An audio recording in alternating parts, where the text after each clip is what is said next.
और बड़े प्रेम से सभी लोग किसी ये पिए प्यारे की मूर्तिया मन को लुभाए जाए रे। ये पिए प्यारे की मूर्तिया मन को लुभाए जाए रे। ये पिए प्यारे की मूर्तिया मन को लुभाए जाए रे। मन को लुभाए जाए हिया में बसाए जाए। मन को लुभाए जाए सिया के सहाय जाए। किसी पिय प्यारे की मूर्तिया मन को लुभाए जाए रे। सिय पिय प्यारे की सूरतिया मन को लुभाए जाए। श्री राधे।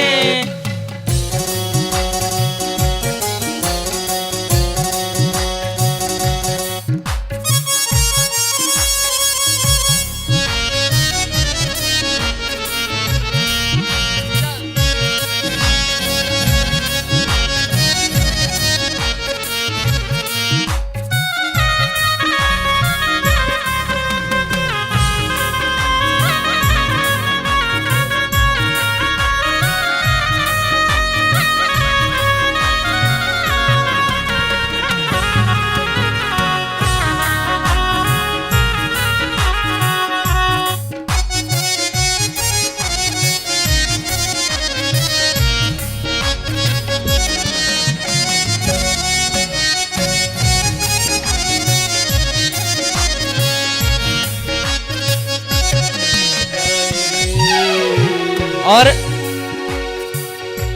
नख सिखते शर्वांग युगल छवि। नख सिखते शर्वांग युगल छवि। क्या भाव है हमारे बिहारी जी के। नख सिखते शर्वांग युगल छवि। नख सिखते वांग युगल छवि।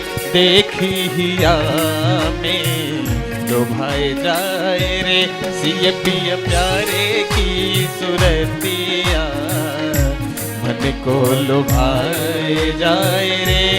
सिय पिय प्यारे की सूरतिया मन को लुभाए जाए रे।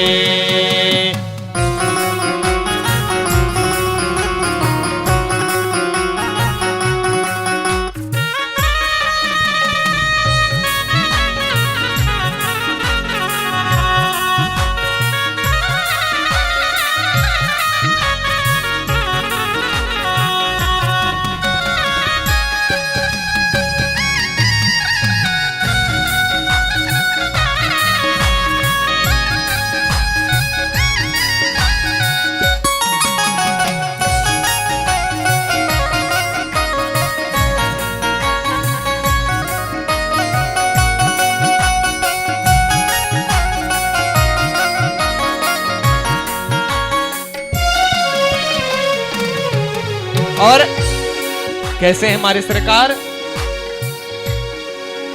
हो बावरी नैया परान करो का।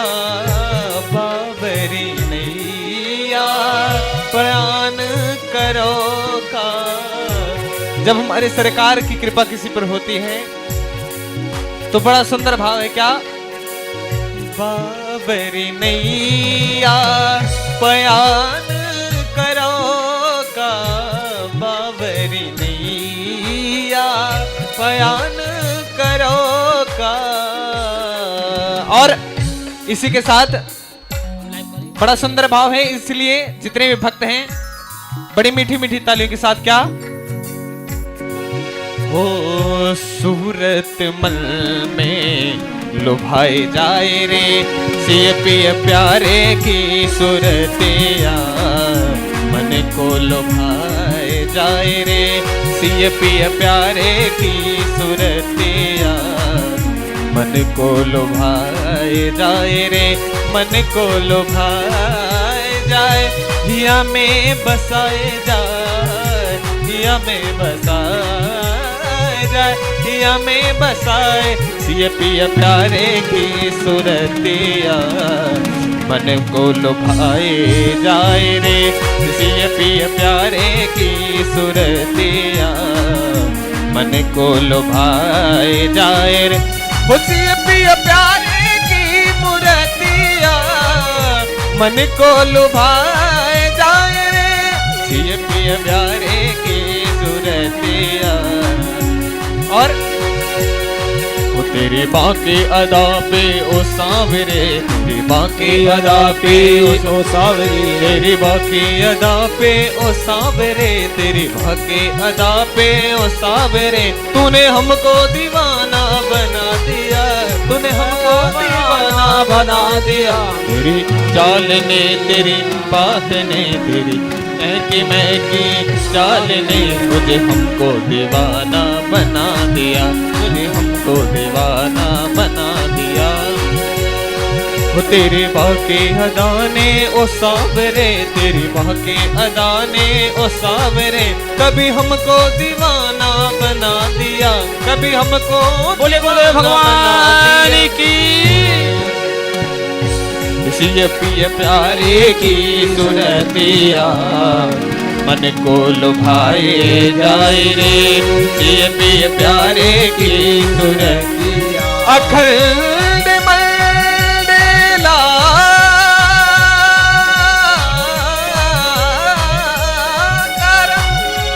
व्याप्तम येन चराचरम् तत्पदं दर्शितं येन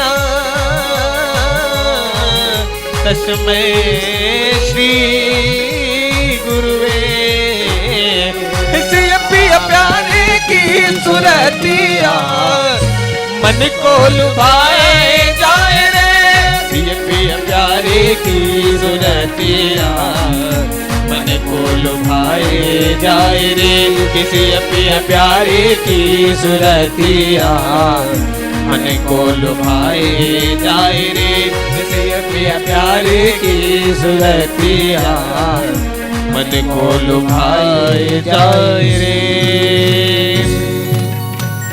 बोलिए गुरुदेव भगवान की जय।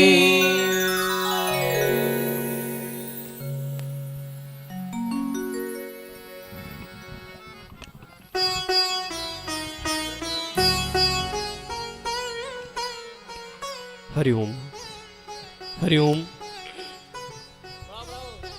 हरि ओम। ध्येयं सदा परिभवग्नमविष्टदोहं, तीर्थास्पदं शिवविरञ्चनुतं शरण्यं, भृत्यार्तिहं प्रणतपालभवाब्धिभूतं, वन्दे महापुरुषते चरणारविन्दम्।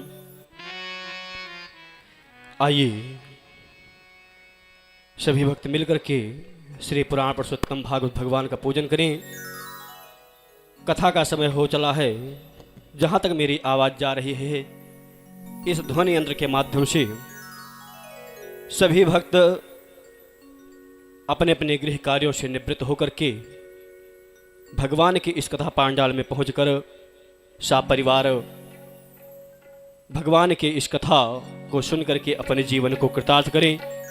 सभी भक्त मिलकर के प्रेम से भागवत भगवान का पूजन करेंगे। तत्पश्चात श्री महाराज जी के मुखारविंद से कथा मृत का रस स्वादन करेंगे।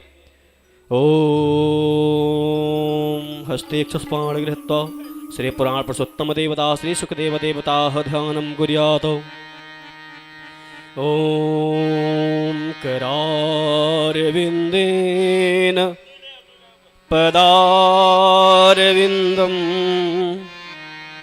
मुखारविन्देन बिनवेशयन्तं वटस्य पत्रस्य पुटे शयानं बालं मुकुन्दं मनसा स्मरामि ओम यं पव्रजन्तमनुपेतमपेतकृत्यं द्वयपायनो विरह कातरया जुहाव पुत्रेति तन्मयतया तरवोऽभिनेदुस्तं सर्वभूतहृदयं मुनिमानतोऽस्मि। ओम भूर्भुवः श्री पुराण पुरुषोत्तमाय नमः, श्री सुखदेवाय नमः, व्यासाय नमः, व्यासपीठाय नमः। ध्यायो ध्यानार्थिक पुष्पाणि समर्पयामि। ओम पाद्यार्घाचमनीयं स्नान्यं जलं समर्पयामि। श्री पुराण पुरुषोत्तमाय नमः, श्री सुखदेवाय नमः, व्यासाय नमः, व्यासपीठाय नमः। अथ चंदनम्। ओम गंधर्वस्त विषबब्बासोः पारिदधातो विषवस्यारिष्टै जजमानस्या पारधि रस्यारग्नारे गीताः मितरब्बारुणोत्तत्तारादाः पारिदधातु धुर्वीणाधरमाणाः विषवस्यारिष्टै जजमानस्या पारधि रस्यारग्नारे गीताः।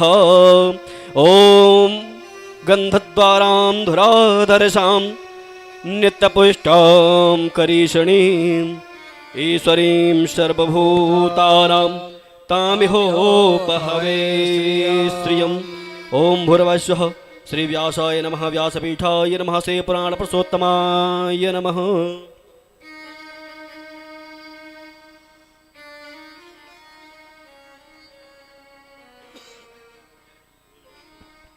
ओम व्यासाय विष्णुरूपाय हरये परमात्मने प्रणतः क्लेशनाशाय श्रीव्यासाय नमोस्तुते।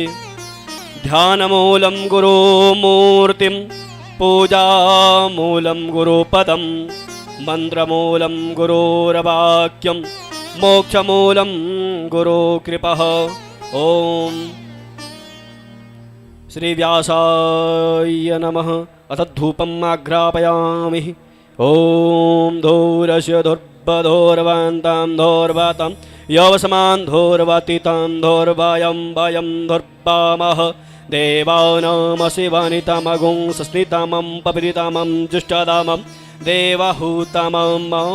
ओम वनस्पतिरसोद्भूतो गण्ठाद्यो गन्ध उत्तमः आघ्रेया सर्वदेवानां धूपोऽयं प्रतिगृह्यतां धूपम् आघ्रापयामि। धूपान्ते प्रत्यक्षदीपं सन्दर्शयामि, हस्तो प्रक्षालनैवेद्यं निवेदयामि। ओम तदीयं वस्तुगोविन्द तुभ्यमेव समर्पयेत् गृहाणसमुखो भूत्वा प्रसीद परमेश्वर। नैवेद्यं निवेदयामि, आहारभोज्यं समर्पयामि, भक्ष्यभोज्यं समर्पयामि। पंचग्रासमुद्रां प्रदर्शयेत् प्राणाय स्वाहा, पानाय स्वाहा, व्यानाय स्वाहा, उदानाय स्वाहा, समानाय स्वाहा। मध्ये मध्ये पानीयमुत्रापोषणं जलं समर्पयामि। अथ आरार्तिक्यं प्राज्वाल्य। आइए इसी क्रम में सभी भक्त, जितने भी भक्त यहाँ उपस्थित हैं, सभी लोग खड़े होकर के प्रेम से भागवत भगवान की आरती में सम्मिलित होंगे। राधे राधे।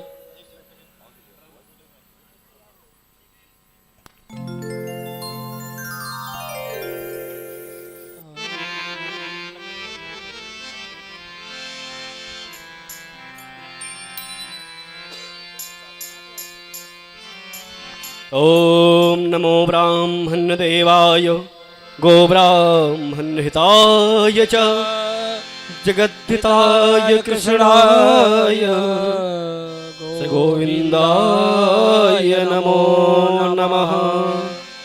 ओम और विप्रन के पग धोवन से जहाँ दौर पे कीचड़ होतय नाही, और गर्जन वेदन शास्त्रन के जहाँ नभ मंडल गूंजत नाही। स्वाहा स्वधा करी के जहाँ, स्वाहा स्वधा करी के जहाँ आहुति कर्म करावत नहीं। ते घर है शमशान की बात, तहाँ सुख संपत्ति आवत नहीं। ते घर है शमशान की भांति, तहाँ सुख संपत्ति आवत नहीं। ओम विप्र प्रसादात् धरणीधरोऽहं विप्र प्रसादात् अजिताजितोऽहं विप्र प्रसादात् कमलावरोऽहं विप्र प्रसादात् मम राम नाम। आरार्तिक्यं प्राज्वाल ज्वालामालिन्यै नमः। जले ज्वाला थले ज्वाला ज्वाला पर्वतमस्तके त्रैलोक्य व्यापिनी यही त्रैलोक्य व्यापिनी ज्वाला ज्वाला देवी नमोस्तुते।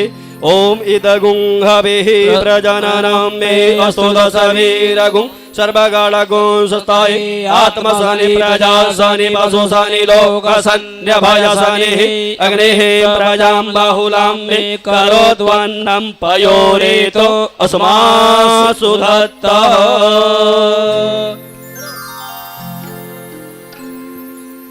श्री भागवत भगवान की है आरती, पापियों को पाप से है तार।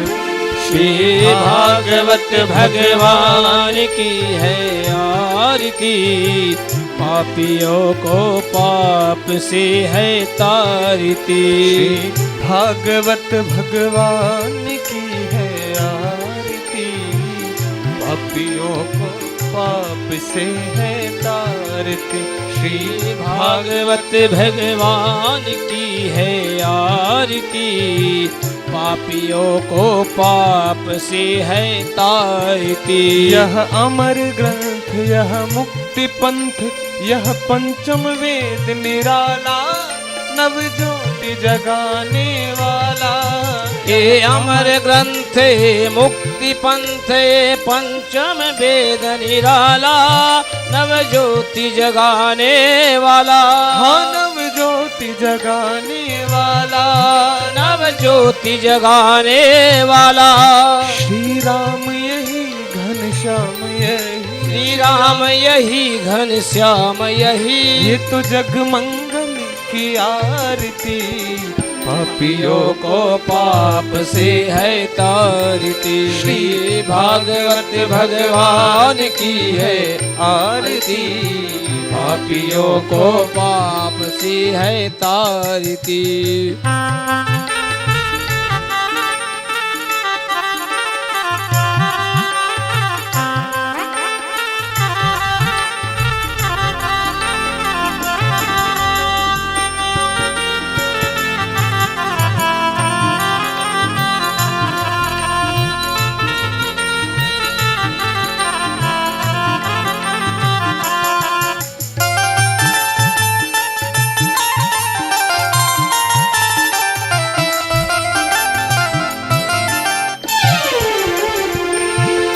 यह शांति गीत पावन पुनीत, पापों को मिटाने वाला, हरि दर्श कराने वाला।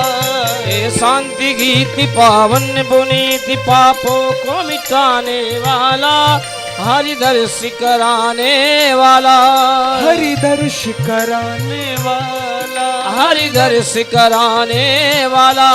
यह सुख करणी यह दुख हरिणी, ये सुख करनी ये दुख हरनी। श्री मधुसूदन की आरती, पापियों को पाप से है तार।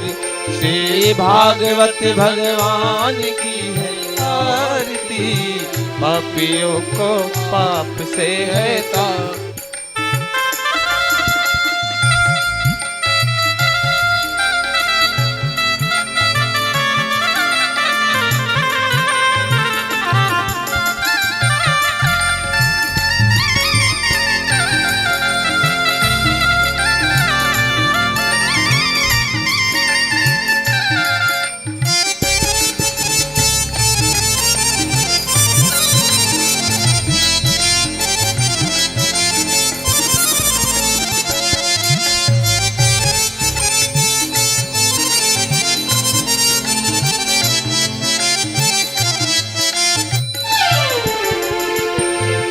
यह मधुर बोल जग पंथ खोल, सदमार्ग बताने बनाने वाला, बिगड़ी को बनाने वाला। ए मधुर बोल सतपंथ खोल सन मार्ग बताने वाला, बिगड़ी को बनाने वाला, बिगड़ी को बनाने वाला, बिगड़ी को बनाने वाला। श्री राम यही घनश्याम यही, श्री राम यही घनश्याम यही, ये तो प्रभु महिमा की आरती। पापियों को पाप से है तार दीजिए, भागवत भगवान की है आरती। पापियों को पाप से है तारती, भागवत भगवान की है आरती। पापियों को पाप से है तारती, भागवत भगवान की है आरती। पापियों को पाप से है तारती। कर्पूर्ण गौरम करुणावतारम, संसार सारम भुजगेन्द्रहारम, सदा वसन्तम हृदयारविन्दे, भवन् भवानी दयितं नमामि। त्वमेव माता च पिता त्वमेव, त्वमेव बन्धो च सखा त्वमेव, त्वमेव विद्या द्रविणां त्वमेव, त्वमेव सर्वं मम देव देव। हरे राम हरे राम राम राम हरे हरे, हरे कृष्णा कृष्ण कृष्ण हरे हरे। श्री कृष्ण गोविंद हरे मुरारी, हे नाथ नारायण वासुदेव। कृष्ण गोविंद हरे मुरारी, हे नाथ नारायण वासुदेव। नारायण वासुदेव, कृष्ण गोविंद हरे मुरारी, हे नाथ नारायण वासुदेव। कृष्ण गोविंद हरे मुरारी, हे नाथ नारायण वासुदेव। बोले भागवत भगवान की जय हो, बोले व्यास भगवान की जय हो। ओम द्यौः शान्तिरन्तरिक्षगुं शान्तिः, पृथिवी शान्तिरावः शान्तिरोक्षदयः शान्तिः, वनस्पतयः शान्तिर्विश्वे देवाः शान्तिब्रह्म शान्तिः, सर्वगुं शान्तिः शान्तिरेव शान्तिः, सामा शान्तिरेधि। ॐ शीतले त्वं जगन्मातः, शीतले त्वं जगत्पितः, शीतले त्वं जगद्धात्री, शीतलायै नमो नमः। आरार्तिक्यं समर्पयामि। अथ मन्त्रपुष्पाञ्जलिं। हरि ओम ओम जदनेन न्यमयदञ्जदेवास्तानि धर्माणि प्रथमान्यासन्नाते अनाकं महिमानः सचन्द्रपूर्वी साध्याः शान्तिदेवाः। ओम भूर्भुवः श्री पुराण पुरुषोत्तमाय नमः, व्यासाय नमः, व्यासपीठाय नमः, श्री लक्ष्मीनारायणाभ्यां नमः। प्रार्थनापूर्वकं पुष्पाञ्जलिं समर्पयामि, नमस्करोमि, प्रणित बोले भागवत भगवान की, बोले भागवत भगवान की, श्री सुखदेव जी महाराज की, श्री परीक्षित जी महाराज की, श्री व्यास जी महाराज की, श्री व्यास जी महाराज की, आज के आनंद की, श्री हनुमान जी महाराज की, शंकर भगवान की, राधा रानी की। ओम नमः पार्वती पतये, हर हर हर महादेव। सभी भक्तों अपने अपने स्थान पे बैठ करके प्रेम से श्रीमद् भागवत सप्ताह ज्ञान यज्ञ का यह दूसरा दिवस की संध्या वेला में सभी लोग बैठ करके प्रेम से श्री भगवान के इस कथा का श्रवण करें और अपने जीवन को कृतार्थ करें। सभी भक्त बैठ करके प्रेम से कथा का रसस्वादन करेंगे श्री महाराज जी के मुखारविंद से। और श्री महाराज जी से निवेदन करूंगा कि हम सभी को कथा श्रवण करा करके हम सभी को अनुग्रहित करें। इसी के साथ जय श्री राधे। श्री महाराज जी।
जय सिया राम,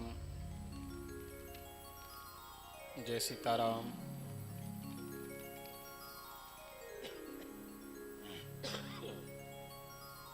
जय सिया राम,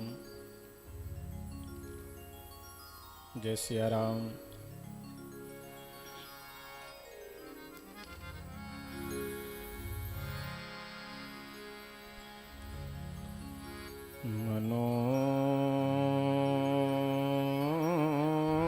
मनोजवं मारुततुल्यवेगम्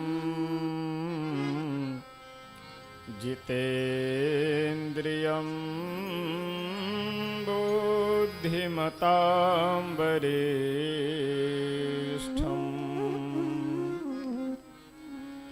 वातात्मजं वानरयूथमुख्यं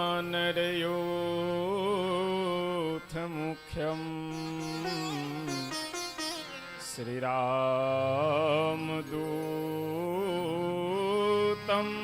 शरणं प्रपद्ये।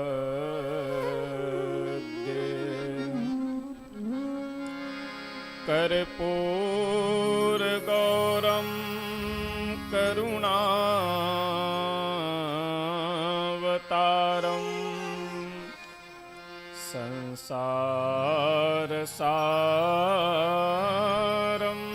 भुजगेन्द्रहारं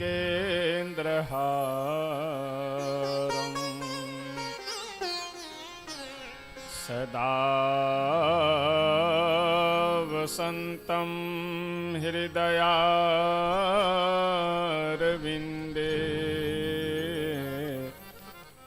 भवं भवानी सहितं नमामि।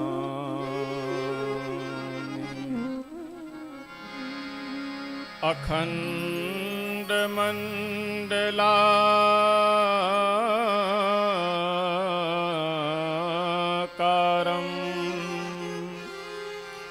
व्याप्तं येन चराचरम्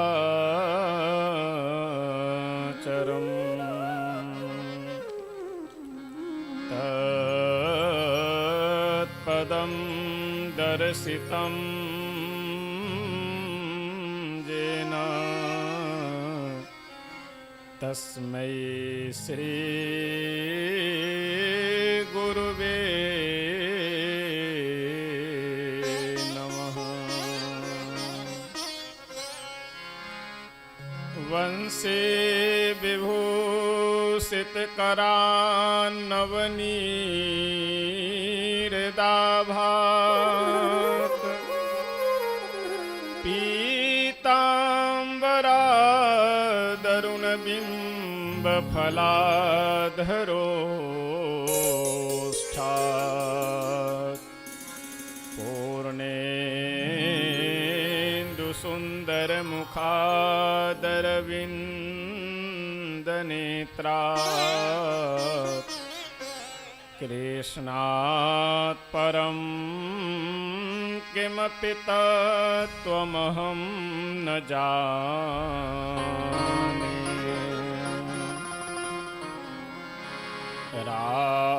रामं रामानुजं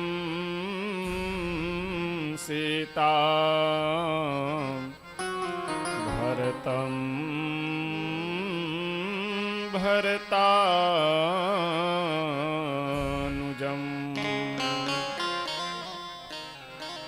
सुग्रीवं वायुसूनुं च प्रणमामि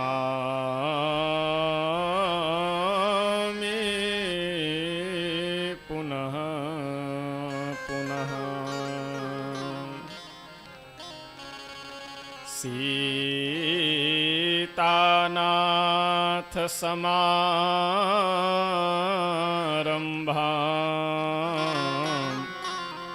रामानन्दार्यमध्यमाम् अस्मदाचार्यपर्यन्ताम् वन्दे श्री गुरुपरम्पराम्।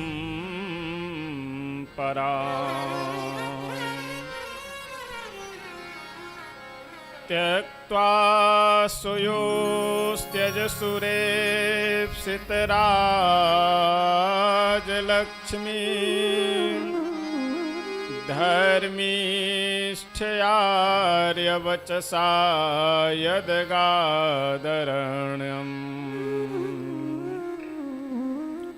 मायामृगं दैतेप्सितमन्वधावत्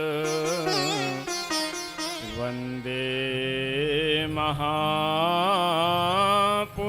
ते चरणारविन्दम्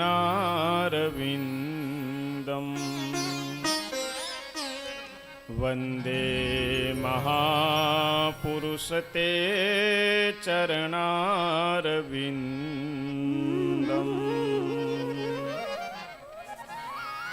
आइए हम सभी भक्त दो बार भगवान नाम संकीर्तन करते हैं। तत्पश्चात कथा प्रसंग में हम सब प्रवेश करेंगे। श्री कृष्ण गोविंद हरे मुरारे, हे नाथ नारायण वासुदेव। श्री कृष्ण गोविंद हरे मुरारी, हे नाथ नारायण वासुदेवा। श्री कृष्ण गोविंद हरे मुरारे, हे नाथ नारायण वासुदेव। श्री कृष्ण गोविंद हरि मुरारी, हे नाथ नारायण वासुदेवा।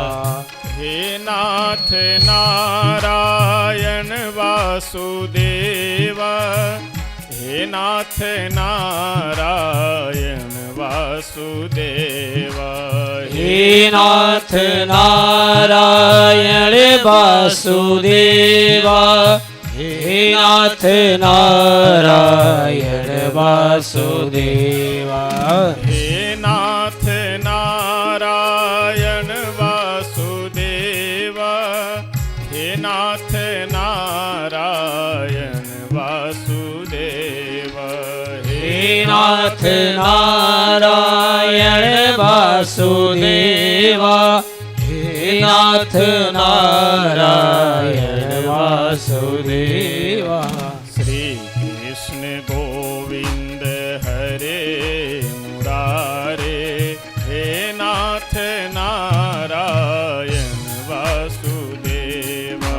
श्री कृष्ण गोविंद हरे मुरारे, हे नाथ नारायण वासुदेवा। श्री कृष्ण गोविंद हरे मुरारे, हे नाथ नारायण वासुदेवा।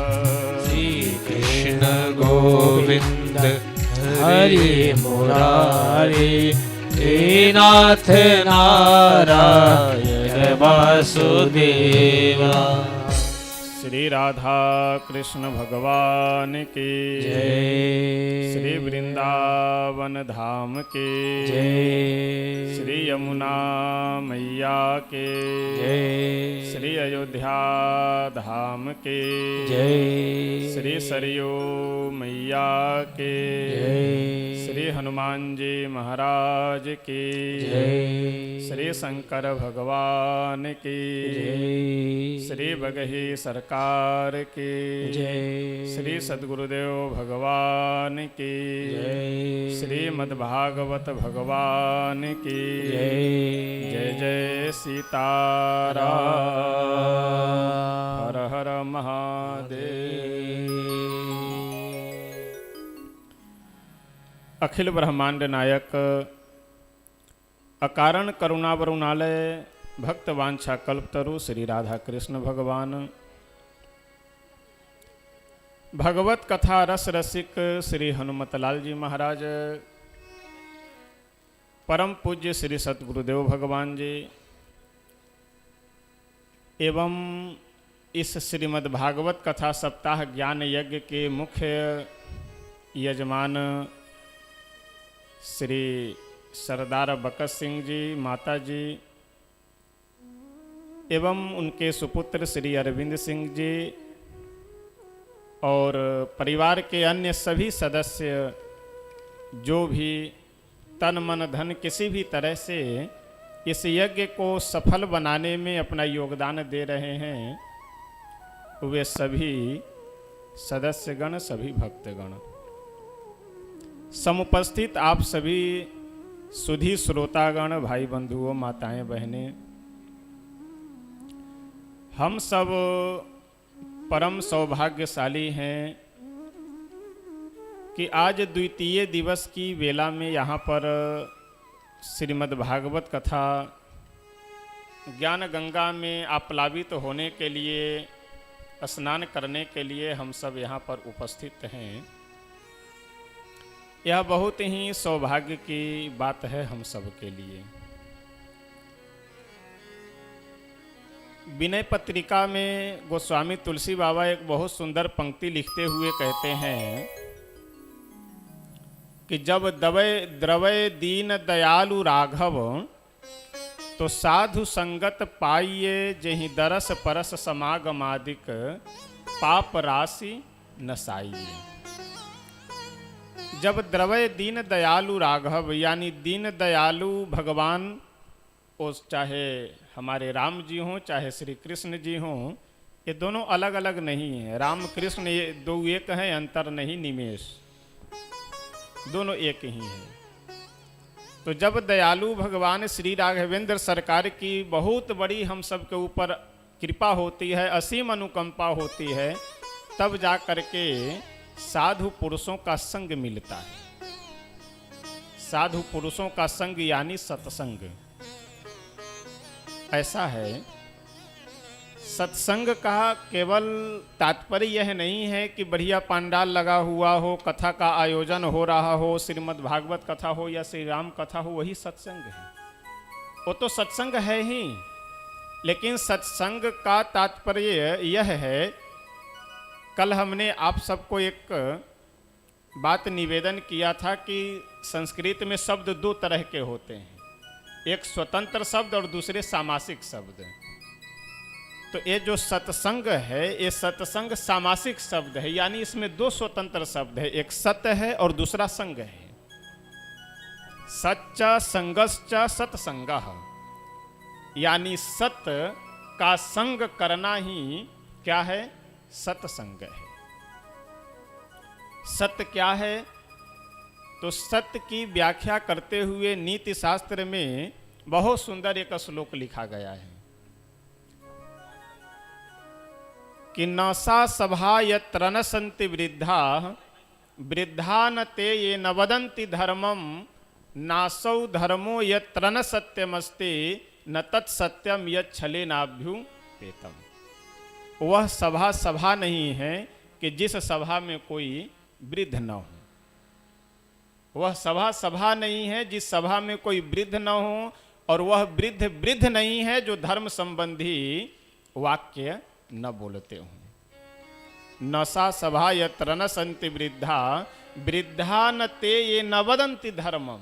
जो मुंह देखी बात करते हो, एक पक्षीय बात करते हो, वह वृद्ध भी वृद्ध नहीं है।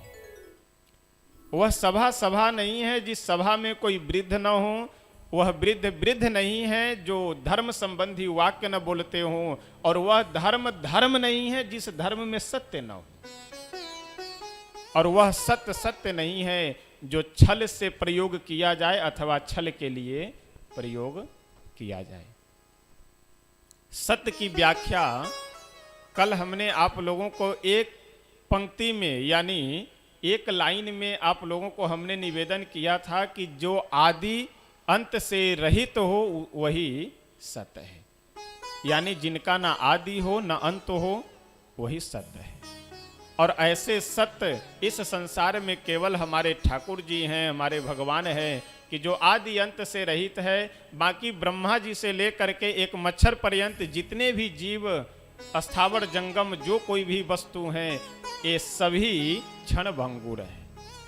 अब यह है कि सबके समय अलग अलग है, कोई 100 वर्ष में, कोई 1000 वर्ष में, कोई 10,000 वर्ष में, कोई 1,00,000 वर्षों तक जीते हैं, कोई 1 करोड़ वर्षों तक। सबकी समय सीमा अलग अलग है, लेकिन जाना सब कोई इस संसार में है, आदि अंत सबका है।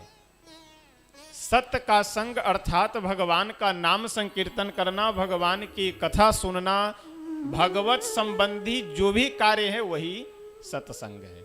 अगर आप अकेले बैठ करके भगवान का नाम जप कर रहे हैं तो समझिए आप सत्संग ही कर रहे हैं।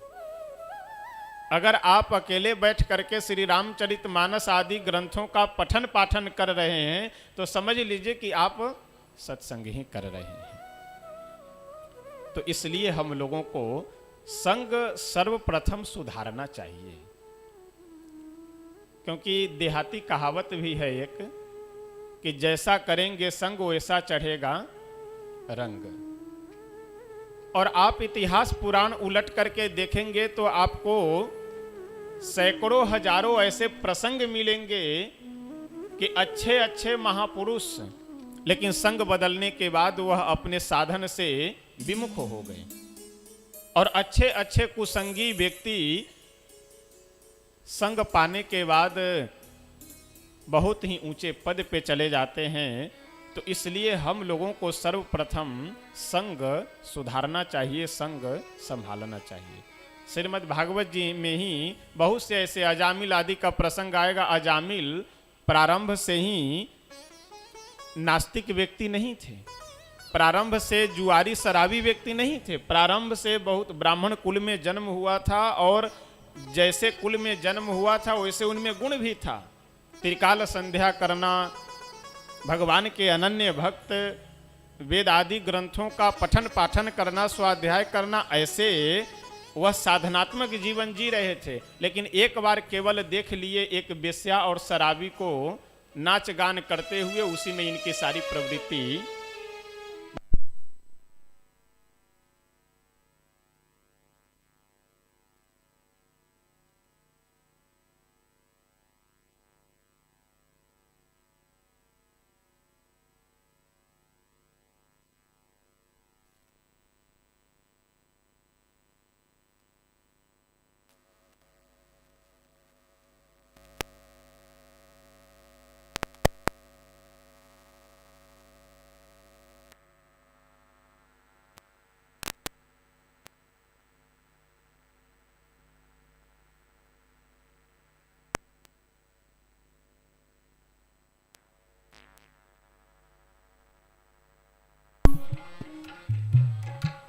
सीताराम सीताराम सीताराम सीताराम जय सीताराम सीताराम सीताराम सीताराम जय सीताराम सीताराम सीताराम सीताराम जय सीताराम सीताराम सीताराम सीताराम जय सीताराम। श्री सीताराम नाम भगवान की जय। कथा भर जनरेटर चलने दीजिए, जो है कथा भर जनरेटर बंद नहीं करवाइए, नहीं तो बार बार बीच बीच में बंद करते रहना पड़ेगा। हम सब श्रवण कर रहे थे कि संग का प्रभाव,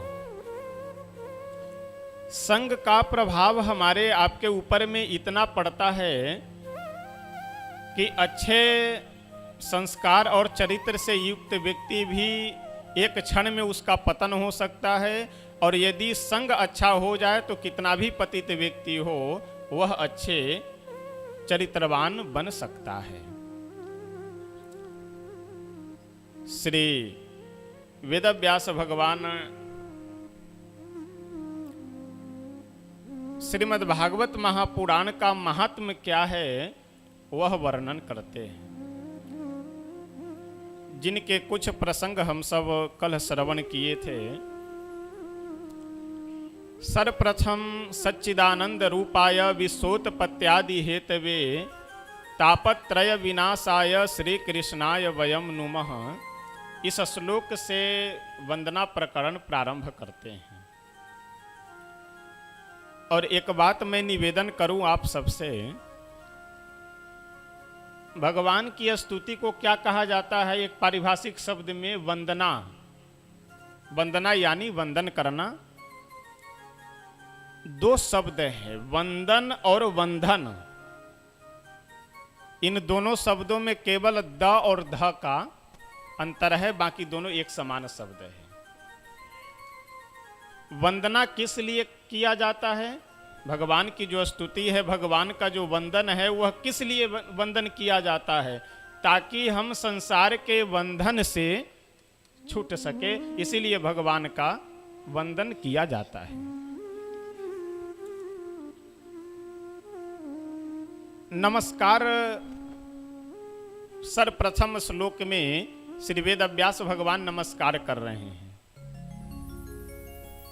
और यह क्या है? मंगलाचरण है। मंगलाचरण तीन प्रकार का होता है। श्री पतंजलि जी अपने व्याकरण महाभाष्य में लिखते हैं कि मंगलाचरण तीन प्रकार का होता है। कौन कौन? वस्तु निर्देशात्मक, मंगलात्मक और आशीर्वादात्मक। यह श्लोक जो महात्म्य के सर्वप्रथम वेदव्यास भगवान लिख रहे हैं, तो इसमें वस्तु निर्देशात्मक भी है और नमस्कारात्मक भी यह है। यानी श्री कृष्णाय वयम नुमः कर करके नमस्कार कर रहे हैं, प्रणाम कर रहे हैं, अर्थात नमस्कारात्मक भी है। और सच्चिदानंद रूपाय विश्वोत्पत्त्यादि हेतवे आदि जो विशेषण दे रहे हैं, इससे वस्तु का भी निर्देश हो रहा है कि इस ग्रंथ में क्या क्या आपको वर्णन मिलेगा। श्री कृष्णाय वयम नुमः, बहुत सुंदर मंगलाचरण वेदव्यास भगवान करते हैं। कल हम सब लोग वाणी को विराम कहाँ दिए थे कि श्री नारद जी से सनकादिक ऋषि पूछ रहे हैं कि आप अपने दुख का हमसे कारण बताएं। क्यों? क्योंकि आपका चेहरा उड़ा हुआ है, आप बहुत चिंतातुर लग रहे हैं और बहुत तेजी में कहीं से आ रहे हैं और बहुत तेजी में कहीं जा रहे हैं। इस तेजी का कारण क्या है? कुतश्चागमनम, तब आपका कहाँ से आगमन हो रहा है और कहाँ जा रहे हैं? नारद जी बोले कि हे मेरे अग्रज, अच्छा सनकादिक ऋषि जो हैं चारों भाई, सनक, सनंदन, सनातन और सनत कुमार, इनके लिए भागवतकार कहते हैं कि पंचहायन संयुक्ता पूर्वेशाम अपि पूर्वजा, ये हैं पूर्वजों के पूर्वज, लेकिन सदैव 5 वर्ष की अवस्था में रहते हैं। क्यों? क्योंकि 5 वर्ष के बालक के ऊपर भगवान की माया का कोई प्रभाव नहीं होता है। लोभ, मोह, काम, क्रोध, छल, कपट सब से विमुख रहता है 5 वर्ष का बालक। ये सनकादिक ऋषि बद्रिकाश्रम में पहुंचे हुए थे। नारद जी से जब उनके अशांति का कारण पूछे तो नारद जी बोले कि हे मेरे अग्रज, क्या बतावे, मेरे अशांति का बहुत ही लंबा चौड़ा कारण है। सनकादिक ऋषि सुनाइए, बोले कि सुनाइए सविस्तरम, आप अपने विस्तार सहित अपने दुख का कारण, अपने समस्या का, अशांति का कारण बताइए। नारद जी महाराज पूरा प्रसंग बताने लगे कि पृथ्वी पे मैं गया था अपने मन को शांति करने के लिए, भगवान की कथा सुनने के लिए, लेकिन वहाँ कहीं भी हमें नाम के अनुरूप काम दिखाई नहीं दिया। आश्रमों की भी दुर्दशा हो चुकी है, तीर्थों की भी दुर्दशा हो चुकी है। कलिना धर्म मित्रेण, कलयुग अपने मित्र अधर्म के साथ में मिलकर के चारों तरफ धर्म का ह्रास और अधर्म की वृद्धि कर दिए हुए है। यह सोच करके मैं वृंदावन गया कि चलो वृंदावन में देखते हैं, हो सकता है वहाँ मुझे शांति मिल जाए। तो वृंदावन में जब मैं गया तो यमुना जी में जा करके पहले मैं सोचा कि दर्शन कर लूं, और यमुना जी के तट पे जैसे गया वैसे ही मुझे बड़ा एक विचित्र दृश्य दिखाई दिया। एक नवयुवती महिला अपने गोद में दो वृद्ध पुरुषों को ले करके सोई हुई है, यानी दोनों जो उसके पुत्र हैं वो सो रहे हैं, और वह जो वृद्ध महिला है वह दोनों नेत्रों से अश्रुधारा बहाती हुई वह रो रही है, नवयुवती महिला।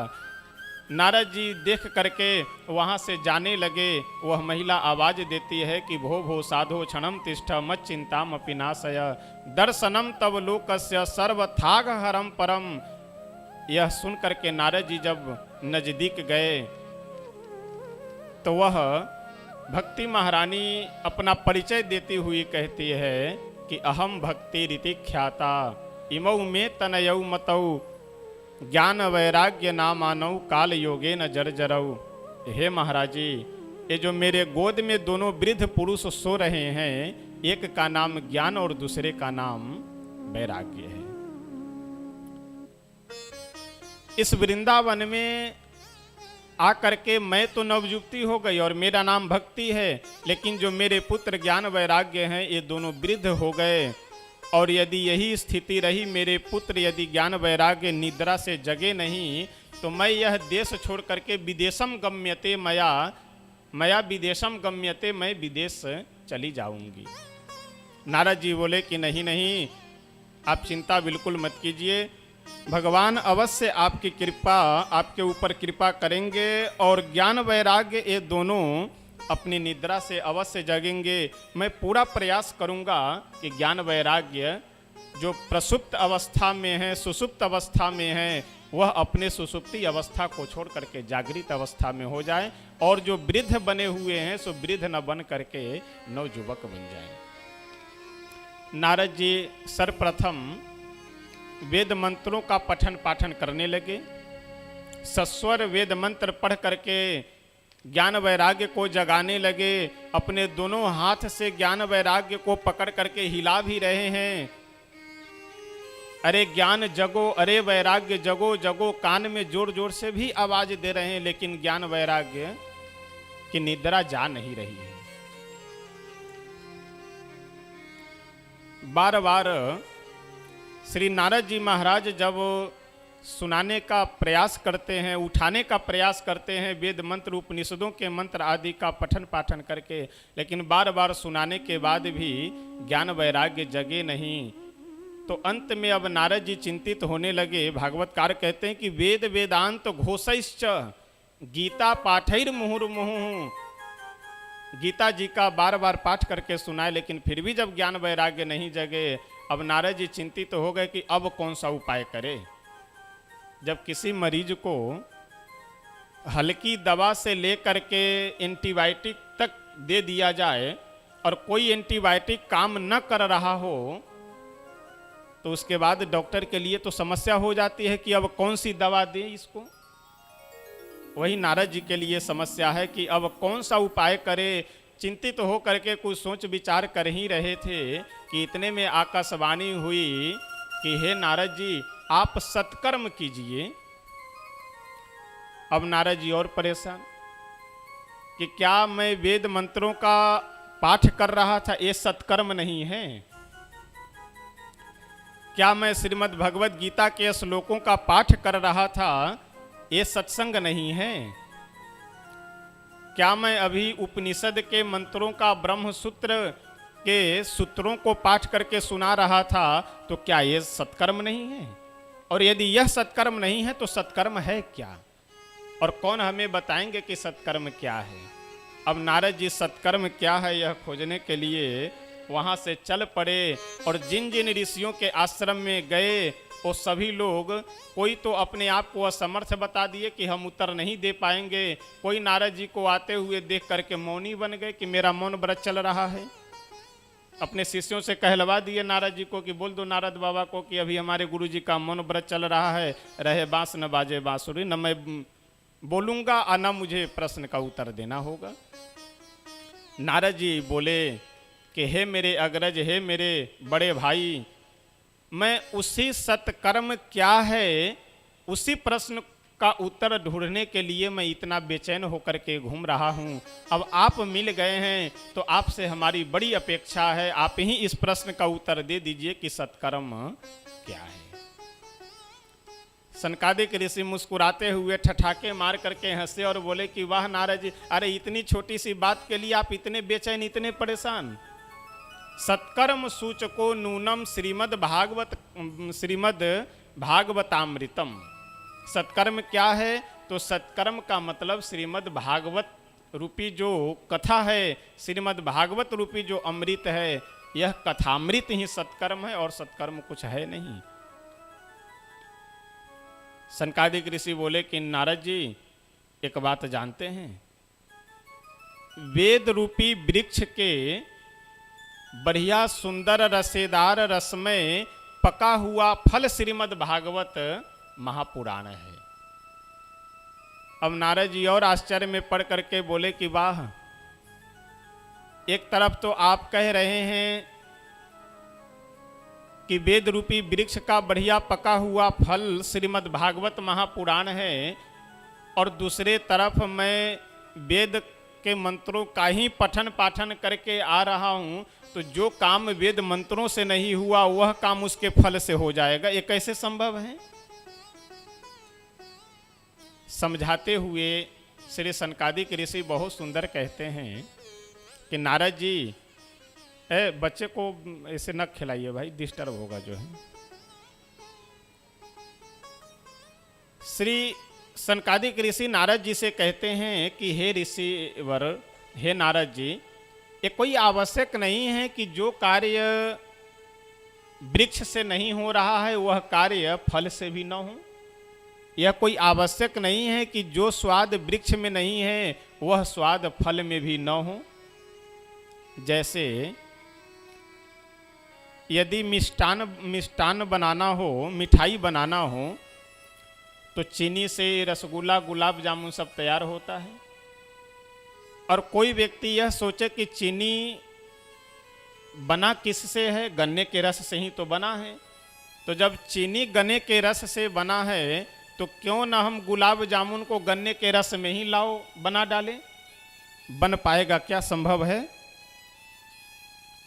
कोई व्यक्ति यदि यह विचार करे कि घी में पूरी छानी जाती है, और घी की प्राप्ति कहाँ से होती है, घी निकलता कहाँ से, दूध से, तो कोई व्यक्ति यदि यह विचार करे कि जब दूध से ही घी निकाल करके और घी में हम लोग पूरी छान लेते हैं, तो क्यों ना दूध में ही पूरी छान लिया जाए। तो दूध में अगर पूरी डालेंगे तो फिर पूरी नहीं छनेगी, फिर जो है वो हलवा तैयार हो जाएगा। तो भले ही घी की प्राप्ति आपको दूध से हो रही है, लेकिन जो कार्य घी कर रहा है कोई आवश्यक नहीं कि दूध कर दे। भले ही चीनी की प्राप्ति, चीनी का निर्माण गन्ने के रस से हो रहा है, लेकिन ये कोई आवश्यक नहीं है कि जो काम शर्करा कर रही है, जो काम चीनी कर रहा है, वही काम गन्ने का रस भी कर दे। आम का बढ़िया पका हुआ फल पीला पीला एकदम रसेदार कितना मीठा लगता है और कितना अच्छा स्वादिष्ट लगता है, लेकिन कोई व्यक्ति यदि यह सोचे कि आम का फल इतना बढ़िया और मीठा लग रहा है तो इसका पेड़ कितना मीठा होगा, और जा करके एक डाली तोड़ करके चबाना प्रारंभ कर दे, कोई स्वाद लगेगा क्या। तो जैसे यह सब संभव नहीं है, उसी तरह से ये कोई आवश्यक नहीं है कि जो काम वेद से नहीं हो रहा है वह काम वेद रूपी वृक्ष के फल श्रीमद् भागवत महापुराण से भी न हो, ये कोई आवश्यक नहीं है। इसलिए आप निश्चिंत हो करके जाइए और जा करके श्रीमद् भागवत कथा ज्ञान यज्ञ का आयोजन कीजिए तो कहाँ पे आयोजन किया जाए। सनकादिक ऋषि विचार कर करके बोले कि आयोजन के लिए तो हरिद्वार बढ़िया रहेगा। क्यों? क्योंकि सांसारिक व्यक्ति अब आजकल रोड सड़क आदि की व्यवस्था हो जाने से बद्रिकाश्रम बड़े लोग आसानी से पहुंच जाते हैं। अच्छा, आज भी एक परंपरा है घर घर में अक्षत छींटने का। ये जानते हैं क्यों परंपरा है? आज तो केवल बस इसको एक अनुष्ठान के रूप में या इसको एक पूजा के रूप में ही इस बात को लेते हैं कि भाई अक्षत छींट दिया जाए, इससे शुभ होगा। लेकिन अक्षत छींटने की परंपरा इसीलिए है कि आप सबके घर में जा करके अपने जितने भी भाई पटीदार रिश्तेदार नातेदार हैं सबसे मिल लीजिए और सबको यह सूचित कर दीजिए कि अब हमारा यह अंतिम प्रणाम है। अब इसके बाद लौट करके आवे कि ना आए कोई हमारा ठीक नहीं है। इसलिए ये परंपरा, ये विधि बना दी गई कि कम से कम अक्षत छींटने के ही बहाने आप सभी से जा करके एक बार मिल लीजिए और सबको अंतिम राम राम अपना बोल दीजिए कि इसके बाद लौट करके आए कि ना आए कोई हमारा ठीक नहीं है। तो पहले ये 4 धाम यात्रा पे जाने का मतलब अपने सारी जिम्मेदारियों से मुक्त होकर के निकल पड़े। वापस लौट भी सकते हैं, न भी लौट सकते हैं। इतना दुर्गम मार्ग होता था। तो जो सांसारिक व्यक्ति हैं, यदि बद्री काश्रम में ही कथा का आयोजन किया जाए तो वहाँ ये लोग नहीं पहुँच पाएंगे। और जो बद्रिकाश्रम में, पहाड़ियों में, गुफाओं में, जंगलों में रह करके तपस्या करने वाले ऋषि महर्षि हैं, वो लोग संसार में नहीं आना चाहेंगे। तो इसलिए हरिद्वार बढ़िया रहेगा। न वह सांसारिक जगह है, ना ही वह पहाड़ी जगह है। संसार के भी लोग आराम से जा सके और पहाड़ के भी लोग आराम से वहाँ आ सके। गंगा जी के तट पे कोई साउंड नहीं, कोई टेंट नहीं, कोई बैनर पोस्टर नहीं। गंगा जी के किनारे ही बढ़िया बालुओं की एक ढेरी एकत्रित करके व्यास गद्दी बना दिया गया और उसी व्यास गद्दी पे सनक, सनंदन, सनातन और सनत कुमार ये चारों भाई विराजमान हो गए व्यास के रूप में। और श्री नारद जी महाराज मुख्य वक्ता बन करके बैठे हुए हैं। और जितने भी पूरे पृथ्वी पे और अन्य लोकों में भी ऋषि महर्षि, देवता, यक्ष, किन्नर, गंधर्व आदि यह सुने कि श्रीमद् भागवत कथा ज्ञान यज्ञ का आयोजन किया जा रहा है हरिद्वार में, सभी दौड़ते हुए भागते हुए पहुंच गए। कहाँ? हरिद्वार। अच्छा, इस प्रसंग में श्री भक्ति महारानी नारद जी के प्रति एक बहुत सुंदर श्लोक कहती है कि संतों की इस संसार में क्या महिमा है। श्री भक्ति महारानी कहती है कि हे नारद जी, आप मेरे दुख को दूर कीजिए। क्यों? क्योंकि संतों का दर्शन इतनी आसानी से नहीं होता है और आपका दर्शन यदि हमें मिल गया है तो कहीं ना कहीं हमारा बहुत बड़ा सौभाग्य है। इसलिए कृपा करके आप मेरे कष्ट को दूर कीजिए। क्या कहते हैं? भाग्योदयेन बहुजन्म समर्जितेन सत्संगमं च लभते पुरुषो यदा वै अज्ञान हेतु कृतमोहमदान्धकार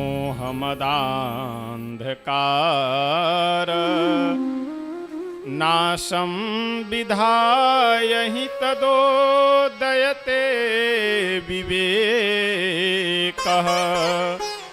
नाशं विधाय हि तदोदयते विवेकः। श्री भक्ति महारानी कहते हैं कि भाग्योदयेन बहुजन्म समर्जितेन सत्संगमं च लभते पुरुषो यदा वै अज्ञान हेतु कृत मोह मदांधकार नाशम विधाय ही तदोदयते विवेकः। संतों का दर्शन बहुत बड़े सौभाग्य के बाद होता है। भाग्योदयेन, जब पूर्व जन्म का भाग्य उदित होता है तब जाकर के संतों का दर्शन प्राप्त होता है।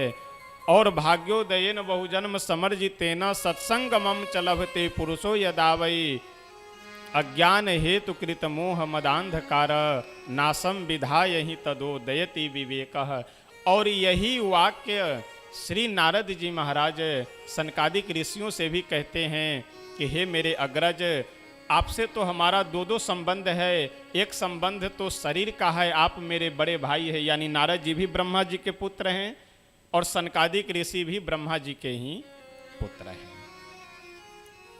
और दूसरा संबंध है भक्त और संत का, आप संत हैं, मैं आपका सेवक, मैं आपका भक्त, तो इसलिए मेरे आप इस संशय को दूर कीजिए। और उस संशय को दूर करने के लिए, चिंता को दूर करने के लिए श्रीमद् भागवत कथा ज्ञान यज्ञ का श्री सनकादिक ऋषि आयोजन कर रहे हैं। स्वयं कथावाचक बन करके व्यास गद्दी पे विराजमान हैं। श्री नारद जी महाराज मुख्य श्रोता बन करके, मुख्य यजमान बन करके बैठे हैं।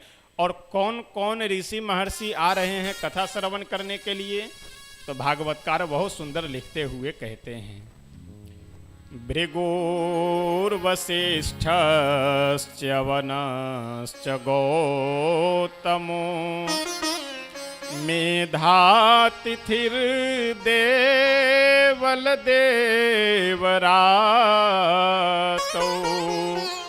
रामस्तथा गाधिसुतश्च साकलो मृकण्डुपुत्रा त्रिजपीपलादा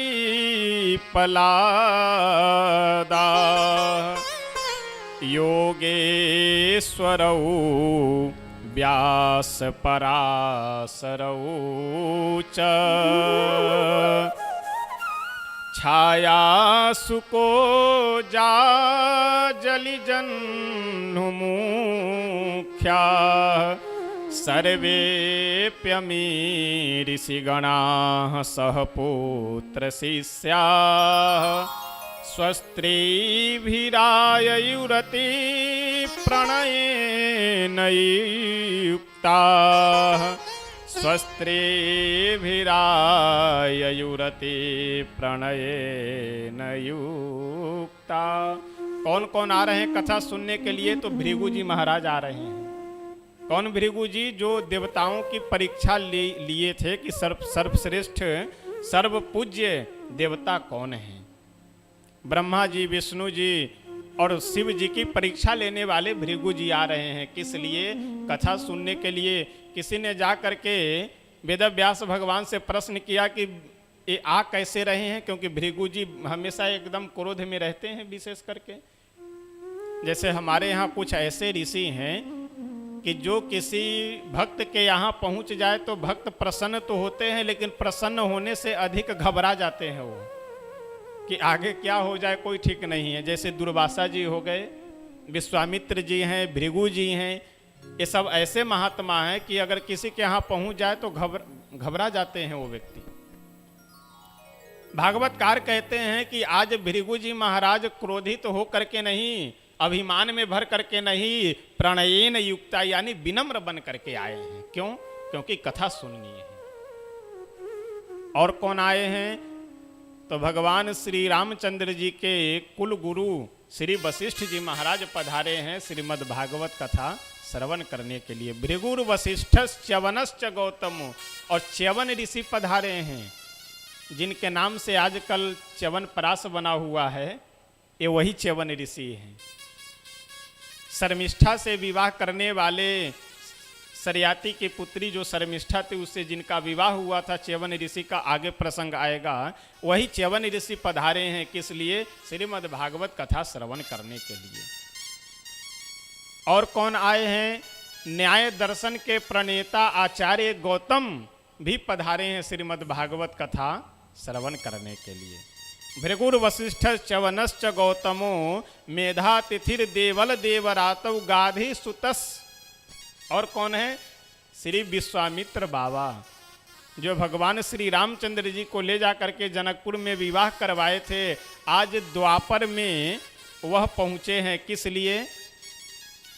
द्वापर व्यतीत होने के बाद, कितने वर्ष? 230 वर्ष व्यतीत होने के बाद आज विश्वामित्र बाबा कलयुग में आ रहे हैं श्रीमद् भागवत कथा श्रवण करने के लिए। अच्छा, एक प्रसंग आप लोग सुन लीजिए, तो इससे आपको प्रसंग समझने में आसान रहेगा।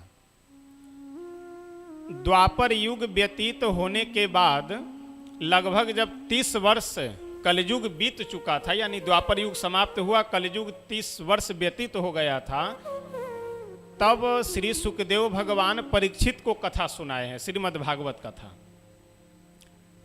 और परीक्षित जी के कथा सुनने के 200 वर्ष बाद इस सनकादिक ऋषि श्री नारद जी को कथा सुना रहे हैं। और श्री सनकादिक ऋषि जब नारद जी को कथा सुना दिए, उसके 30 वर्ष बाद नैमिषारण्य में श्री सूत जी महाराज सौनकादिक ऋषियों को कथा सुना रहे हैं। यानी सूत जी का जो प्रसंग है, नैमिषारण्य का जो प्रसंग है, वो 260 वर्ष व्यतीत होने के बाद का प्रसंग है। और हम लोग जो प्रसंग श्रवण अभी कर रहे हैं, सनकादिक ऋषि जो नारद जी को कथा सुना रहे हैं, एक कलयुग जब प्रारंभ हुआ तो 230 वर्ष व्यतीत होने के बाद का यह प्रसंग है। यानी जो वशिष्ठ जी, विश्वामित्र जी, भृगु जी, गौतम, च्यवन आदि ऋषि पहुंच रहे हैं कथा सुनने के लिए हरिद्वार में, या कोई सतयुग त्रेता की नहीं, इसी कलयुग की बात है। और इतने सारे भक्त, इतने संत महात्मा ऋषि महर्षि जब एकत्रित हो तो वहां पे क्या कहा जा सकता है। इतने आनंद की वर्षा हुई, इतने आनंद की वर्षा हुई। सर्वप्रथम कीर्तन आरंभ हुआ, और जैसे कीर्तन आरंभ होने ही वाला था, जयकार की ध्वनि हो रही थी, जय शब्द, नमः शब्द की ध्वनि होने लगी चारों तरफ। और जैसे जय शब्द की ध्वनि प्रारंभ हुई, श्रीमद् भागवत भगवान की जय हो, श्री राधा कृष्ण भगवान की जय हो, श्री वृंदावन धाम की जय, जैसे जयकार प्रारंभ हुआ, वैसे श्री भक्ति महारानी अपने दोनों पुत्र ज्ञान और वैराग्य को लेकर के पहुंच जाती है। कहाँ पे? उस कथा के बीच में। सनकादिक ऋषियों से बोली कि हे ऋषिवर, आप तो सभी श्रोताओं को बैठने के लिए समुचित व्यवस्था कर दिए हैं, यानी अलग अलग दीर्घा बना हुआ है। एक दीर्घे में केवल महात्मा लोग बैठे हैं, दूसरे में केवल पुरुष बैठे हैं, तीसरे में केवल महिलाएं बैठी है, चौथे में यक्ष गंधर्व आदि जो देवलोक से आए हुए हैं वो यानी सब के लिए अलग अलग दीर्घा बने हुए हैं। इस श्लोक में एक बहुत सुंदर शब्द का प्रयोग करते हैं कि स्वस्त्री भीरायुरति प्रणयेन युक्ता, यानी ये सभी ऋषि महर्षि कैसे आ रहे हैं? अकेले अकेले नहीं आ रहे हैं। जो गृहस्थ जीवन में है ऋषि महर्षि, वो अपने पत्नी और पुत्रों के साथ आ रहे हैं। और उनके आश्रम में पढ़ने के उद्देश्य से जो ब्रह्मचारी शिष्य रह रहे हैं, वे सभी शिष्य भी आए हुए हैं, यानी सब परिवार पधार रहे हैं। कहाँ पे? भगवान की कथा सुनने के लिए। आजकल होता क्या है कि कहीं तीर्थ में जाना हो या कथा सुनना हो, तो इनमें व्यक्ति अकेले आ गए और मन में यह सोचते हैं कि अरे बच्चे का तो अभी बहुत उम्र है, अब जब बड़ा होगा तो कथा सुनेगा। लेकिन ऐसा नहीं है। बचपन से जिस प्रकार का संस्कार आप अपने बच्चों को देंगे, आगे चल करके वही संस्कार उसके ऊपर में प्रभावी होगा। इसलिए एक बात मैं अभी आगे एक पंक्ति में कि शिक्षा चाहे भले ही थोड़ी कम मिले, लेकिन संस्कार पूरा मिलना चाहिए बच्चों को। यदि आज लोगों के मन में अधिकतर यह विचार बना हुआ रहता है, यह भाव बना रहता है कि बच्चों को पढ़ा करके डॉक्टर बना दिया जाए, बच्चों को इंजीनियर बना दीजिए, कलेक्टर बना दीजिए। देखिए, बेटा हो या बेटी, उसे आप पढ़ा करके डॉक्टर, कलेक्टर, इंजीनियर, वैज्ञानिक, जो कुछ भी बनाना चाहते हैं आप बनाइए, लेकिन सब बनाने से पहले उसको आदमी अवश्य बना देना चाहिए। अगर आदमी बन गया तो जहाँ कहीं भी रहेगा, पहले वह आदमी, फिर उसके बाद वह डॉक्टर, इंजीनियर बना रहेगा। और यदि आदमी नहीं बना, संस्कार नहीं पड़ा, तो चाहे जितने बड़े पद पे चला जाए, कभी आपको फोन कर करके भी नहीं पूछेगा जो है कि मर रहे हैं कि जी रहे हैं। तो इसलिए खूब पढ़ाइए, कोई दिक्कत नहीं है, लेकिन पढ़ाने से पहले संस्कार अच्छे से दे देना चाहिए। और विशेष कर करके तो ग्रेजुएशन तक बच्चों को अपने पास रख करके पढ़ाना चाहिए।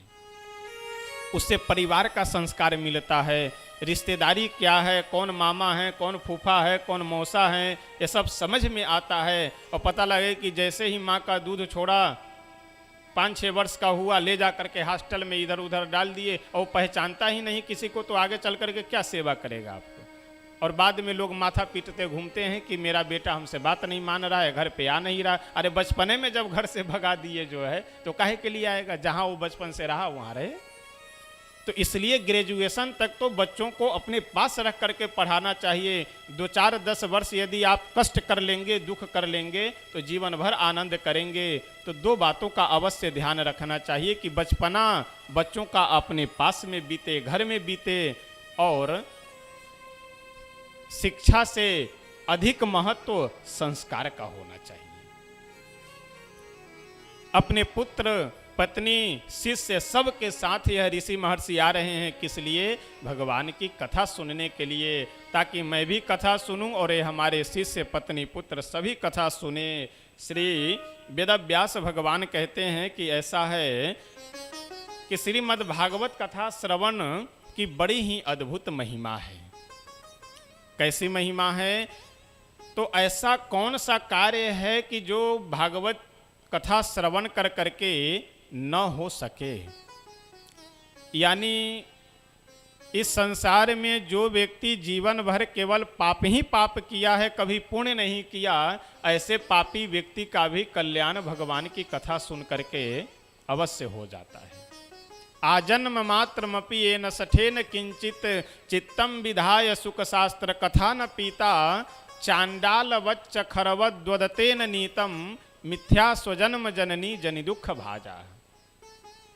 भागवतकार कहते हैं श्री सनकादिक ऋषि नारद जी को हेतु बना करके इशारा करते हुए मानो पूरे संसार को बताना चाह रहे हैं कि इस संसार में चांडाल 2 तरह का होता है, एक सामान्य चांडाल और एक विशेष चांडाल। गधा भी 2 तरह का होता है, एक सामान्य गधा और एक दूसरा विशेष गधा। तो सामान्य गधा कौन है? सामान्य गधा है जिसका गधे के योनि में जन्म हुआ है। और विशेष गधा कौन है? जो मनुष्य होते हुए भी भगवान की कथा न सुनता हो, वह विशेष गधा है। ये बात हम अपने मन से नहीं कह रहे हैं, भागवतकार इस श्लोक में कह रहे हैं। चांडाल वच्च खरवद, खर कहते हैं गधे को। जो व्यक्ति श्रीमद् भागवत, श्री राम कथा आदि भगवान के चरित्र से विमुख है, जिसका भगवान की कथा में मन नहीं लगता है, वह मनुष्य होते हुए भी चांडाल है, मनुष्य होते हुए भी गधा है। अच्छा, अगर गंभीरता से विचार किया जाए तो हम लोग गधे से कम है भी नहीं। ऐसा क्यों कह रहे हैं? ऐसा इसलिए कह रहे हैं कि गधे को जानते हैं 108 गलत फहमी होती है, गलत धारणा, और हम लोगों के पास भी कम गलत धारणा नहीं है। इस संसार में जो कुछ भी हमें मिल रहा है, यह भगवान की कृपा से मिल रहा है। सही बात यह है, अगर परिश्रम करने से मिलता तो परिश्रम हर व्यक्ति करता है, लेकिन सबको सफलता मिलती है क्या? क्यों नहीं मिलती है? परिश्रम करने से यदि कोई व्यक्ति धनवान होता तो 8 घंटे एक मजदूर जो मजदूरी कर रहा है उसे 250-300 रुपये मिल रहा है, और वहीं 1-2 घंटे ऑफिस में जा करके केवल पेन इधर से उधर दस्तखत कर दिया, इधर उधर घुमा दिया, और लाखों रुपए महीना कमा रहा है। तो परिश्रम से धन और पैसा और प्रतिष्ठा नहीं, ये सब भगवान की कृपा से पूर्व जन्म के प्रारब्ध से मिलता है। लेकिन हम लोग क्या मान लेते हैं? यह काम हम कर रहे हैं। अच्छा, विडंबना तो यह होती है कि लोग गुप्त दान भी देते हैं और चाहते हैं कि इसका नाम भी हो जाए। एक कहीं सभा लगी हुई थी, उनमें उस आयोजन में जितने भी दानदाता थे सभी का नाम बोला जा रहा था। एक आदमी मंच पे बैठा हुआ, वह भी 1100 रुपये दिया और बोला अनाउंसमेंट करने वाले से कि बोल दो कि एक व्यक्ति ये गुप्त दान दे रहे हैं। वो बोला कि जब गुप्त दान दे रहे हैं तो बोलने की ज़रूरत क्या है? वो बोले बोल दो। अब अनाउंसमेंट करने वाला मन में सोचा कि चलो अब 1100 रुपये दे रहा है तो बोलने में क्या जाता है। जा कर के माइक से बोल दिया कि हाँ, एक बहुत ही खुशी की बात है कि एक भक्त 1100 रुपये का गुप्त दान किए हैं। कुछ देर बाद आया, आकर के पुनः उस व्यक्ति से बोला कि ऐसा है कि एक बार और बोल दो कि जो गुप्त दान अभी दिए हैं 1100 रुपये का, वो इस मंच पे बैठे हुए हैं।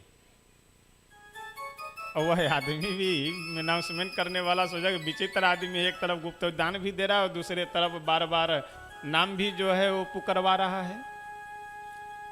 अनाउंसमेंट करने वाला मन में सोचा कि चलो क्या दिक्कत, हमें क्या जाता है, बोल देते हैं। गया, जा कर के पुनः बोल दिया कि अभी अभी जो हमने एक आप लोगों को सूचना दी है कि 1100 रुपये का एक सज्जन गुप्त दान दिए हैं, वो इस पंडाल में ही मंच पे बैठे हुए हैं। हद तो तब हो गई कि कुछ देर बाद पुनः वह गुप्त दानी व्यक्ति बोला अनाउंसमेंट करने वाले से कि भाई साहब ज़रा बोल दीजिए पुनः कि जो अभी 1100 रुपये का गुप्त दान दिए हैं वो इसी मंच पे पहली पंक्ति में, आगे की पंक्ति में बाएं साइड से 5वें नंबर पे बैठे हुए हैं। अब अनाउंसमेंट करने वाला हाथ जोड़ के बोला कि भाई साहब फिर आप अपना नाम पता क्यों नहीं बता दे रहे हैं? अपना नाम बता दीजिए, पिताजी का नाम बता दीजिए, गांव का नाम सब बता दीजिए, हम अनाउंसमेंट कर दे, बात खत्म। तो हम लोगों की विडंबना यह है कि जो कुछ है वह सब है तो भगवान की कृपा से, लेकिन हम लोग मान लेते हैं कि ये हम कर रहे हैं। और यह स्थिति गधे की स्थिति है, क्योंकि श्रावण भादो के महीने में गधा दुबला हो जाता है। ध्यान से और शांति से आप सब श्रवण करेंगे तो प्रसंग समझ में आ जाएगा, नहीं तो। और पंडाल में मैं आज देख रहा हूँ बहुत लोगों का चित्त इधर उधर घूम रहा है, तो न बातचीत कीजिए और न ही जो है ज़्यादा इधर उधर नज़र को घुमाइए, क्योंकि यहाँ से सब व्यक्ति के ऊपर नज़र रहता है कि कौन क्या कर रहे हैं। सबसे बड़ा सीसीटीवी कैमरा ये व्यास गद्दी है, यहाँ से एक एक व्यक्ति का रिपोर्ट रहता है। तो इसलिए मन को शांत करके, क्योंकि देखिए एक कथा शांति का ही विषय है। और विशेष निवेदन तो मैं यह करूंगा कि अगर कोई व्यक्ति फॉर्मेलिटी करने के लिए बैठे हुए हों कि अब निमंत्रण आया हुआ है तो जाना आवश्यक है, तो आप दर्शन दे दीजिए जिनके यहाँ आए हैं और फिर आप आराम से निकल करके जा सकते हैं। इससे होता ये है कि अब आप स्वयं बैठ करके, आप तो आए हैं फॉर्मेलिटी पूरा करने के लिए, लेकिन आसपास में अगर सुनने वाले बैठे हैं तो उन्हें भी डिस्टर्ब होता है। तो आप 10 मिनट बैठिए, आधे घंटे, जितना समय हो उतना ही बैठिए, लेकिन शांति से एकदम आनंद से बैठिए, ताकि स्वयं भी आप कुछ प्राप्त कर सके और दूसरों को भी कुछ मिल सके। तो इसलिए एक विशेष निवेदन करेंगे कि जो जहां आ रहे हैं आराम से बैठ जाएं, जो उनको बैठा दिया जाए, और विशेष इधर उधर कहीं आप लोग बातचीत न कीजिए, क्योंकि आज देख रहे हैं प्रारंभ से ही कई लोग गप सलाका लगा रहे हैं। तो निवेदन मैं कर रहा था कि श्रावण भादो के महीने में गधा जो है वो दुबला हो जाता है। जानते हैं क्यों? क्योंकि गधा अपने मन में यह सोचता है, श्रावण भादो के महीने में चारों तरफ हरी हरी घासों का बिल्कुल अमार भरमार रहता है। अब गधा अपने मन में यह सोचता है कि अरे राम राम, इतने सारे घास हम अकेले कैसे खाएंगे। अब यह सोच सोच करके वह दुबला हो जाता है। और जून जुलाई के महीने में गधा बिल्कुल हिरिष्ट पुष्ट हो जाता है, मोटा तगड़ा हो जाता है। जानते हैं क्यों? क्योंकि जून जुलाई के महीने में चारों तरफ घासें हरियाली समाप्त हो जाती है, जहाँ तहाँ थोड़ी बहुत रहती है। अब गधा जब दूर तक देखता है और उसे हरियाली दिखाई नहीं देती है, तो वो मन में सोचता है कि देखो हम सब घास खा करके ख़त्म कर दिए, यानी जितना घास था सब खा डाले, सबको ख़त्म कर दिए। यह सोच करके इतना प्रसन्न होता है कि वह मोटा हो जाता है। और वही बरसात के महीने में गधा दुबला हो जाता है, यह सोच करके कि इतना घास हम खाएंगे कैसे। तो वास्तव में हम लोगों का विचार भी यही रहता है। यह जीवन हम लोगों का जो चल रहा है, यह भगवान की कृपा से वो करते हो तुम कन्हैया मेरा नाम हो रहा है, लेकिन हम लोग ये मान लेते हैं कि कर भी हम ही रहे हैं, नाम भी मेरा ही हो रहा है। तो इसीलिए भागवतकार कहते हैं कि जो व्यक्ति भगवान की कथा नहीं सुनता है, उसका जन्म जो है वो गधे के समान है। चांडाल वच्च खरवत द्वदतेन नीतम मिथ्या स्वजन्म जननी जनि दुख भाजा। अपने केवल माँ को कष्ट देने के लिए वह संसार में जन्म लिया है, बाकी तो पुत्र वही है। पुत्र शब्द का अर्थ भी है पुम नाम नरकात त्रायते इति पुत्र। जो पुम नामक नरक से अपने पितरों को बाहर कर दे, यानी अपने पितरों का कल्याण कर दे, वही पुत्र है। और यह काम वही कर सकता है। श्री गोस्वामी तुलसी बाबा का एक बहुत सुंदर पंक्ति है, आइए हम लोग जरा गुनगुना करके तब आगे बढ़ते हैं कि पुत्र कहा किसे जाता है। क्योंकि यहाँ भागवतकार वह प्रसंग कह रहे हैं, मैं अपने मन से कहीं इधर उधर नहीं जा रहा हूँ। भागवतकार कह रहे हैं कि चांडालवच्च खरवद, जो व्यक्ति भगवान की कथा नहीं सुनता है वह क्या है, गधे के समान है। पुत्र कौन है? जो अपने पितरों का कल्याण कर सके। और पितरों का कल्याण कैसे होगा? श्री सुमित्रा जी यह बात कहती हैं, किससे? लक्ष्मण जी से। पुत्रवती जुवती जग सोई, पुत्रवती जुवती जग सोई, पुत्रवती जुवती जग सोई, पुत्रवती जुवती जग सोई, रघुपति भगत जासु सूत होई, रघुपति भगत जासु सूत होई, नतरु बाझ भली बादी बियानी, नतरु बाझ भली बादी बियानी, राम विमुख सुत देहित जानी, राम विमुख सुत देहित जानी, पुत्रवती जुवती जग सोई, रघुपति भगत जासु सुत होई। जिस माता पिता के पुत्र भगवान के भक्त हैं वही पुरुष पुत्रवान हैं, वही माँ पुत्रवती है, वही पिता पुत्रवान है। बाकी तो जैसे पशु वैसे मनुष्य। राम विमुख सुत ते हित जानी, संसार में सबसे बड़ा मूर्ख आदमी वही है। और सबसे बड़ी मूर्खतापूर्ण बात यही है कि जो भगवान से विमुख पुत्र से अपना हित चाह रहे हों, उससे बड़ा संसार में और कोई भी मूर्ख नहीं हो सकता है। श्री सनकादिक ऋषि कहते हैं कि नारद जी, इस भागवत कथा के श्रवण से संसार के बड़े से बड़े पापियों का उद्धार हो जाता है, बड़े से बड़े पाप नष्ट हो जाते हैं। कैसे? जैसे अग्नि में यदि कोई अच्छी वस्तु डाली जाए वह भी जल करके भस्म हो जाती है, और कोई गंदी खराब वस्तु डाली जाए वह भी जल करके भस्म हो जाती है, क्योंकि अग्नि का काम जलाना है। उसी तरह से भगवत कथा और भगवान नाम का काम पापों को जलाना, पापों को समाप्त करना है। तो चाहे जितना बड़ा भी पापी क्यों न हो, उसका उद्धार अवश्य हो जाएगा। और यह श्रीमद् भागवत कोई वैसे सामान्य ग्रंथ नहीं है। जब इस धराधाम का परित्याग करके भगवान श्री कृष्ण अपने गोलोक धाम को जाने लगे, तो उस समय सूक्ष्म रूप से इस श्रीमद् भागवत जी में ही अपने आप को स्थापित कर देते हैं। यानी कि इस श्रीमद् भागवत महापुराण का एक एक श्लोक, एक एक पंक्ति यह भगवान श्री कृष्ण का स्वरूप है। इस तरह से बहुत ही सुंदर शब्दों में श्री सनकादिक ऋषि श्री नारद जी महाराज को हेतु बना करके सबको श्रीमद् भागवत जी की महिमा सुना रहे हैं।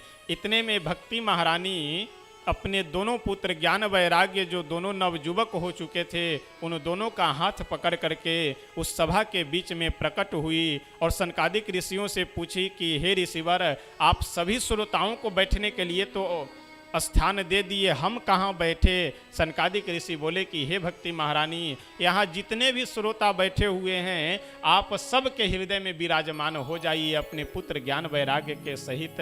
और भक्ति महारानी जितने भी श्रोता बैठे हुए थे उन सभी श्रोताओं के हृदय में जा कर के विराजमान हो जाते हैं। और जैसे भक्ति महारानी सभी श्रोताओं के हृदय में विराजमान हुई वैसे ही उस सभा में मानो और आनंद की बाढ़ आ गई और सभी आनंद में भर करके श्रीमद् भागवत की कथा श्रवण कर रहे हैं। श्री भक्ति महारानी के जय। श्रीमद् भागवत भगवान के जय। श्री नारद जी महाराज सर्वप्रथम प्रश्न करते हैं कि हे मेरे अग्रज, आप मुझसे यह बताएं कि कैसे कैसे पापियों का उद्धार होता है। के विशुद्ध्यंति वदन्तु मह्यम। सनकादिक ऋषि मुस्कुरा करके बोले कि नारद जी, ये मत पूछिए कि कैसे कैसे पापियों का उद्धार होता है, यह पूछिए कि कैसे कैसे पापियों का उद्धार नहीं होता है। ये मानवाह पाप कृतस्तु सर्वदा सदा दुराचार रता विमार्गगाह क्रोधाग्निदग्धा कुटिलाश्च कामिनः। जो व्यक्ति सदैव क्रोध से भरा हुआ रहता है, जो जीवन में पाप के अलावे और कुछ किया ही नहीं, अगर ऐसा व्यक्ति भी तन्मय होकर के शांत चित्त होकर के श्रीमद् भागवत जी की अगर कथा सुने और तदनुसार आचरण करे तो उसका अवश्य कल्याण हो सकता है। और वास्तव में आनंद भी उसी के जीवन में हो सकता है कि जो भगवान के नाम और कथा से जुड़ा हुआ हो। एक बहुत सुंदर भजन है, आइए एक दो पंक्ति हम सब गुनगुना करके तब आगे बढ़ेंगे। कि बिना भगवान के नाम और बिना भगवत चरित्र के हमारे आपके जीवन में जो शाश्वत यानी अस्थाई रहने वाला जो आनंद है वह आनंद नहीं हो सकता है। तो इसलिए अपने जीवन को चलाने के लिए गृह कार्य आवश्यक है। जीवन को व्यतीत करने के लिए कार्य करना संसार में आवश्यक है, लेकिन जीवन को आनंद से जीने के लिए, प्रसन्नता से जीने के लिए भगवान का आश्रय भी बहुत परम आवश्यक है। जिसके जीवन में मिला सत्संग है, जिसके जीवन में मिला सत्संग है, उसे हर घड़ी आनंद ही आनंद है। जिसके जीवन में मिला सत्संग है, उसे हर घड़ी आनंद ही आनंद है। जिसके जीवन में मिला सत्संग है, जिसके जीवन में मिला सत्संग है, उसे हर घड़ी आनंद ही आनंद है। जिसके जीवन में मिला सत्संग है, उसे हर घड़ी आनंद ही आनंद है।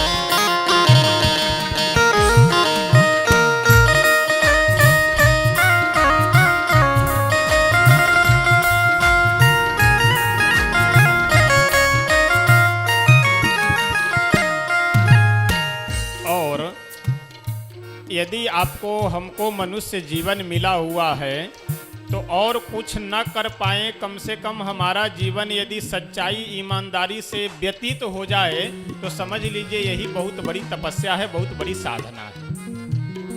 जिसका जीवन सच्चाई में ढल गया, उसके पापों का पर्वत भी गल गया। जिसका जीवन सच्चाई में ढल गया, उसके पापों का पर्वत भी ढल गया। जिसका जीवन सच्चाई में ढल गया, उसके पापों का पर्वत भी गल गया। जिसका जीवन सच्चाई में ढल गया, उसके पापों का पर्वत भी ढल गया। जिसके रोम रोम बसे गोविंद हैं, जिसके रोम रोम बसे गोविंद हैं, उसे हर घड़ी आनंद ही आनंद है। जिसके रोम में बसे गोविंद है, उसे हर घड़ी आनंद ही आनंद है।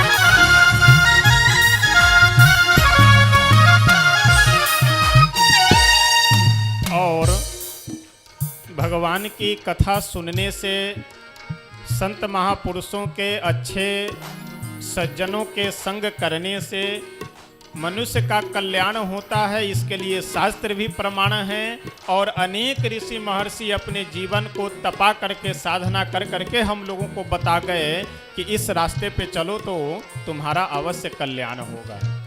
वही संत कहते हैं, संत ऋषियों की वाणी को मानो, तत्व क्या है जगत का ये जानो। संत ऋषियों की वाणी को मानो, तत्व क्या है जगत का ये जानो। संत ऋषियों की वाणी को मानो, तत्व क्या है जगत की ये जानो। संत ऋषियों की वाणी को मानो, तत्व क्या है जगत का ये जानो।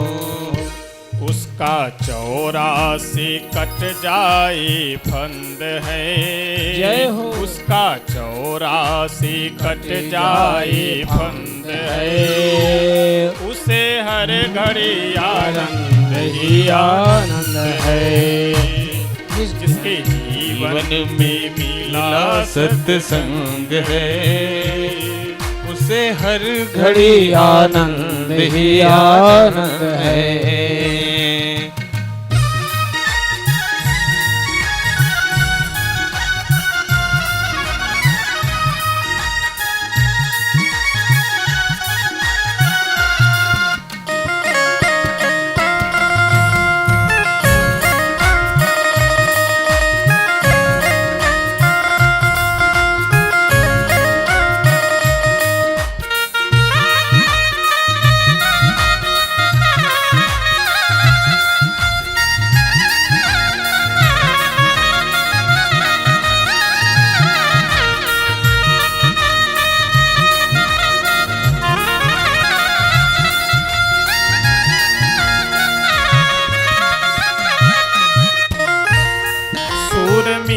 मीरा कबीरा ने गाया, तुलसी नानक ने दर्शन पाया।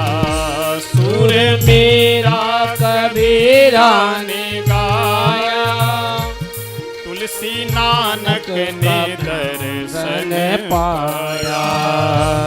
जिनके हृदय में राम नाम बंद है, जिनके हृदय में राम नाम बंद है, उसे हर घड़ी आनंद ही आनंद है। जिसके जीवन में राम नाम बंद है, उसे हर घड़ी आनंद ही आनंद है। जिसके जीवन में मिला सत्संग है, उसे हर घड़ी आनंद ही आनंद है। जिसके जीवन में राम नाम बंद है, उसे हर घड़ी आनंद ही आनंद है। श्री राधा कृष्ण भगवान की जय। जिसके जीवन में मिला सत्संग है, उसे हर घड़ी आनंद ही आनंद है। यह जो सांसारिक हम लोग आनंद में रहते हैं, यह सब क्षणिक आनंद है। अभी किसी और वस्तु से आनंद मिल रहा है, बाद में किसी और वस्तु से। यह आनंद सदैव बदला करता है, लेकिन शाश्वत हमेशा जो आनंद रहने वाला है, वह तो भगवान के नाम और भगवान की कथा का ही आनंद है। और श्री सनकादिक ऋषि श्री नारद जी महाराज को एक प्रसंग सुनाने जा रहे हैं। नारद जी से कहते हैं कि ऐसा है कि ए मानवाह पाप कृतस्तु सर्वदा सदा दुराचार रता विमार्गगाः क्रोधाग्नि दग्धा कुटिलाश्च कामिनः। जो व्यक्ति कुटिल है, कामी है, वह भी सप्ताह यज्ञेन कलौ पुनन्ति ते।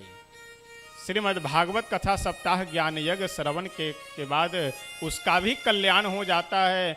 और आपको मैं एक उदाहरण मैं समझाने के लिए एक उदाहरण, एक प्रसंग सुनाने जा रहा हूँ। तो श्री आत्मदेव जी का प्रसंग सनकादिक ऋषि श्रवण कराने जा रहे हैं, लेकिन 7:30 बजे का समय हो चुका है। तो 2-4 मिनट आगे पीछे कोई दिक्कत नहीं। 7:30 से 8 के बीच में संदेश है कि 10 मिनट सीताराम करे। तो आइए हम सब प्रेम से 10 मिनट संकीर्तन करते हैं, क्योंकि श्रीमद् भागवत जी का प्रारंभ भी कीर्तन से ही होता है। और श्रीमद् भागवत महापुराण का जो 18,000 श्लोक है, उनमें 17,999 के बाद जो अंतिम 18,000वां श्लोक है, वह श्लोक यही है कि नाम संकीर्तनम यस्य सर्व पाप प्रनाशनम प्रणामो दुख समनः तम नमामि हरिम परम। भगवान का जो नाम है वही कल्याणकारी है। तो श्रीमद् भागवत जी का भी सार तत्व यही है जो हम लोग करने जा रहे हैं। तो चिंता करने की कोई बात नहीं है, प्रसंग में ही हम लोग चल रहे हैं। तो इसलिए आनंद से प्रेम से आइए हम सब 10 मिनट श्री सीताराम नाम का जप करते हैं, संकीर्तन करते हैं। उसके बाद फिर कथा प्रसंग में हम सब प्रवेश करेंगे। सीताराम सीताराम सीताराम जय सीताराम सीताराम सीताराम सीताराम जय सीताराम सीताराम सीताराम सीताराम जय सीताराम सीताराम सीताराम सीताराम जय सीताराम सीताराम सीताराम सीताराम जय सीताराम सीताराम सीताराम सीताराम जय सीताराम सीताराम सीताराम सीताराम जय सीताराम सीताराम सीताराम सीताराम जय सीताराम सीताराम सीताराम सीताराम जय सीताराम सीताराम सीताराम सीताराम जय सीताराम सीताराम सीताराम सीताराम जय सीताराम सीताराम सीताराम सीताराम जय सीताराम सीताराम सीताराम सीताराम जय सीताराम सीताराम सीताराम सीताराम जय सीताराम सीताराम सीताराम सीताराम जय सीताराम सीताराम सीताराम सीताराम जय सीताराम सीताराम जय सीताराम सीताराम जय सीताराम सीताराम जय सीताराम सीताराम जय सीताराम सीताराम सीताराम सीताराम जय सीताराम सीताराम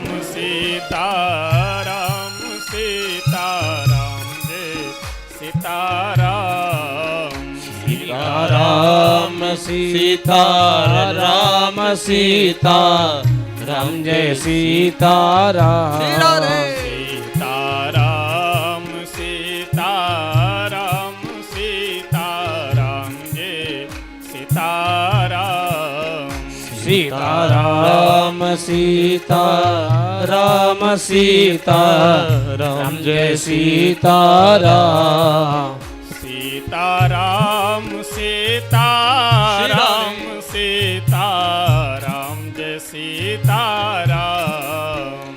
सीताराम सीताराम सीताराम जय सीताराम सीताराम सीताराम सीताराम जय सीताराम सीताराम सीताराम सीताराम जय सीताराम सीताराम सीताराम सीताराम जय सीताराम सीताराम सीताराम सीताराम जय सीताराम सीताराम हरि बोल। सीताराम सीताराम जय सीताराम सीताराम सीताराम सीताराम जय सीताराम सीताराम सीताराम सीताराम जय सीताराम सीताराम सीताराम सीताराम जय सीताराम सीताराम सीताराम सीताराम जय सीताराम सीताराम सीताराम सीताराम जय सीताराम सीताराम जय सीताराम सीताराम जय सीताराम सीताराम जय सीताराम सीताराम जय सीताराम सीताराम सीताराम सीताराम जय सीताराम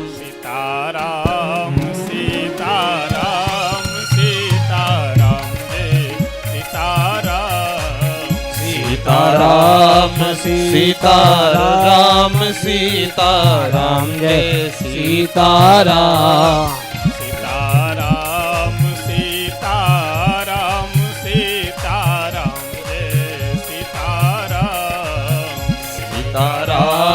सीताराम सीताराम जय सीताराम सीताराम सीताराम हरि बोल। सीताराम सीताराम सीताराम सीताराम जय सीताराम सीताराम सीताराम सीताराम जय सीताराम सीताराम सीताराम सीताराम जय सीताराम सीताराम सीताराम सीताराम जय सीताराम सीताराम सीताराम सीताराम जय सीताराम सीताराम सीताराम सीताराम जय सीताराम सीताराम सीताराम सीताराम जय सीताराम सीताराम सीताराम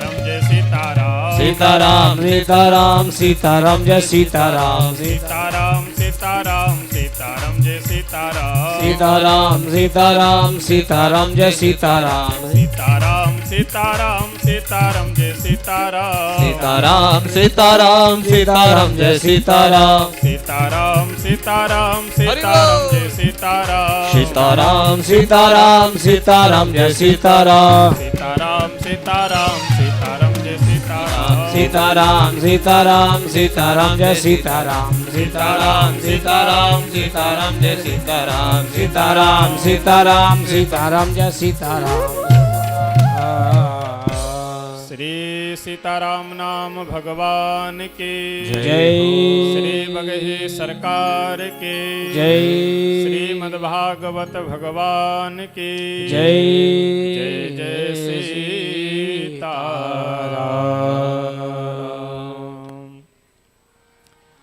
7:30 बजे से 8 बजे के मध्य 10 मिनट सीताराम अथवा ईश्वर के जिस नाम में प्रेम हो, समर्पण हो, लगाव हो, श्रद्धा हो, उसी नाम का जप जो लोग करते हैं वो तो अच्छी बात है। यहाँ तो प्रतिदिन आधे घंटे तक, लगभग आधे से पौन घंटे होता है। लेकिन जो नहीं करते हैं वह भी जीवन में अपने इस नियम को धारण कीजिए, इससे बहुत लाभ मिलेगा समय से। लेकिन तमाम लोगों को समस्या ये रहती है ना कि बस तत्काल एंटीबायोटिक चाहिए कि ऐसा कुछ कर दे कि ताकि तत्काल लाभ दिखाई देने लगे। जैसे डॉक्टर दवा देता है और डॉक्टर से यदि यह कहिए कि कोई ऐसा उपाय नहीं है डॉक्टर साहब कि बिना दवा खाए ही बीमारी ठीक हो जाए, तो डॉक्टर क्या बोलेगा कि जिस दरवाजे से आए हो जितने स्पीड में, उसी दरवाजे से उतने स्पीड में निकल जाओ बाहर। यानी ये संभव नहीं है कि बिना दवा खाए हमारे बीमारी सही हो जाए। उसी तरह से यह संभव नहीं है कि बिना भगवत नाम और भगवत कथा रूपी औषधि लिए हुए यह भवरोग हम लोगों का ठीक हो जाए, यह संभव है ही नहीं। और आश्चर्य की बात है महाराज, जितना विश्वास हम लोग संसार के ऊपर कर लेते हैं उसका 10% भी विश्वास हम लोग भगवान पे नहीं करते हैं। भगवान का जैसे नाम आ जाए कि भैया कथा सुनो, नाम जपो, तुरंत लेकिन किंतु परंतु लगाने लगते हैं। अच्छा, मैं उदाहरण आपको बताऊं कि संसार पे हम लोग इतना भरोसा करते हैं, जैसे अधिकतर लोग दाढ़ी बनवाने जाते हैं सैलून में नाई के पास, दाढ़ी बनवाने गए, कुर्सी पे बैठ गए और बैठने के बाद शीशा के सामने एक बार बढ़िया अपना चेहरा देख लिए और चेहरा देखने के बाद में करते क्या है, सबसे पहले नेत्र बंद कर लेते हैं। होता है कि नहीं? बैठ करके आंख बंद कर लिए। अब वह नाई जो है बढ़िया एकदम ब्लेड या छुरा जो भी रखे हुए हो ले करके और उसे दाढ़ी पे जो भी क्रीम वगैरह लगाना है लगा करके और छुरा से धीरे धीरे वो बाल को साफ करते करते गर्दन के पास ले करके आता है और गर्दन पे ला करके छुरी चला रहा है अगला व्यक्ति, और फिर भी हम नेत्र बंद कर करके बैठे हुए हैं। अच्छा, दाढ़ी बनाने के लिए जो छुरी ऊपर नीचे वो चला रहा है, छोरा यदि दाहिने बाएं घुमा दे तो राम नाम सत्य हो जाए तुरंत। लेकिन हम लोग विश्वास इतना करते हैं कि अपना गर्दन बिल्कुल समर्पित कर देते हैं उसे। लेकिन वहीं भगवान की अगर बात आ जाए, पता नहीं होते हैं कि नहीं होते हैं, होते हैं तो कहाँ रहते हैं, कैसे मिलेंगे, मिले हैं कि नहीं किसी को, तुरंत लेकिन किंतु परंतु लगाने लगते हैं। तो बहुत से ऋषि महर्षि हमारे, बहुत से गुरुजन जो अपने पूर्ण रूप से सारे जीवन को साधना कर करके और अनुभव कर करके यह बता गए कि राम नाम जपने से कल्याण होता है, भगवान की कथा सुनने से उनका दर्शन मिलता है। तो जब तक हम कुछ साधना करेंगे नहीं, जब तक हम कुछ संकीर्तन भगवत कथा आदि का श्रवण करेंगे नहीं, तब तक केवल कहने मात्र से संभव नहीं है कि हमें लाभ मिल जाए। तो यदि लाभ लेना हो तो उसके लिए परिश्रम प्रयास तो अवश्य हम लोगों को करना चाहिए। श्री सनकादिक ऋषि नारद जी से कहते हैं कि हे नारद जी, श्रीमद् भागवत कथा श्रवण करने से कैसे कैसे पापियों का कल्याण होता है, एक मैं प्रसंग आपको सुनाने जा रहा हूं। कौन सा प्रसंग? एक तुंगभद्रा नाम की नदी है। उस तुंगभद्रा नदी के तट पे एक बड़ा ही सुंदर गांव था और उस गांव में एक आत्मदेव शर्मा नाम के विप्र देवता रहते थे। ब्राह्मण कुल में उनका जन्म हुआ था, ब्राह्मण थे। श्रौत स्मार्त कर्मों में बिल्कुल निष्णात थे, निपुण थे, लेकिन प्रारब्धवश उनको कोई संतान नहीं थी। पढ़े लिखे विद्वान ब्राह्मण थे, यजमानी भी लंबी चौड़ी थे और घर में गरीबी भी नहीं थी, धन धान्य से परिपूर्ण थे, धनवान व्यक्ति थे, लेकिन फिर भी अपने संस्कारवश, अपने कर्तव्यवश पौरोहित्य कर्म करते थे। उनकी धर्म पत्नी थी जिसका नाम था धुंधिली, और धुंधिली के लिए विशेषण देते हुए भागवतकार बहुत सुंदर सर्वप्रथम विशेषण क्या लिखते हैं कि स्ववाक्य स्थापिका। धुंधली कैसी थी कि अपनी बातों को हर जगह रखने वाली, जबरदस्ती यानी ज्यादा बोलने वाली। अच्छा, दो दो विशेषण कहते हैं। एक स्ववाक्य स्थापिका मतलब जबरदस्ती अपने बातों को रखने वाली, और बहु जल्पिका बहुत बोलने वाली। एक बात बतावे, भागवतकार श्री वेदव्यास जी यहाँ एक धुंधली को एक शब्द से सम्मानित करना चाहते हैं, लेकिन उसको अपनी भाषा में बोल रहे हैं। भागवतकार वेदव्यास जी मानो कहना चाह रहे हैं कि धुंधली क्या है, नेताइन है, ज़्यादा बोलना, हर जगह अपनी बात जबरदस्ती मनवाना, लेकिन अब अपने सम्मानित और प्रतिष्ठित शब्द में बोल रहे हैं कि स्ववाक्य स्थापिका। अच्छा, कुछ लोगों का स्वभाव होता है, वो जब तक दो चार से गप सलाका न कर ले, कईयों का तो ऐसा स्वभाव होता है कि यदि दिन भर में एक बार वह किसी से, चाहे पति से झगड़ा करे या किसी पड़ोसी से, किसी न किसी से जब तक झगड़ा न कर ले तब तक उसके पेट का अन्न पच नहीं सकता है। ये स्वभाव चाहे जिस किसी का भी हो, ये ठीक नहीं है। एक बहुत सुंदर प्रसंग है, किसी गांव में एक महिला रहती थी। उसका स्वभाव यही था कि प्रतिदिन जब तक एक से झगड़ा ना कर ले तब तक उसको चैन मिलता ही नहीं, तो शांति मिले ही नहीं। अच्छा, ऐसे लोगों से लोग भी बचने लगते हैं। कुछ बोल भी रही हो, कोई ध्यान नहीं देता, अरे बोलने दो इसे, कौन जाए उसे उलझने के लिए। सायंकाल की बेला हो गई, कोई झगड़ा करने वाली मिली नहीं या कोई झगड़ा करने वाला मिला नहीं। तो सायंकाल की बेला में जब कुआं पे गई, पानी पुराने समय में कुआं से ही पानी भर करके लाते थे, वहाँ पानी भरने के लिए गई तो अपनी बेटी से बोली कि सुनो, मैं जा रही हूँ कुआं पे जल भरने के लिए, वहाँ तुम आ करके केवल हमसे यह पूछना कि सब्जी मैं बनाने जा रही हूँ उसमें नमक कितना डालना है। अब बेटी को, बेचारी को क्या पता, वो छोटी सी बच्ची हो, सीधी सादी हो, बोली कि ठीक है। अबे माता जी गई वहाँ जल भरने के लिए, और बेटी जी बाद में जा कर के पूछी कि अरे माँ, सब्जी बनाने जा रहे हैं तो उसमें नमक कितना डालना है। माता जी पूछी कि आलू कितना है, क्या मात्रा है। बोले आधे किलो आलू है। तो माता जी बोली कि ठीक है, आधे किलो आलू है तो उसमें 1 किलो नमक डाल दो। अब आसपास में महिलाएं खड़ी थी, बोली कि अरे पागल हो गई है, आधे किलो आलू में 1 किलो नमक पड़ेगा। अब मिल गया मौका, आलू हमारा, सब्जी हमें खानी है, बनाना हमें है। अब आधे किलो आलू में हम 1 किलो नमक डालें, चाहे 5 किलो डालें, तुमसे क्या लेना देना है। तो अगर स्वभाव बन गया है तो स्वभाव का, अच्छा एक कहावत है ना कि नेचर और सिग्नेचर व्यक्ति का जल्दी बदलता नहीं है। लेकिन यह स्वभाव ठीक नहीं है। भागवतकार वही बात कहते हैं कि स्ववाक्य स्थापिका, हर जगह अपनी बात को जबरदस्ती रखना, और बहुत जल्पिका, बहुत बोलती है, इसलिए मनुष्य को कम बोलना चाहिए। और एक बात मैं और निवेदन करूं यहाँ कि किसी भी विचार पे समाधान करने के लिए, विचार विमर्श करने के लिए, किसी प्रसंग पे अगर बैठक हो रही हो, 2-4-10 लोग विचार कर रहे हो, तो वहाँ बात तब बिगड़ जाती है कि जब कोई व्यक्ति अपना विचार रख करके और यह कहता है कि जो मैं कह रहा हूँ यही है, यही सत्य है, बाकी और सत्य नहीं है। और यदि वहाँ पे कोई व्यक्ति अपना विचार रख करके यह कहे कि आप सब जो अपना विचार रख रहे हैं सब ठीक है, लेकिन हम जो कह रहे हैं ऐसा भी है। अब दोनों वाक्यों में आप लोग ध्यान दीजिएगा। जब हम लोग यह कहते हैं कि ऐसा ही है, ही शब्द का जब हम प्रयोग करते हैं तो वही बात बिगड़ जाती है। और जब हम यह कहते हैं कि ऐसा भी है, तो इस ही और भी, इन दोनों शब्दों में बहुत जमीन आसमान का अंतर है। भी का मतलब यह है कि ऐसा भी है, यानी आप सब जो कह रहे हैं वह भी ठीक है, और हम जो कह रहे हैं वह भी ठीक है। और ऐसा ही है का मतलब यह है कि आप सब जो भी कह रहे हैं सब गलत है, हम जो कह रहे हैं वही ठीक है। तो इसलिए कभी भी अपना विचार रख करके प्रयास यह करना चाहिए कि ही न लगा करके हम लोग भी लगावे कि आप सब जो कह रहे हैं वो ठीक है, लेकिन हमारा भी विचार ठीक है।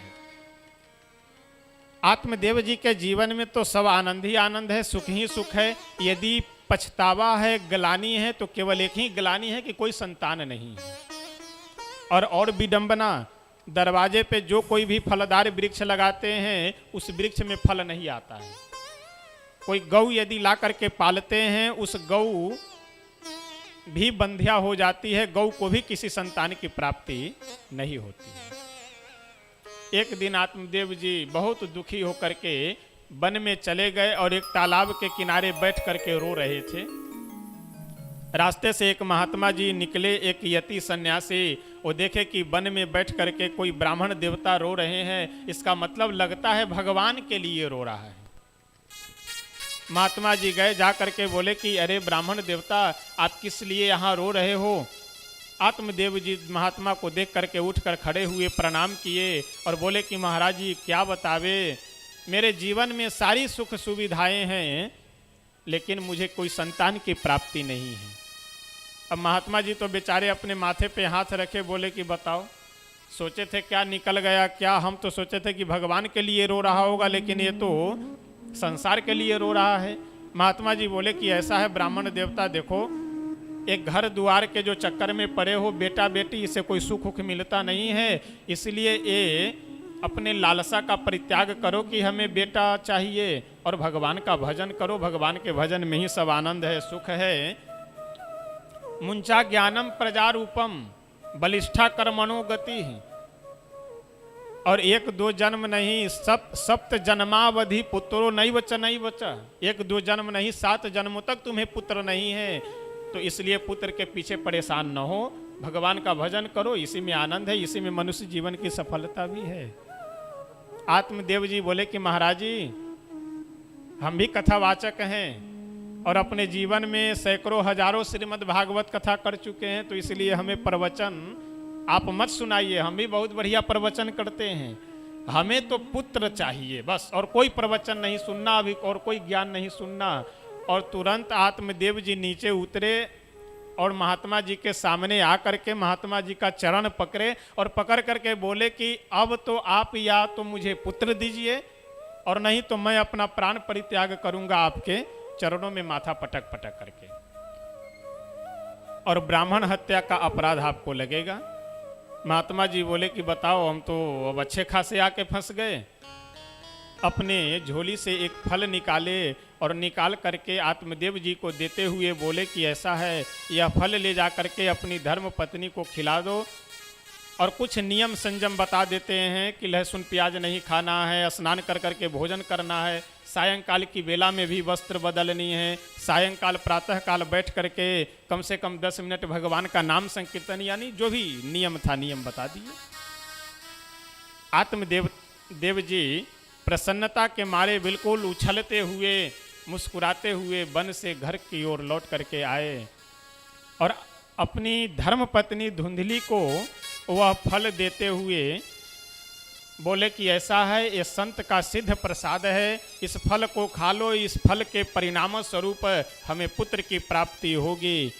अब धुंधली तो स्ववाक्य स्थापिका है, हर जगह जबरदस्ती अपने बात को रखने वाली है, तो किसी की बात मान कैसे सकती है। बैठ करके सोच विचार कर रहे थे कि अरे राम राम बताओ, यह यदि फल मैं खा ली, कहीं यदि सही में मेरे गर्भ में मेरा पुत्र यदि पलने लगा, तो मैं सुनी हूं कि कभी कभी गांव में आग लग जाती है, और मान लो मेरे गर्भ में मेरे पेट में मेरा बालक पल रहा हो तो दौड़ने में और भागने में दिक्कत होती है, और कभी घर में यदि आग लग गई तो सब तो भाग करके अपना जान बचा लेंगे, प्राण बचा लेंगे, मरना हमको पड़ेगा। और मान लीजिए कि आग न भी लगी तो शरीर जब मेरा भारी हो जाएगा तो गृह कार्यम कथम भवेत, गृह कार्य कैसे होगा, और गृह कार्य नहीं होगा और कहीं हमारे पतिदेव अपनी बहन को बुला लिए, तो आप जानते हैं कि संसार में अगर सबसे खतरनाक कोई संबंध है तो उन खतरनाक संबंधों में एक ननद भौजाई का भी संबंध है। बिल्कुल सांप नेवला वाली स्थिति, सब में पट जाए, लेकिन इस संबंध में जल्दी व्यवहार रहना बड़ा मुश्किल रहता है।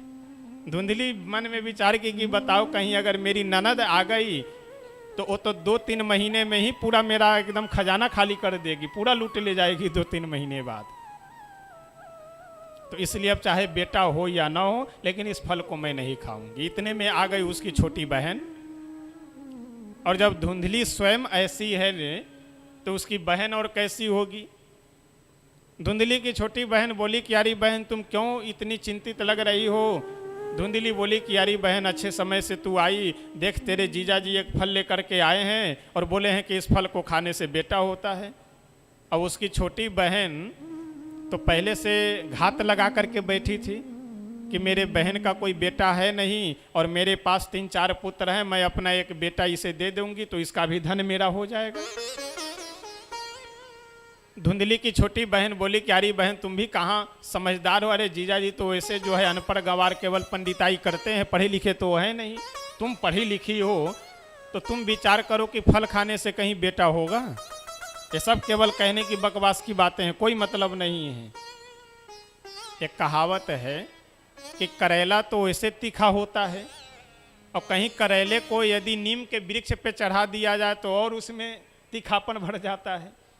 तो धुंधली तो पहले से ही जो है वो चतुर बुद्धि की थी, और उसकी छोटी बहन और चतुर मिल गई और उसको भड़का करके बर्बाद कर दी। धुंधली बोली तो क्या करें, हम कुछ निर्णय नहीं ले पा रहे हैं। धुंधली की छोटी बहन बोली इसमें निर्णय लेने की बात क्या है, परेशान होने की कोई ज़रूरत नहीं है। मेरे गर्भ में मेरा बालक पल रहा है, मेरा बेटा, जब इसका जन्म होगा तो मैं धीरे से ला करके रात्रि में तुम्हें दे दूंगी, और तब तक तुम धीरे धीरे बहाना बना करके ऐसा व्यवहार रखो कि जैसे तुम्हारे गर्भ में बालक हो, और तुम मुझे कुछ पैसे दे देना, मैं ले जा करके अपने पति को देकर समझा दूंगी, चुप करा दूंगी, हो गया। धुंधली बोली कि हाँ ये बात तुम बढ़िया बता रही हो। एक यहाँ मैं आप लोगों को निवेदन करूँ, एक प्रसंग, श्री गोस्वामी तुलसीदास जी महाराज श्री रामचरित मानस के अलावे 12 ग्रंथ और लिखे हैं, 12 ग्रंथावली। उस 12 ग्रंथावली में एक दोहावली नामक जो ग्रंथ है, उस दोहावली में लगभग 500 के आसपास दोहा है। अब 1 से और 500 तक की आप गिनती कीजिए तो रास्ते में एक अंक मिलता है जो बहुत खतरनाक है। अगर किसी के लिए प्रयोग कर दीजिए तो अच्छा खासा व्यवहार समाप्त हो जाए 1 मिनट में।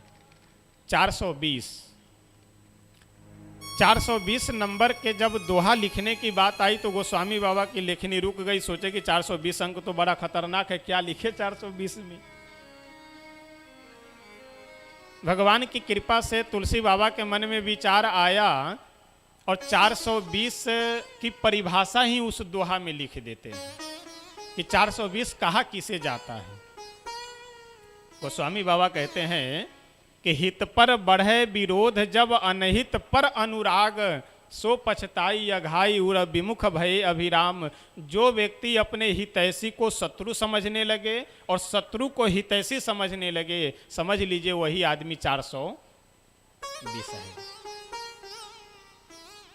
अगर यहाँ धुंधली के लिए उस शब्द का प्रयोग किया जाए तो कोई अतिशयोक्ति नहीं होगी। यानी इसके पति जो सर्वभावेन हितैषी हैं उनको ये शत्रु समझ रही है अभी, और जो इनकी बहन सर्वभावेन इनकी शत्रु है, धुंधली की शत्रु है, उसको अभी हितैषी समझ रही है।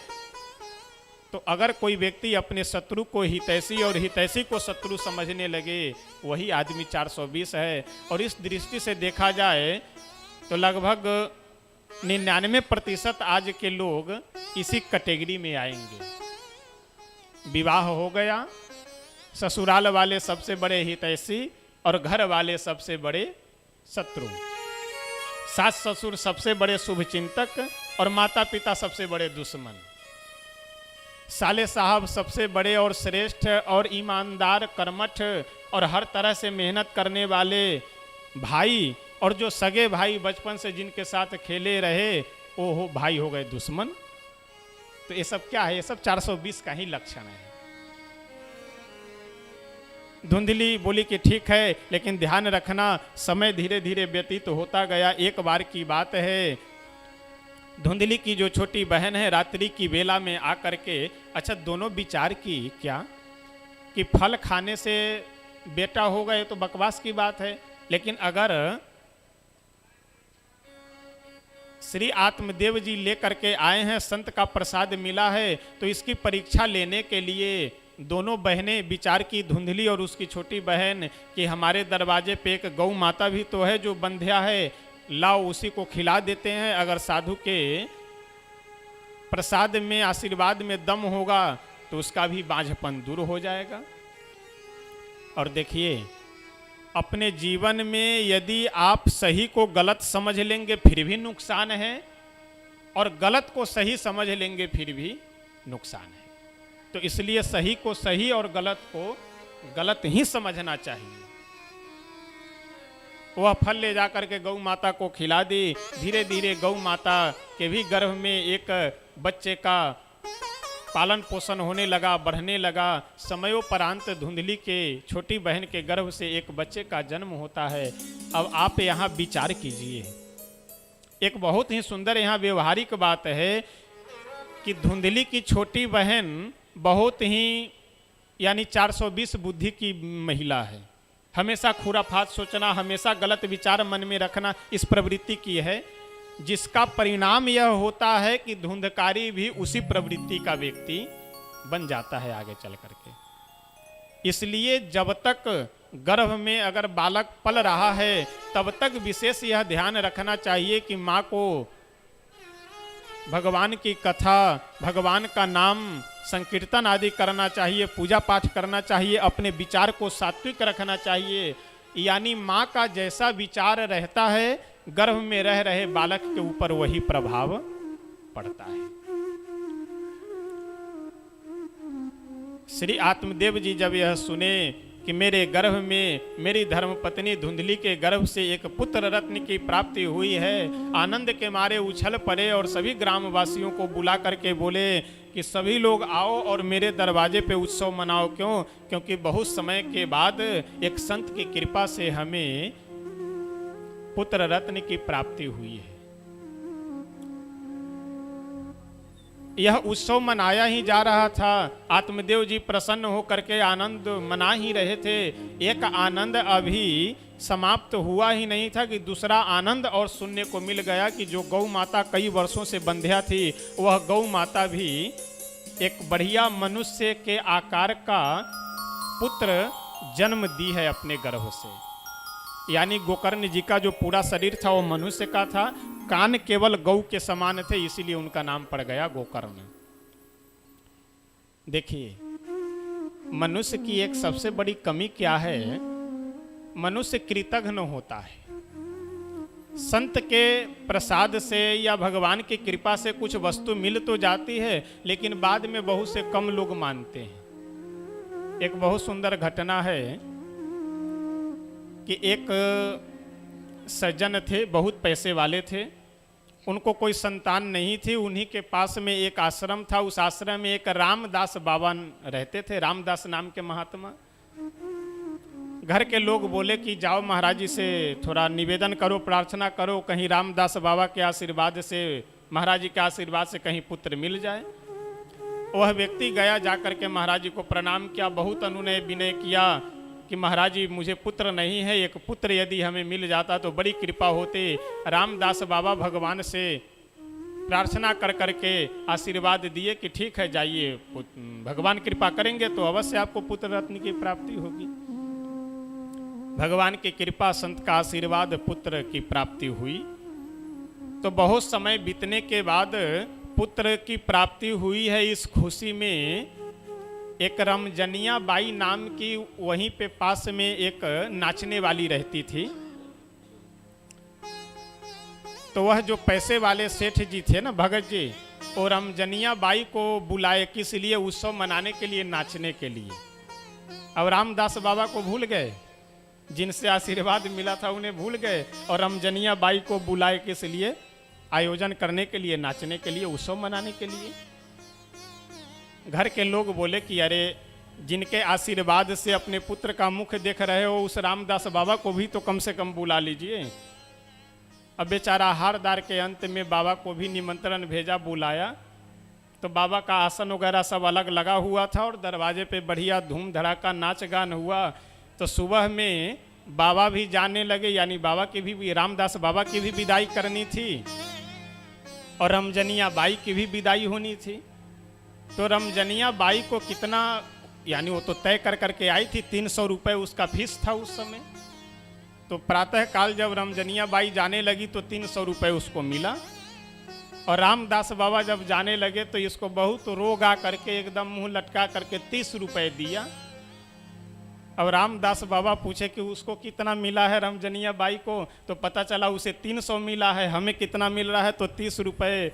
रामदास बाबा से रहा नहीं गया, बोले कि आंखें फूटी जगत की, काह करे जगदीश। आंखें फूटी जगत की, काह करे जगदीश। रमजनिया को 300 और रामदास को 30। जिनके आशीर्वाद से, जिस रामदास के आशीर्वाद से इस मूर्ख को पुत्र मिला है, वह उस महात्मा को 30 रुपये, और जिसका कोई योगदान नहीं है, जिसका कोई आशीर्वाद नहीं है, उस रमजनिया बाई को 300 रुपये मिला। तो कहने का तात्पर्य कि आज विडंबना यही है कि हम लोग यही नहीं समझ पाते हैं कि हमें क्या करना चाहिए और क्या नहीं करना चाहिए, कहाँ खर्च करना चाहिए और कहाँ नहीं खर्च करना चाहिए, यही हम लोग समझ नहीं पाते हैं। और यही समझने की आवश्यकता है। श्री आत्मदेव जी बड़े प्रसन्न हैं, क्योंकि अभी तक एक पुत्र भी नहीं थे और आगे आज 2 पुत्रों की प्राप्ति हुई है। इससे अच्छे सौभाग्य की क्या बात हो सकती है। धीरे धीरे समय व्यतीत होता गया और श्री गोकर्ण जी महाराज आत्मज्ञानी महापुरुष हुए, शास्त्रों के पारंगत विद्वान हुए, और वहीं धुंधकारी महाखलह। गोकर्ण पंडितो ज्ञानी धुंधकारी महाखलह। श्रीमद्भागवतकार बहुत सुंदर वर्णन करते हुए कहते हैं कि धुंधकारी की जो प्रवृत्ति थी ना, कुत्तों को साथ में लेकर के चलना, छोटे छोटे बच्चों को कुएं में डाल देना, कुएं में गिरा देना, कोई अंधा व्यक्ति यदि रास्ते से जा रहा हो तो उसको रास्ता दिखलाने के नाम पे कहीं गड्ढे में ले जा करके गिरा देना, यही आतताई का काम धुंधकारी का हो गया।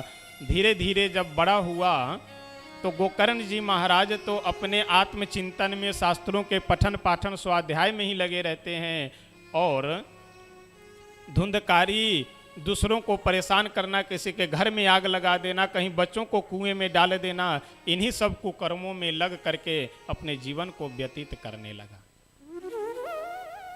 अच्छा, एक ही परिवार में धुंधकारी भी रह रहा है और गोकर्ण जी भी रह रहे हैं, लेकिन गोकर्ण जी की दृष्टि ऐसी है कि वह धुंधकारी के कार्यों पे या धुंधकारी के क्रियाकलाप पे कोई ध्यान नहीं देते हैं, केवल अपने कार्य पे ध्यान देते हैं। और कितना सुंदर संकेत है, अगर जीवन में शांति से जीवन व्यतीत करना हो तो क्या करना चाहिए? हम लोग अपने पे ध्यान दें। संसार क्या कर रहा है यह हमारा आपका विषय नहीं है, संसार में हमें क्या करना चाहिए ये हमारा आपका विषय है। और विडंबना ये है कि हम लोग संसार को तो खूब ज्ञान देते हैं, लेकिन जब स्वयं ज्ञान पालन करने की बात आती है तो एकदम 0 बटा हो जाते हैं। तो संसार कैसे चल रहा है, कैसे चलेगा, ये हमारा आपका विषय नहीं है। ये जो संसार को बनाए हैं उनका ये विषय है। संसार में हमें कैसे चलना है यह हमारा आपका विषय होना चाहिए। एक दिन गोकर्ण जी देखे कि अब यहाँ रहना ठीक नहीं है, विचार कर ही रहे थे कि अब यहाँ से चला जाए तीर्थ यात्रा में। उसी समय एक घटना हुई। क्या? धुंधकारी एक दिन घर में जितने धन संपत्ति थे सबको ले जा करके बेच दिया और सबको खर्च कर दिया। कहाँ? पूजा पाठ में नहीं, जुआ खेलने में, शराब पीने में, वेश्यावृत्ति में, इन सभी कुकर्मों में सारे घर के जो भी धन थे पूर्वजों के सब खत्म कर दिया। एक दिन आत्मदेव जी को भी पकड़ करके लातों से मारा, घूसों से मारा, डंडे से पीटा और बोला कि कहाँ धन छिपा करके रखे हो, किस बैलेंस बैंक में बैलेंस है, उस बैंक का जल्दी से पासबुक दो, नहीं तो आज खत्म कर देंगे। आत्मदेव जी बोले कि अरे बेटा तुम तो पहले सारा खाता खाली कर चुके हो और पूरे संपत्ति घर की भी बर्बाद कर चुके हो, अब घर में है कहाँ कुछ जो हम दे। बोले ठीक है, शाम तक का समय है, अगर शाम तक आपने नहीं बताया, तुमने नहीं बताया कि धन कहाँ गाड़ करके रखे हो तो शाम को तो निश्चित है आज खत्म कर देंगे तुम।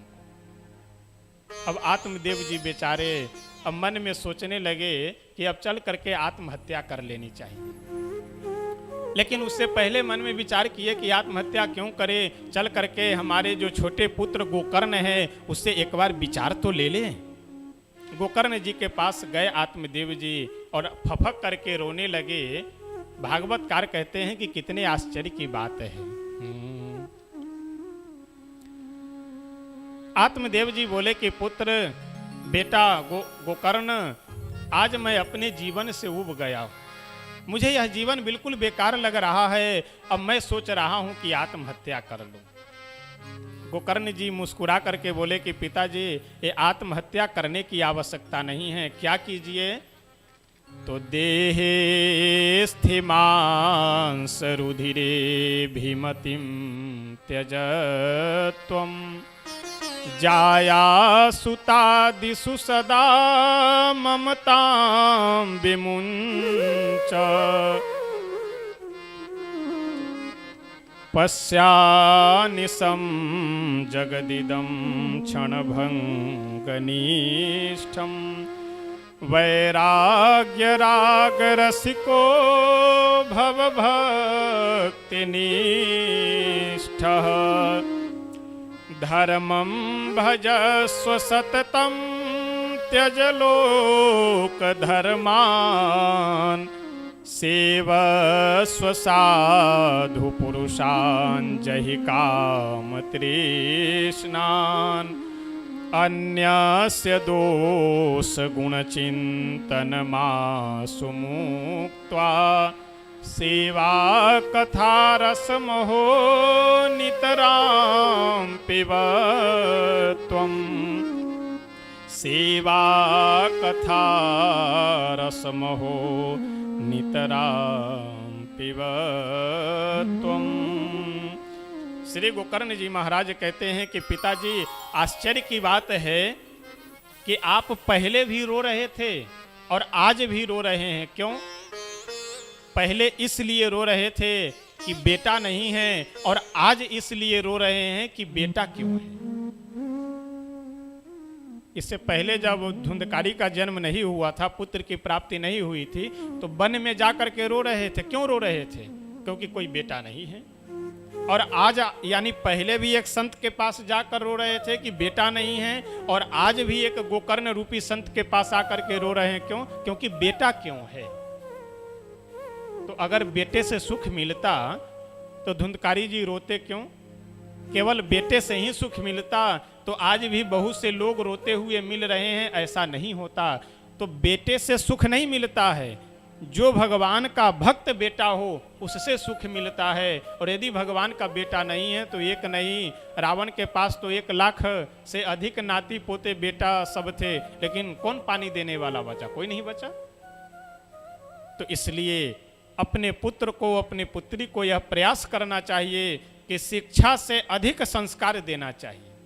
अगर भगवान का भक्त है, संस्कारवान है, तो भले ही कम पढ़ा लिखा क्यों न हो, आराम से वह परिवार को लेकर के चल सकता है, माता पिता को सबकी सेवा कर सकता है, और बहुत पढ़ लिख करके बहुत बड़ा आदमी बन जाए, करोड़ों रुपए महीने में कमाए, लेकिन फिर भी आपको 1 गिलास पानी नहीं दे सकता है। क्यों? क्योंकि उसका वह महत्व नहीं समझ रहा है।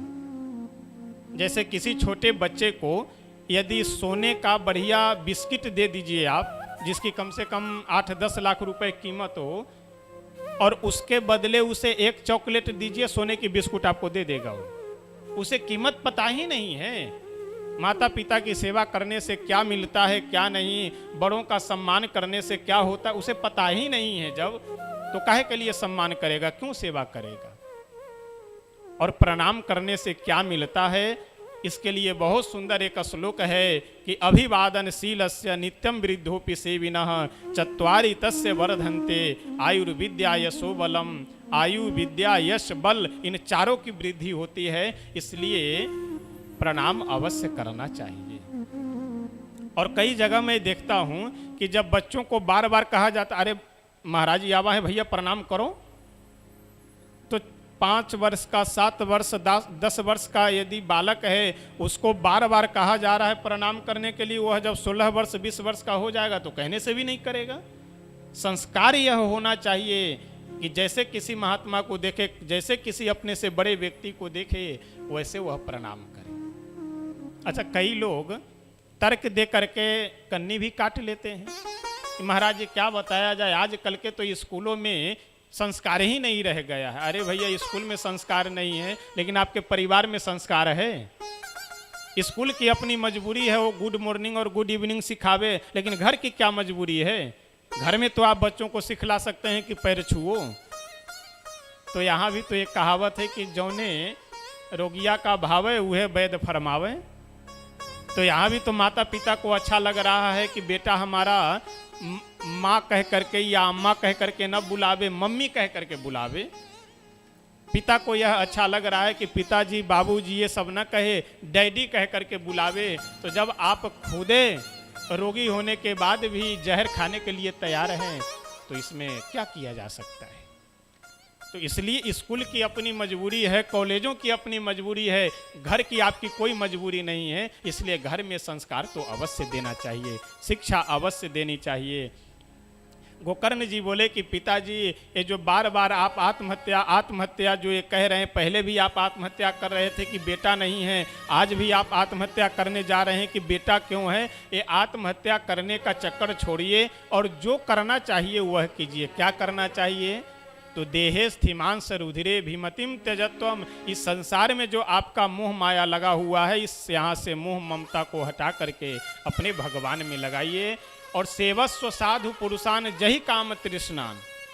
संतों की सेवा कीजिए, संतों का संग कीजिए। इस संसार के धर्म को छोड़ करके आप भगवत धर्म का पालन कीजिए। सबसे बड़ा धर्म यही है, भगवान का नाम संकीर्तन हो, भगवान की कथा हो। आइए हम सभी एक भजन के माध्यम से यह श्रवण करते हैं कि यह मनुष्य शरीर जो हमें आपको मिला है, इसका महत्व क्या है और भगवान की कितनी बड़ी हमारे आपके ऊपर कृपा है। तेरी मेहरबानी का है बोझ इतना, जिसे मैं उठाने के काबिल नहीं हूँ। तेरी मेहरबानी का बोझ है इतना जिसे मैं उठाने के काबिल नहीं तेरी मेहरबानी का है बोझ इतना जिसे मैं उठाने के काबिल नहीं।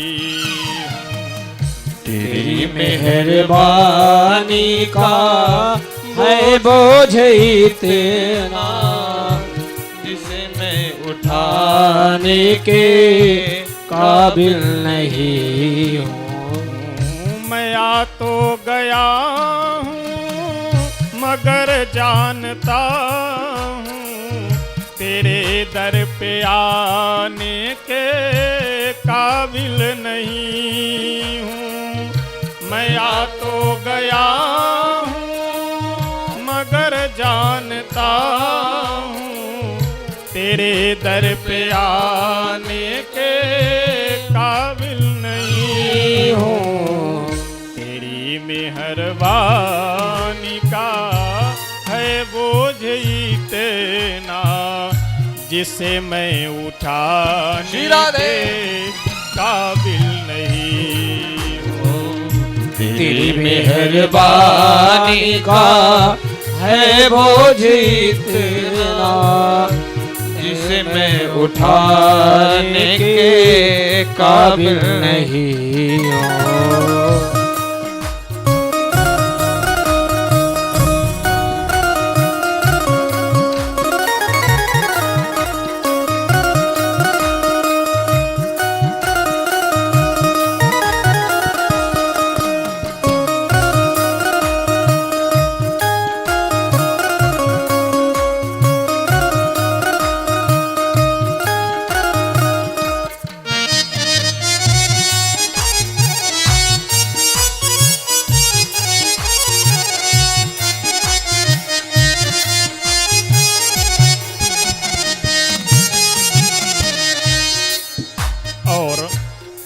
कल से ही मैं जो बार बार निवेदन कर रहा हूँ वही बात इस भजन में संत कह रहे हैं कि घर छोड़कर जा करके हम कहीं भजन करें यह संभव नहीं है। तो जहाँ रह रहे हैं, जिस स्थिति में हम रह रहे हैं, इस घर में उसी स्थिति में रहते हुए हम थोड़ा सा अपने मन को घर से, परिवार से हटा करके थोड़ा भगवान में लगा ले, यही करने की आवश्यकता है।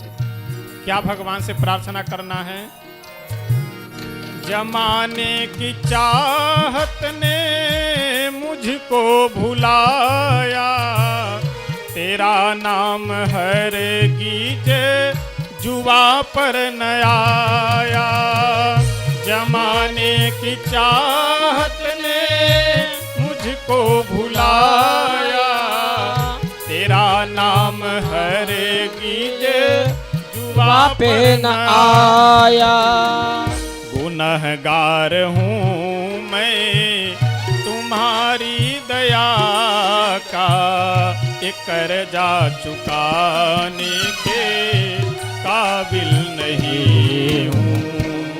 गुनहगार हूँ मैं तुम्हारी दया का, एक कर्जा चुकाने के काबिल नहीं हूँ। तेरी मेहरबानी का है बोझ इतना, जिसे मैं उठाने के काबिल नहीं हो।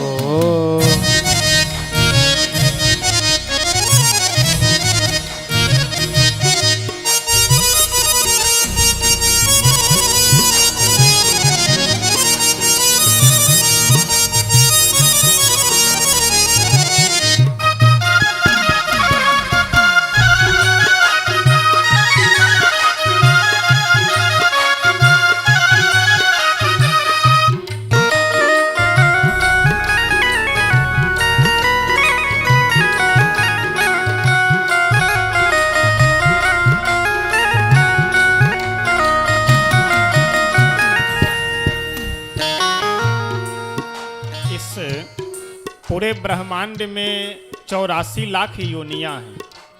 उन 84 लाख योनियों में जो हम लोगों को यह मनुष्य शरीर मिला हुआ है, यह सर्वश्रेष्ठ योनि है। यानी मनुष्य शरीर भगवान जब बहुत बड़ी कृपा करते हैं तब यह मनुष्य शरीर मिलता है, लेकिन इस मनुष्य जीवन को हम लोग यूं ही गंवा देते हैं। तो संत कहते हैं कि ऐसे नहीं गंवाना चाहिए। क्या करना चाहिए कि भगवान की कृपा समझ करके उन्हीं का स्मरण, उन्हीं का भजन करना चाहिए।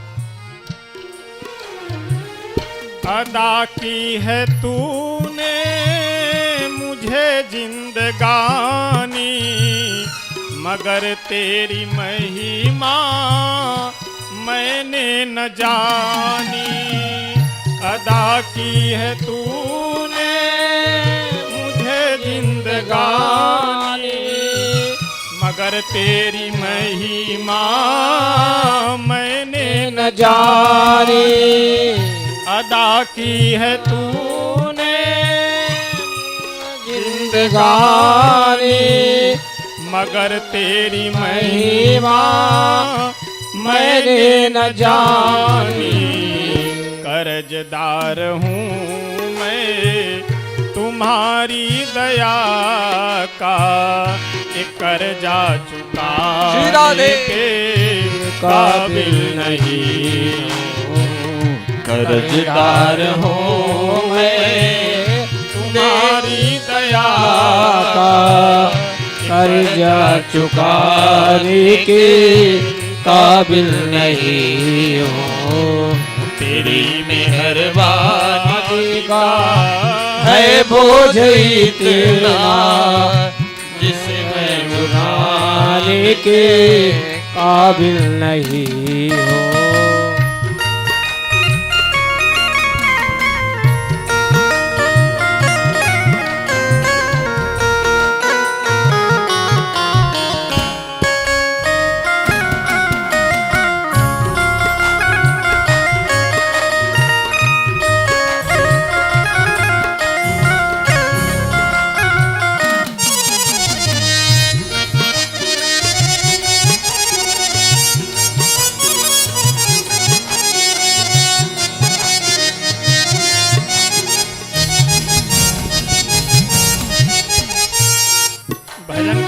पंक्ति में संत हम लोगों को बहुत सुंदर एक रास्ता दिखलाते हुए कहते हैं कि देखो, भले ही तुम्हारे पास धन हो या न हो, बल हो या न हो, वैभव हो या न हो, हृदय तुम्हारा है ना, दिल तुम्हारे पास है ना, ये दिल ही लेकर के भगवान के पास चले जाओ। और क्या कहना है?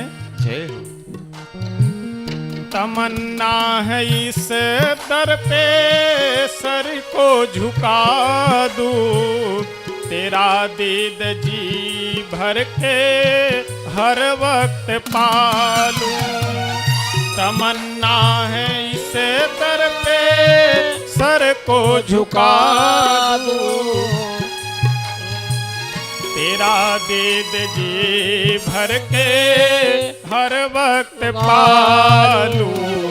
सिवा दिल के टुकड़ों के ऐ मेरे मालिक, सिवा दिल के टुकड़ों के ऐ मेरे मालिक, मैं कुछ भी चढ़ाने के काबिल नहीं हूँ। सिवा दिल के टुकड़ों के ऐ मेरे मालिक, मैं कुछ भी चढ़ाने के काबिल नहीं हो। तेरी मेहरबानी का है बोझ इतना, जिसे मैं चुकाने के काबिल नहीं हो। मैं आ तो गया हूँ मगर जानता हूँ, तेरे दर पे आने के काबिल नहीं हूँ। मैं आ तो गया हूँ मगर जानता हूँ, तेरे दर पे आने के काबिल नहीं हूँ। तेरी मेहरबानी का जय हो। है बोझ इतना, इसे मैं उठाने के काबिल नहीं हूँ, तेरी मेहरबानी का है बोझ इतना, मैं उठाने के काबिल नहीं हूँ, तेरी मेहरबानी का है बोझ इतना, इसे मैं उठाने के काबिल नहीं हूँ, तेरी मेहरबानी का है बोझ इतना, इसे मैं उड़ाने के काबिल नहीं हूँ। श्री राधा कृष्ण भगवान की जय हो। तेरी मेहरबानी का है बोझ इतना, जिसे मैं उठाने के काबिल नहीं हूँ। मैं आ तो गया हूँ मगर जानता हूँ तेरे दर पे आने के काबिल नहीं हूँ। और वास्तविकता भी यही है। हमारी योग्यता यह नहीं है कि हम भगवान को कुछ चढ़ा सके। जब हमारे आपके पास सब कुछ दिया हुआ उन्हीं का है तो हम आप उनको चढ़ा क्या सकते हैं। यह तो हमारी आपकी विशेष भगवान की कृपा है और हम सब कृपा के पात्र हैं कि पत्रम पुष्पम फलम तोयम यो में भक्त्या प्रयच्छते। पत्र पुष्प फल जल जो कुछ भी हम भगवान को दे देते हैं तो वह प्रेम से स्वीकार कर लेते हैं। ये तो उनकी विशेषता है, हमारी क्या विशेषता है। श्री गोकर्ण जी अपने पिता आत्मदेव जी से बोले कि ये बार बार मरने मरने की जो बात करते हैं ना, तो ऐसा कुछ काम कीजिए कि ये मरने का झंझट ही खत्म हो जाए और जीने से कहीं ज्यादा आवश्यक है यह ज्ञान करना कि मरना कैसे है। अगर मरने आ जाए मनुष्य को तो समझ लीजिए कि जन्म जन्म मुनि जतन कराही अंत राम कही आवत नाही। तो यदि मरने का तरीका हमें मालूम हो जाए तो जीवन भर चाहे जो भी अपराध पाप किए हुए हों सबका समन हो सकता है।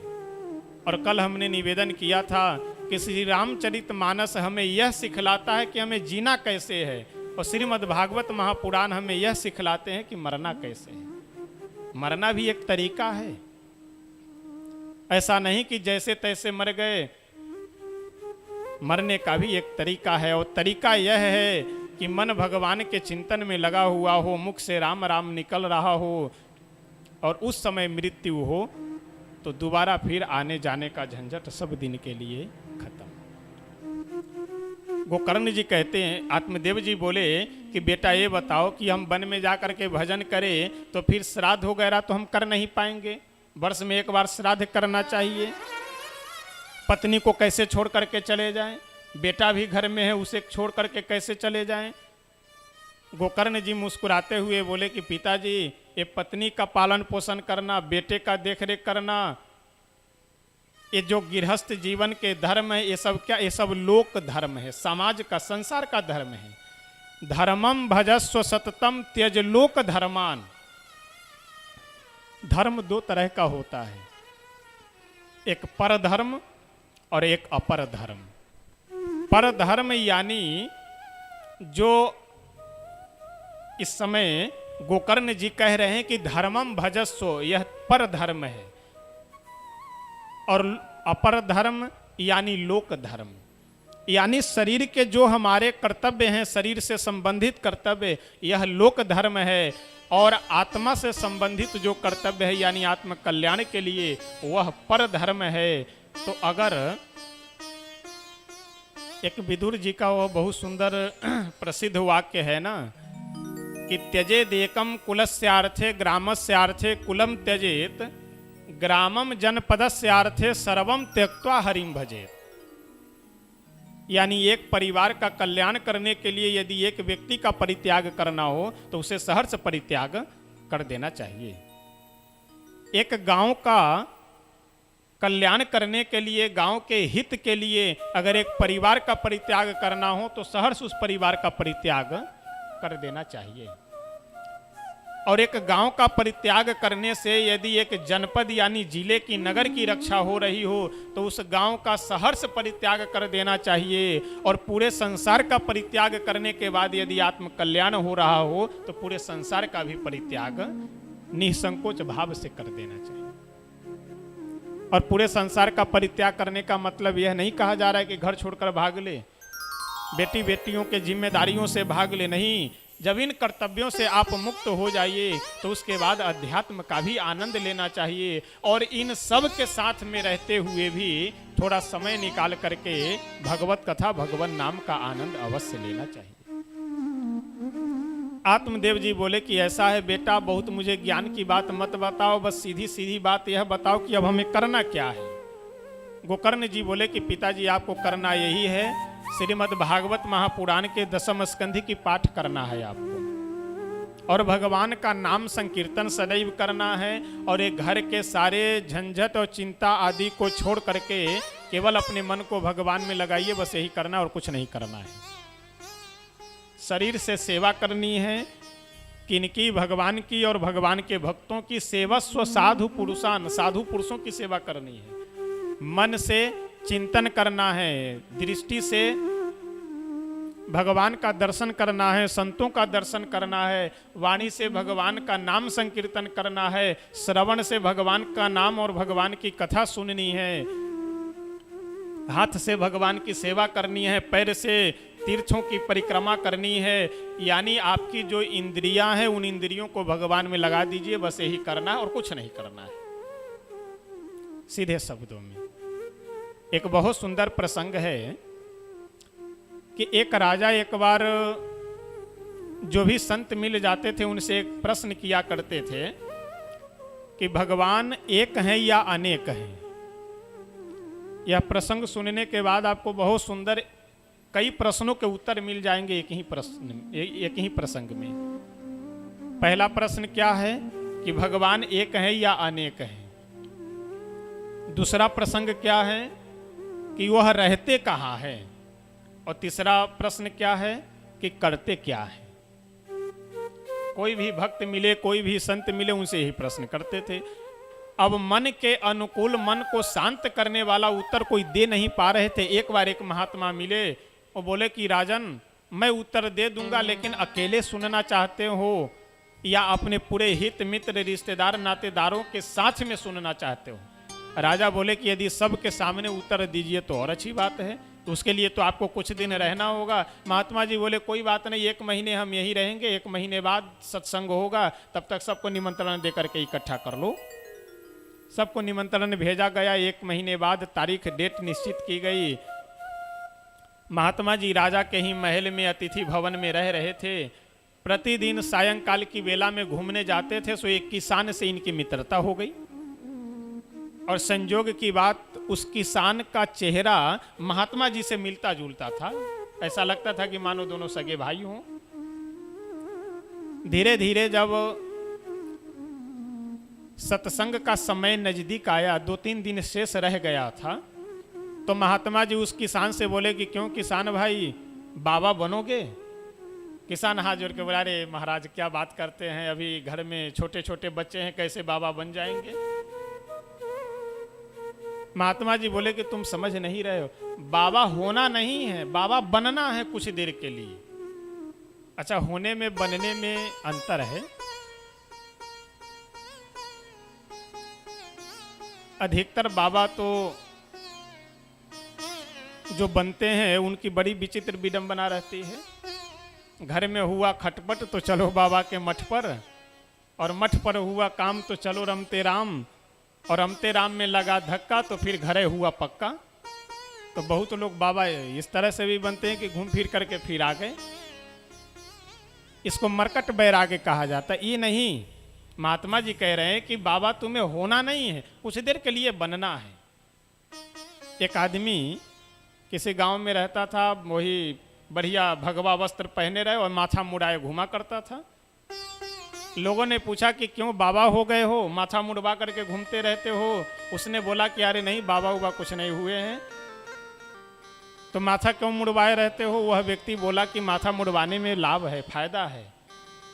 मूर मुड़ाए 3 गुण, माथा इसलिए मुड़वाए रहते हैं कि मूर मुड़ाए 3 गुण, सर की मिट जाए खाज, और खाने को बढ़िया मिले लोग कहे महाराज। तो लोगों का उद्देश्य भी अपना अलग अलग रहता है। महात्मा जी बोले कि तुम्हें बाबा होना नहीं, कुछ देर के लिए बनना है, फिर उसके बाद में तुम अपने घर में चले आना। किसान बोला कि करना क्या है हमें? महात्मा जी बोले कि तुम्हें केवल इतना ही करना है कि जब राजा तुमसे पूछे कि क्यों प्रश्न हम करें, उत्तर आप देंगे, तो केवल तुम्हें यही कह देना है कि अरे महाराज, इस प्रश्न का उत्तर आप हमसे क्या पूछते हैं, इस प्रश्न का उत्तर तो हमारा एक किसान दे सकता है। अब यहाँ ध्यान दीजिएगा, साधु का वेश किसान बना लिया, यानी जिस वेश में साधु महात्मा जी रहते थे उस वेश में किसान हो गया, और किसान का जो वेश था वह वेश महात्मा जी बना लिए। गए राजा के दरबार में, पूरी सभा लगी, जितने भी बाहर से आमंत्रित थे सभी बैठे, राजा अपने सिंहासन पे बैठे। अब संत वेशधारी किसान जो महात्मा जी के लिए व्यास गद्दी आसन लगाया गया था उस पर बैठ गए। राजा बोले कि क्यों महाराज, प्रश्न करे, पूछे। किसान वह जो संत के वेश में बैठे थे बोले हाँ हाँ पूछिए। राजा वही अपना 3 प्रश्न रखे कि भगवान एक है या अनेक, और रहते क्या है, करते क्या है, रहते कहाँ हैं और करते क्या है। जैसे यह राजा प्रश्न किए, संत वेशधारी किसान बोला अरे महाराज, क्या इस प्रश्न का उत्तर आप हमसे पूछते हैं? इस प्रश्न का उत्तर तो हमारा एक किसान दे सकता है। राजा आश्चर्य में पड़ करके बोला कि इस प्रश्न का उत्तर बड़े बड़े लोग नहीं दे पाए तो एक किसान क्या दे पाएगा? क्यों किसान भाई, तुम दे सकते हो उत्तर? अब किसान वेशधारी जो संत नीचे बैठे थे वो बोले कि हाँ, यदि आदेश होगा तो अवश्य उत्तर दे देंगे। राजा बोले तो ठीक है, पहले प्रश्न का उत्तर दीजिए कि भगवान एक है कि अनेक। किसान वेशधारी संत बोले कि महाराज, एक अनेक और ये 2 4 ये सब गिनती हम नहीं जानते हैं। आप कुछ अपने महल से मणि की 10-20 की संख्या में मणियां मंगवाइए और आप 1-2 गिनती कीजिएगा, हम उत्तर दे देंगे। राजा अपने महल से 10-20 की संख्या में मणि मंगवाए और एक पात्र में रख करके पहली मणि उठाए और बोले 1। किसान वेशधारी महात्मा बोले बिल्कुल ठीक। फिर उस मणि को अलग रख दिए, उस पात्र से दूसरी मणि उठाए और बोले 2। किसान वेशधारी महात्मा बोले बिल्कुल गलत। राजा बोले कि कैसे गलत है? अरे 1 2 3 गिनने का तरीका है। किसान वेशधारी महात्मा बोले कि तरीका से हमें मतलब नहीं है, आपके हाथ में मणि 1 है या 2 है? राजा बोले कि नहीं, है तो 1 ही। तो महात्मा जी बोले कि जब मणि हाथ में 1 है तो गिनती में आप 2 क्यों बोल रहे हैं? ठीक है, उसको हटाइए, फिर दूसरी उठाइए। अब राजा तीसरी मणि उठाए और उठा करके बोले 3। महात्मा जी बोले फिर गलत बोल रहे हैं आप, हाथ में मणि 1 है और आप 2 3 4 बोले जा रहे हैं। राजा बोले कि आप समझ नहीं रहे, एक गिनती की संख्या में भले ही 3 4 बोला जा रहा है लेकिन वास्तव में 1 ही है। लेकिन वास्तव में भले 1 हो लेकिन गिनती की संख्या में 3 4 गिने जाएंगे। किसान वेशधारी संत बोले कि महाराज, ये आपके पहले प्रश्न का उत्तर रहा। जैसे हाथ में मणि तो 1 ही है लेकिन गिनती की यानी संख्या की दृष्टि से गिनती में यह 3 4 5 दिखाई दे रहा है लेकिन वास्तव में है 1।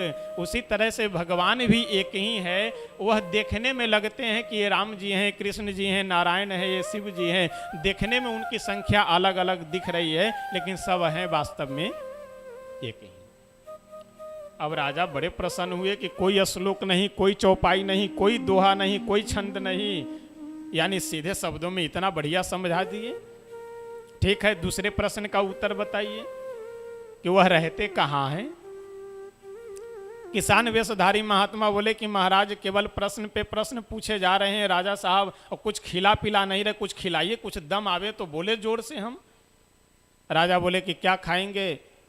किसान वेशधारी महात्मा बोले खाएंगे नहीं, केवल दूध पिएंगे, दूध मंगवाइए। अब बढ़िया केसर, चीनी ये सब डाल करके दूध में लाया गया। अब किसान वेशधारी महात्मा दूध को बाएं हाथ में लिए और दाहिने हाथ की अंगुली लेकर के घुमाना उसमें प्रारंभ कर दिए।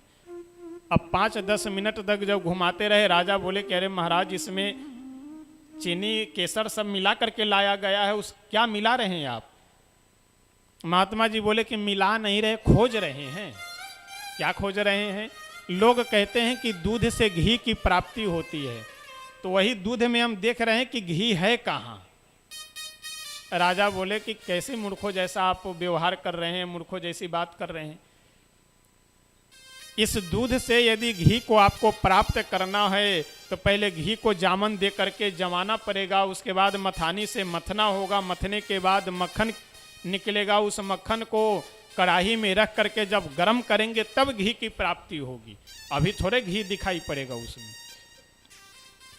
महात्मा जी बोले कि राजन, यह आपके दूसरे प्रश्न का उत्तर रहा। जैसे इस दूध के अंदर, इस दूध के हर एक कण-कण में घी विद्यमान है लेकिन हमें दिखाई नहीं दे रहा है, उसी तरह से इस संसार के हर एक कण-कण में भगवान विराजमान हैं लेकिन हमको दिखाई नहीं दे रहे हैं। तो कैसे दिखाई देंगे? जब उनका हम भजन करेंगे, साधना करेंगे, उनकी कथा सुनेंगे, उपासना करेंगे, तब हमें वह दिखाई देंगे। भगवान कहीं अलग नहीं है, वो तो हमारे पास ही है, आपके पास ही है। राजा बड़े प्रसन्न हुए, वाह, ये तो बड़े आप सहज और सरल तरीके से समझा दे रहे हैं। तीसरे प्रश्न का क्या उत्तर है वह भी सुना दीजिए, वह भी दे दीजिए। किसान वेशधारी संत बोले कि तीसरा प्रश्न क्या है? तो तीसरा प्रश्न है कि वह करते क्या है, भगवान का क्या कार्य है। महात्मा जी बोले कि राजन, आप हमें यह बताइए कि गुरु हम हैं कि आप हैं? राजा बोले कि नहीं नहीं, जो प्रश्न का उत्तर दे वही गुरु, गुरु तो आप ही हैं। तो महात्मा जी बोले कि गुरु को ऊपर बैठना चाहिए या नीचे बैठना चाहिए? आप प्रश्न करता है तो आप ऊपर बैठे और हम नीचे बैठे हुए हैं, तो कम से कम आप अपने आसन पे तो हमें बैठाइए, तभी तो महत्व है गुरु और शिष्य का। राजा भी धार्मिक भक्त, कोई अभिमानी नहीं, तुरंत सिंहासन से खड़े हुए और जा कर के नीचे जो श्रोतागण बैठे हुए थे उन सब के साथ बैठ गए और किसान वेशधारी महात्मा जी को अपने सिंहासन पे बैठा दिए। जैसे सिंहासन पे बैठे वैसे महात्मा जी बोले कि राजा साहब, यह आपके तीसरे प्रश्न का उत्तर है, भगवान का यही काम है। कुछ देर पहले आप राजा थे, हम एक सामान्य नागरिक थे, अब हम राजा हो गए, आप सामान्य नागरिक हो गए। जिसका जैसा प्रारब्ध, जिसका जैसा कर्म वही भगवान करते हैं, यही भगवान का काम है। यानी कि भगवान एक है या अनेक? कई बार लोग, अरे यहाँ तो 33 कोटि देवता, अरे मूर्खाधिराज, 33 कोटि देवता है नहीं, देवता भगवान सब एक ही है। भक्त का जैसा भाव वह वैसे स्वरूप में प्रभु आ करके दर्शन देते हैं। जैसे पिता एक होते हैं या अनेक होते हैं? हमारे आपके सबके पिता तो एक ही हैं, लेकिन सबके पिता एक ही हैं, क्या स्वरूप एक जैसा है? यदि नेत्र बंद कर करके अपने अपने पिता को अगर आप ध्यान में देखिए तो क्या सबके पिता एक ही समान दिखाई पड़ेंगे? जिनका जैसा चेहरा, जिनका जैसा स्वरूप, उस तरह से दिखाई पड़ेंगे। उसी तरह से हमारे यहाँ पे भी भले ही दिखाई पड़ते हैं कि ये शिव जी हैं, ये ब्रह्मा जी हैं, ये विष्णु जी हैं, कृष्ण जी हैं, लेकिन सब एक ही है। केवल भक्त के स्वरूप के अनुसार, भक्त के भाव के अनुसार अलग अलग स्वरूपों में प्रभु अवतरित होते हैं। इस तरह से प्रभु का बहुत सुंदर उपदेश देते हैं गोकर्ण जी पिता को कि आप इधर उधर आत्महत्या आदि की बात न कर करके केवल भगवान के चरणों में अपने मन को लगावें। जब आत्मदेव जी घर छोड़ करके चले गए तो धुंधकारी अपनी माँ धुंधली के पास गया और जा करके झोंटा बाल पकड़ करके अपनी माँ के ऊपर भी क्रोध भरे वचन का, अपशब्द का प्रयोग करते हुए प्रहार करता है, यानी पीटा। और बाद में बोला कि पिताजी गए हैं वन में तो अवश्य तिजोरी की चाबी तुम्ही को दे करके गए होंगे, जल्दी से धन बताओ कि कहाँ रखा हुआ है, नहीं तो तुम्हें भी मार डालेंगे। अब धुंधली क्या की गई, कुएं में कूद करके आत्महत्या कर लेती है। यहाँ एक बहुत सुंदर हम लोगों को शिक्षा मिल रही है। कई बार लोग कहते हैं ना कि भगवान मिलेंगे कि नहीं मिलेंगे, धर्म करने से क्या होगा नहीं होगा। देखिए, भगवान का भजन करने से, भगवान को मानने से भगवान मिलेंगे या नहीं मिलेंगे बाद की बात है, बाद का विषय है। भगवान को मानने से सबसे बड़ा लाभ आपको इसी जीवन में मिलेगा कि आप कभी आत्महत्या नहीं करेंगे। जैसे कई बार ऐसा होता है कि आप जिन जिन अपने मित्र, रिश्तेदार, नातेदारों से आशा भरोसा लगा रखे हैं कि जब हमारे जीवन में विपत्ति आएगी, दुख आएगा तो हमारे अमुक मित्र सहायता करेंगे, अमुक रिश्तेदार सहयोग करेंगे, लेकिन अधिकतर होता क्या है कि जब आपके पास ऐसी कठिन परिस्थिति उपस्थित हो जाएगी कि जिसमें लोगों की सहायता की आवश्यकता है, उस समय जिसको आप फोन मिलाएंगे उसका मोबाइल व्यस्त बताएगा, यानी आपका नंबर लगभग लोग ब्लैक लिस्ट में डाल देंगे। अब आप विचार कीजिए कि आप बहुत दुख की घड़ी में फंसे हैं, संकट के समय में फंसे हैं, और उसी समय आपके सभी रिश्तेदार, नातेदार, अड़ोसी पड़ोसी सब साथ छोड़ दें। कई बार ऐसा होता है जीवन में, बहुत लोगों के साथ ऐसी घटना हुई होगी कि कोई सहयोग करने वाला नहीं है। अब उस समय आप बताइए कि आप करेंगे क्या? यदि भगवान को मानते हैं तब तो आपके अंदर यह आत्मबल जगा हुआ रहेगा कि चलो कोई है या नहीं है मेरे साथ, लेकिन भगवान तो हैं, आप संभल जाएंगे। लेकिन आप भगवान को मानते नहीं हैं, संसार के लोगों को मानते थे, वो सब आपके साथ छोड़ दिए। तो बस एक ही उपाय है कि आप या तो सल्फास की गोली खा करके सो जाइए, नहीं तो गर्दन में कपड़ा बांध कर करके पंखे से लटके मिलेंगे, यही होगा और क्या होगा। तो भगवान को मानने से सबसे बड़ा लाभ हमारे आपके जीवन में यही है कि आप कभी विचलित नहीं होंगे, संकट की घड़ी में कभी आत्महत्या नहीं करेंगे। इसलिए धर्म का आचरण, भगवान में श्रद्धा अवश्य रखना चाहिए यदि आप मनुष्य हैं तो। नहीं तो आज आप लोग देखते होंगे बड़े बड़े नेताओं के घर में लोग आत्महत्या कर ले रहे हैं। जिलाधिकारी, जिले का मालिक, कलेक्टर आत्महत्या कर करके मर जा रहा है। उसके पास क्या कमी है?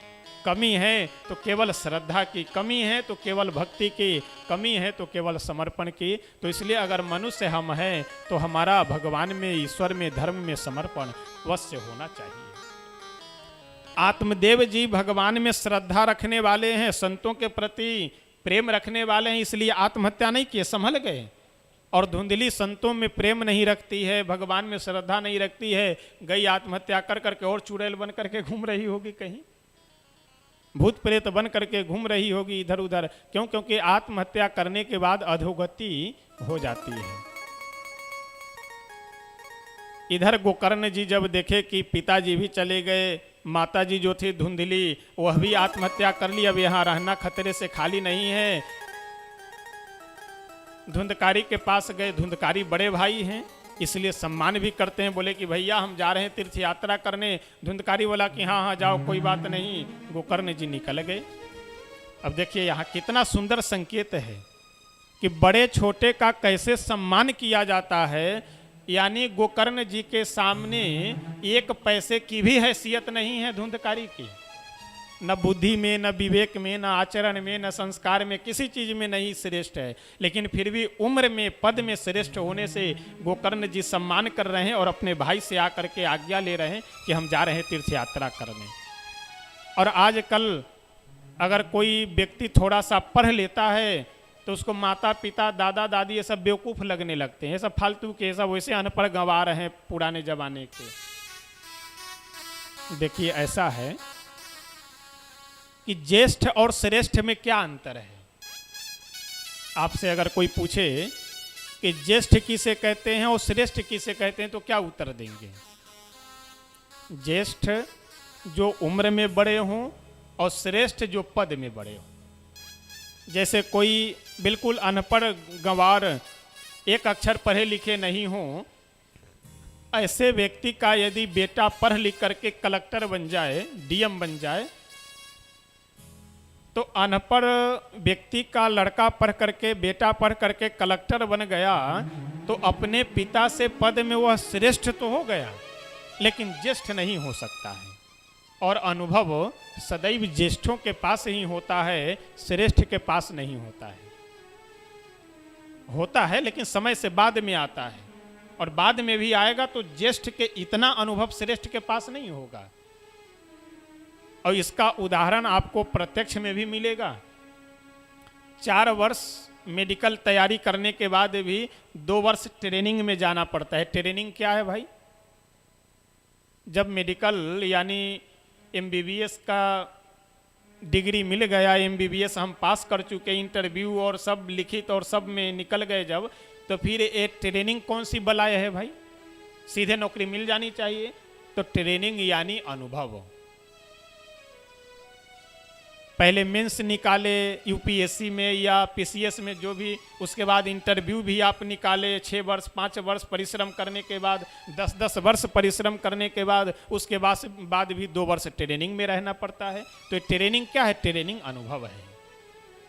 यानी सदैव श्रेष्ठ को ज्येष्ठ के सामने झुक करके रहना चाहिए। आप चाहे भले ही कितने पढ़े लिखे हो गए, कितने भी आगे बढ़ गए, लेकिन आप अपने माता पिता, दादा दादी, बड़े बुजुर्गों से ज्येष्ठ कभी आप नहीं हो सकते हैं। यानी अनुभव सदैव आपसे अधिक उनके पास है, इसलिए बड़ों का सम्मान करना चाहिए। श्री गोकर्ण जी महाराज तीर्थ यात्रा पे निकल गए। धुंधकारी जब अकेले घर में बचा तो 4-5 वेश्याओं को बुला करके ले आया और घर में रखने लगा। और घर में तो धन थे नहीं, तो इसलिए चोरी कर करके इधर उधर से धन लाने लगा। एक दिन वेश्याओं को खुश करने के लिए किसी बड़े सराफा के दुकान में डाका डाला और वहाँ से खूब सोने चांदी हीरे जवाहरात सब लूट करके ले करके आया, बहुत सारे धन। ये वेश्याएं सोची कि राजा के द्वारा किसी न किसी दिन ये धुंधकारी पकड़ा जाएगा और जिस दिन पकड़ा गया ये हम लोगों का भी नाम अवश्य बताएगा। तो इसलिए रहे बांस न बाजे बांसुरी, इसको मार करके हम लोग यहाँ से रफू चक्कर हो जाएंगे। और वही की रात्रि में धुंधकारी शराब पी करके शराब के नशे में सो रहा था और ये वेश्याएं हाथ पैर बांध कर करके जलती हुई लकड़ी ले करके और धुंधकारी के मुख में वह जलती हुई लकड़ी डाल करके तड़पा तड़पा करके धुंधकारी को यह मार डालती है। और 2-4 दिन घर में रुकी और उसके बाद में जो भी धन संपत्ति थे सारे धनों को लेकर के वहां से 9-2-11 हो जाती है। सुखदेव भगवान कहते हैं परीक्षित से कि परीक्षित देखो कि ऐसी वेश्याओं का कि जो केवल धन से प्रेम करने वाली है, उसका किसी मनुष्य से प्रेम कैसे हो सकता है। धुंधकारी इतना अधिक से लेकर के चोरी करके लाता था, लेकिन फिर भी मार करके यह सब धन हरण करके चली गई। धुंधकारी प्रेत योनि को प्राप्त हो गए। गोकर्ण जी को जब यह सूचना मिली तो गया जी में जा करके पिंडदान करते हैं। वहाँ से जब लौट करके घूमते फिरते पुनः अपने गांव में आए, घर के आंगन में रात्रि की बेला थी, जा करके सो गए। इतने में देखे कि एक सियार आया सामने। देखते देखते वह भैंस बन गया, फिर देखते देखते वह गधा बन गया, कभी राजा बन जा रहा है, कभी देवता बन जा रहा है, यानी हर एक मिनट पे उसका स्वरूप बदल रहा है। गोकर्ण जी समझ गए कि कोई प्रेतात्मा है। उसे पूछे कि तुम कौन हो, तो वह बोलना तो चाह रहा है लेकिन पाप के कारण, अपराध के कारण बोल नहीं पा रहा है। गोकर्ण जी हाथ में जल लिए और भगवान का नाम स्मरण करते हुए उसके ऊपर जल छिड़के प्रभु से प्रार्थना किए कि प्रभु, एक तो वैसे अपराध के कारण, पाप के कारण यह तो भोग रहा है, लेकिन कम से कम इतनी तो कृपा कर दीजिए कि यह अपनी बातों को कह सके। श्री गोकर्ण जी के आशीर्वाद स्वरूप धुंधकारी क्या कहता है कि हे गोकर्ण, मैं आपका बड़ा भाई हूं, मेरा नाम धुंधकारी है। स्वकीय नैव दोषे न ब्रह्म त्वम नासितम मया अहम भ्राता त्वदीयोस्मि धुंधकारीति नामतः। मेरा नाम धुंधकारी है और मैं आपका बड़ा भाई हूँ। अपने दोष के कारण, अपने अपराध के कारण आज प्रेत योनि में पड़ा हुआ हूँ। गोकर्ण जी बोले कि जब आपके मरने की सूचना हमें मिली थी तो हमने गया जी में जाकर के पिंडदान किया था, फिर भी आप प्रेत योनि में चले गए। धुंधकारी बोला कि हे मेरे भाई, तुम एक बार नहीं, गया श्राद्ध सते नापी मुक्ति में न भविष्यति। 1 बार 2 बार नहीं, 100 बार यदि आप जाकर के गया जी में पिंडदान करो फिर भी मेरी मुक्ति नहीं होने वाली है। गोकर्ण जी बोले तो हम करें क्या। धुंधकारी बोला कि अब हम क्या बतावे, क्या करना है। हमारी तो यही प्रार्थना है कि हमको इस प्रेत योनि से मुक्त करने के लिए कोई ऐसा आप उपाय कीजिए कि जिससे हमें इस योनि से छुटकारा मिल जाए, इस पाप योनि से हम छूट जाए। गोकर्ण जी प्रातः काल की बेला में गांव के बड़े बुजुर्गों से विचार लिए, सब कुछ निर्णय नहीं कर पा रहे थे कि क्या किया जाए। अंत में गोकर्ण जी अपने तपोबल से भगवान सूर्य का मार्ग अवरुद्ध कर देते हैं। सूर्य भगवान गोकर्ण जी से बोले कि क्यों विघ्न डाल रहे हो मेरे मार्ग में, रास्ते में। गोकर्ण जी बोले कि प्रभु यह ऐसा है कि आप हमें रास्ता दिखला दीजिए। कौन से रास्ते? कि हम अपने भाई धुंधकारी का कल्याण कैसे करें, मेरे भाई धुंधकारी का उद्धार कैसे होगा। सूर्य भगवान बोले कि ऐसा है, तुम अपने भाई को श्रीमद् भागवत कथा श्रवण कराओ। श्रीमद् भागवत के प्रभाव से उसको प्रेत योनि से मुक्ति मिल जाएगी। श्री गोकर्ण जी महाराज बढ़िया समय देख करके और सभी वैष्णवों को आमंत्रित करके अपने गांव में श्रीमद् भागवत कथा सप्ताह ज्ञान यज्ञ प्रारंभ करते हैं। और धुंधकारी जहां कथा हो रही थी वहीं पे पास में एक बांस रखी हुई थी 7 गांठ के। धुंधकारी आकर के उसी बांस में प्रविष्ट होकर के बैठ गया और बैठने के बाद बढ़िया एकदम शांत और दत्तचित्त होकर के कथा श्रवण करने लगा।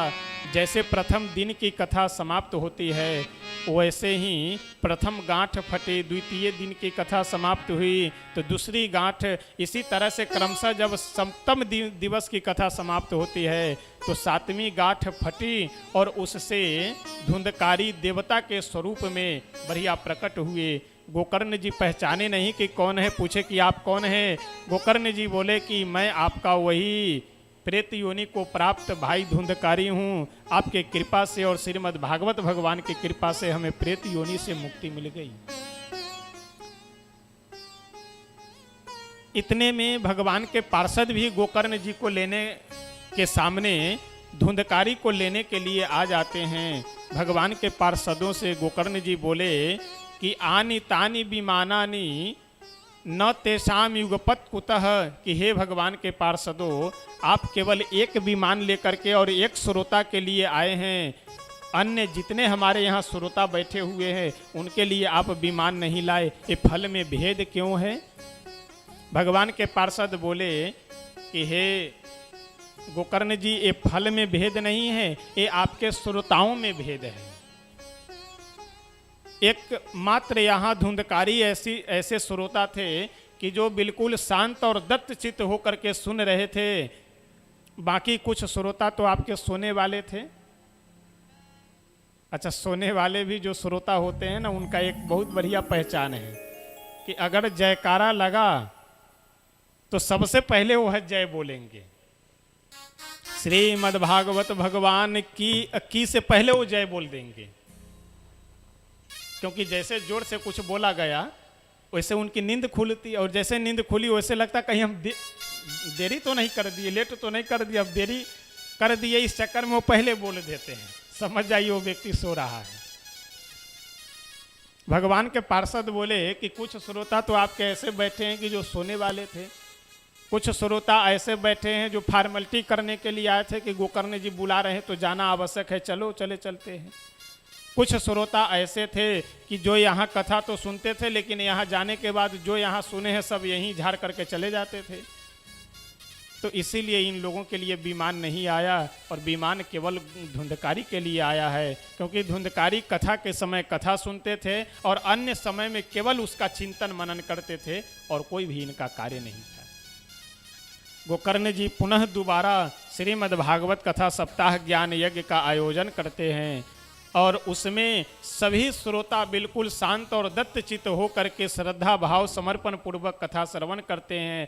और जैसे 7वें दिवस की कथा विराम होती है सो भगवान श्री कृष्ण स्वयं विमान लेकर के गोकर्ण जी को लेने के लिए और अन्य पार्षद भी अलग अलग विमान लेकर के आते हैं सभी श्रोताओं को लेकर के जाने के लिए। और अयोध्यावासिनः, जैसे अयोध्यावासी सभी भगवान श्री राम के साथ साकेतपुरी गए थे, उसी तरह से गोकर्ण जी भी अपने सभी श्रोताओं के साथ और भगवान श्री कृष्ण के साथ उनके विमान में बैठ करके गोलोक धाम को प्रस्थान करते हैं।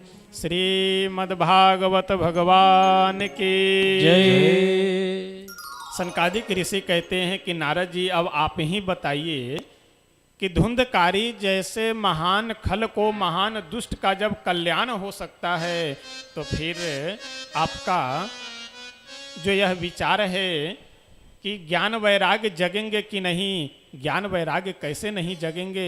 अब आप ही बताइए कि धुंधकारी से बड़ा भी कोई पापी अपराधी हो सकता है। जब ऐसे धुंधकारी का कल्याण हो गया तो फिर जो थोड़ा बहुत भी यदि भगवान की भक्ति कर रहा हो तो उसका कल्याण क्यों नहीं होगा। जो थोड़ा बहुत भी अगर भगवान का नाम ले रहा हो उसका कल्याण क्यों नहीं होगा। तो आइए एक भजन हम सब दो पंक्ति गा करके आगे बढ़ेंगे कि वास्तव में भगवान का नाम और भगवान की कथा हम लोगों का कल्याण करने के लिए सबसे सुलभ और सहज सरल साधन है। तो इसलिए जहाँ जिस स्थिति में रहे अगर कथा सुनने को मिल जाए, कोई भी कथा कर रहे हो, देखिए कथा कौन कर रहा है इसकी कोई विशेषता नहीं है। कथा किनकी हो रही है विशेषता यह है, भगवान की कथा हो रही है। भगवान की कथा अगर कोई श्रद्धा भाव से कर रहे हो तो वहाँ जा कर के आप सुनिए, जो अच्छा लगे उसे ग्रहण कीजिए, जो ना अच्छा लगे वहीं पे छोड़ करके अपना चले आइए। कृष्ण कहने से तर जाएगा, कृष्ण कहने से तर जाएगा, कृष्ण कहने से तर जाएगा, कृष्ण कहने से तर जाएगा, पार भव से उतर जाएगा, पार भव से उतर जाएगा, कृष्ण कहने से तर जाएगा, कृष्ण कहने से तर जाएगा।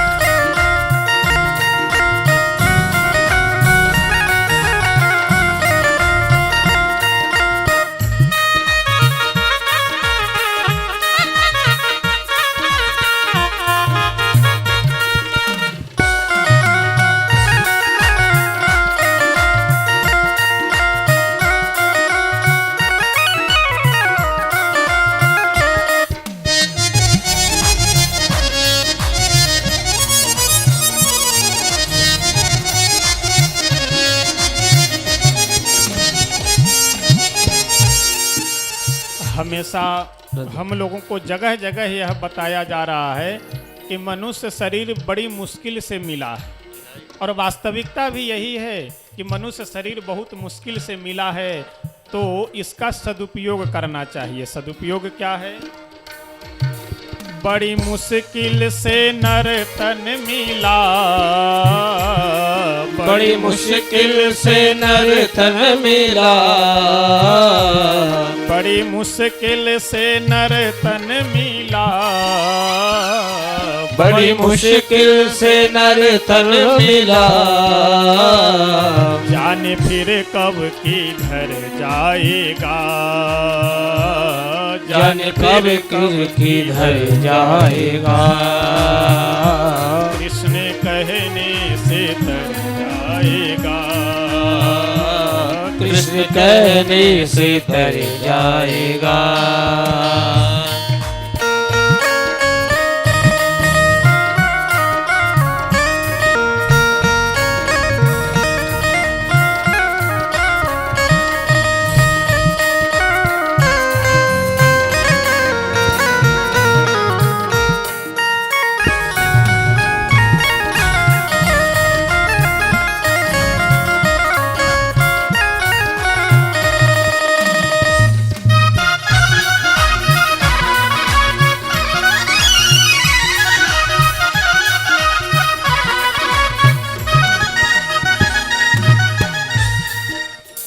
हम लोगों को मनुष्य शरीर मिला है, तो इस मनुष्य शरीर को ऐसे जीना चाहिए और ऐसे उपयोग करना चाहिए कि जिस गली से आप निकले तो लोग सम्मान की दृष्टि से आपका नाम ले, जिसके सामने पहुंच जाए वह व्यक्ति सम्मान से आपको बैठाए, मन में यह न सोचे कि कहाँ से यह नालायक मेरे सामने आ गया। जो तो मनुष्य यदि हैं तो ऐसा कर्म करना चाहिए कि जीवित में भी और जाने के बाद भी संसार के लोग हमारा नाम ले आदर के साथ में।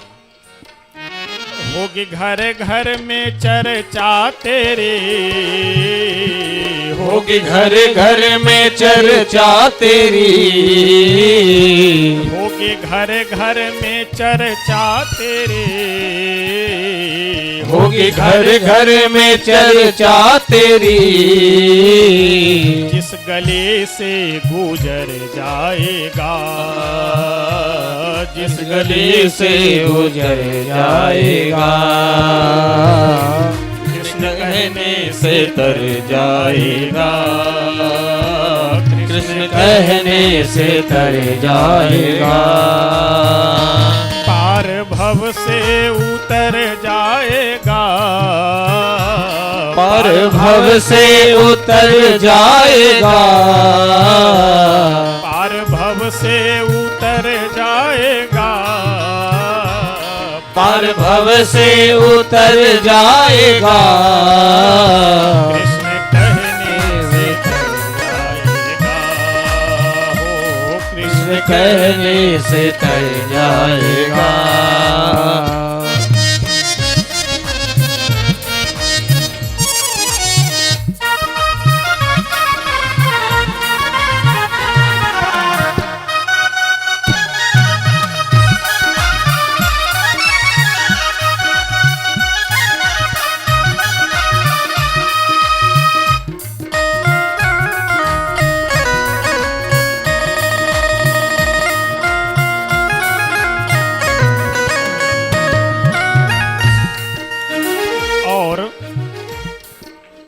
हम लोग ऐसा काम कर करके इस संसार से जाएं कि लोग हमारे जाने के बाद आदर से हमारा नाम ले कि बहुत अच्छे आदमी थे, उनका जाना समाज के लिए बहुत बड़ी क्षति है। हृदय से बोले, ऊपर से नहीं।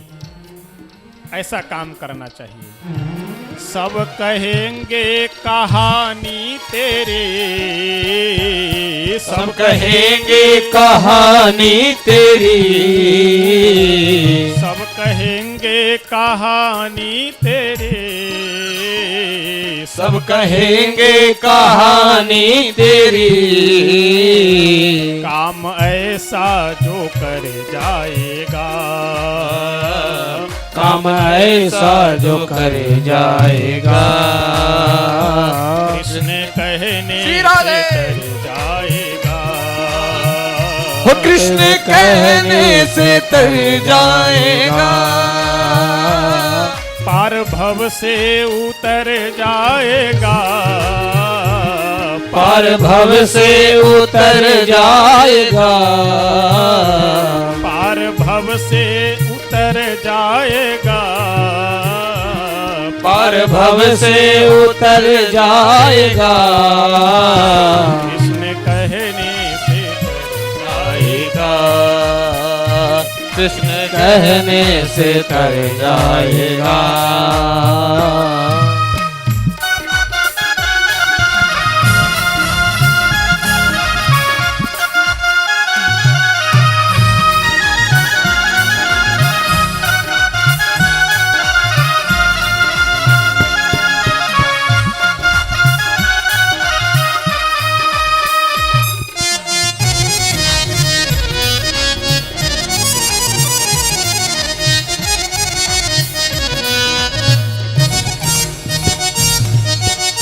भजन की अंतिम पंक्ति में संत हम सब लोगों को बहुत सुंदर समझा रहे हैं। क्या समझा रहे हैं कि जो हम लोग संसार के आगे हाथ फैलाते रहते, अरे भैया बहुत ज़रूरी है 2000 दे दो, अरे भैया बहुत ज़रूरी है 500 दे दो, तो संसार के लोगों के आगे हाथ न फैला करके उनके आगे हाथ फैलाया जाए जिनके आगे संसार के सब लोग हाथ फैलाते हैं।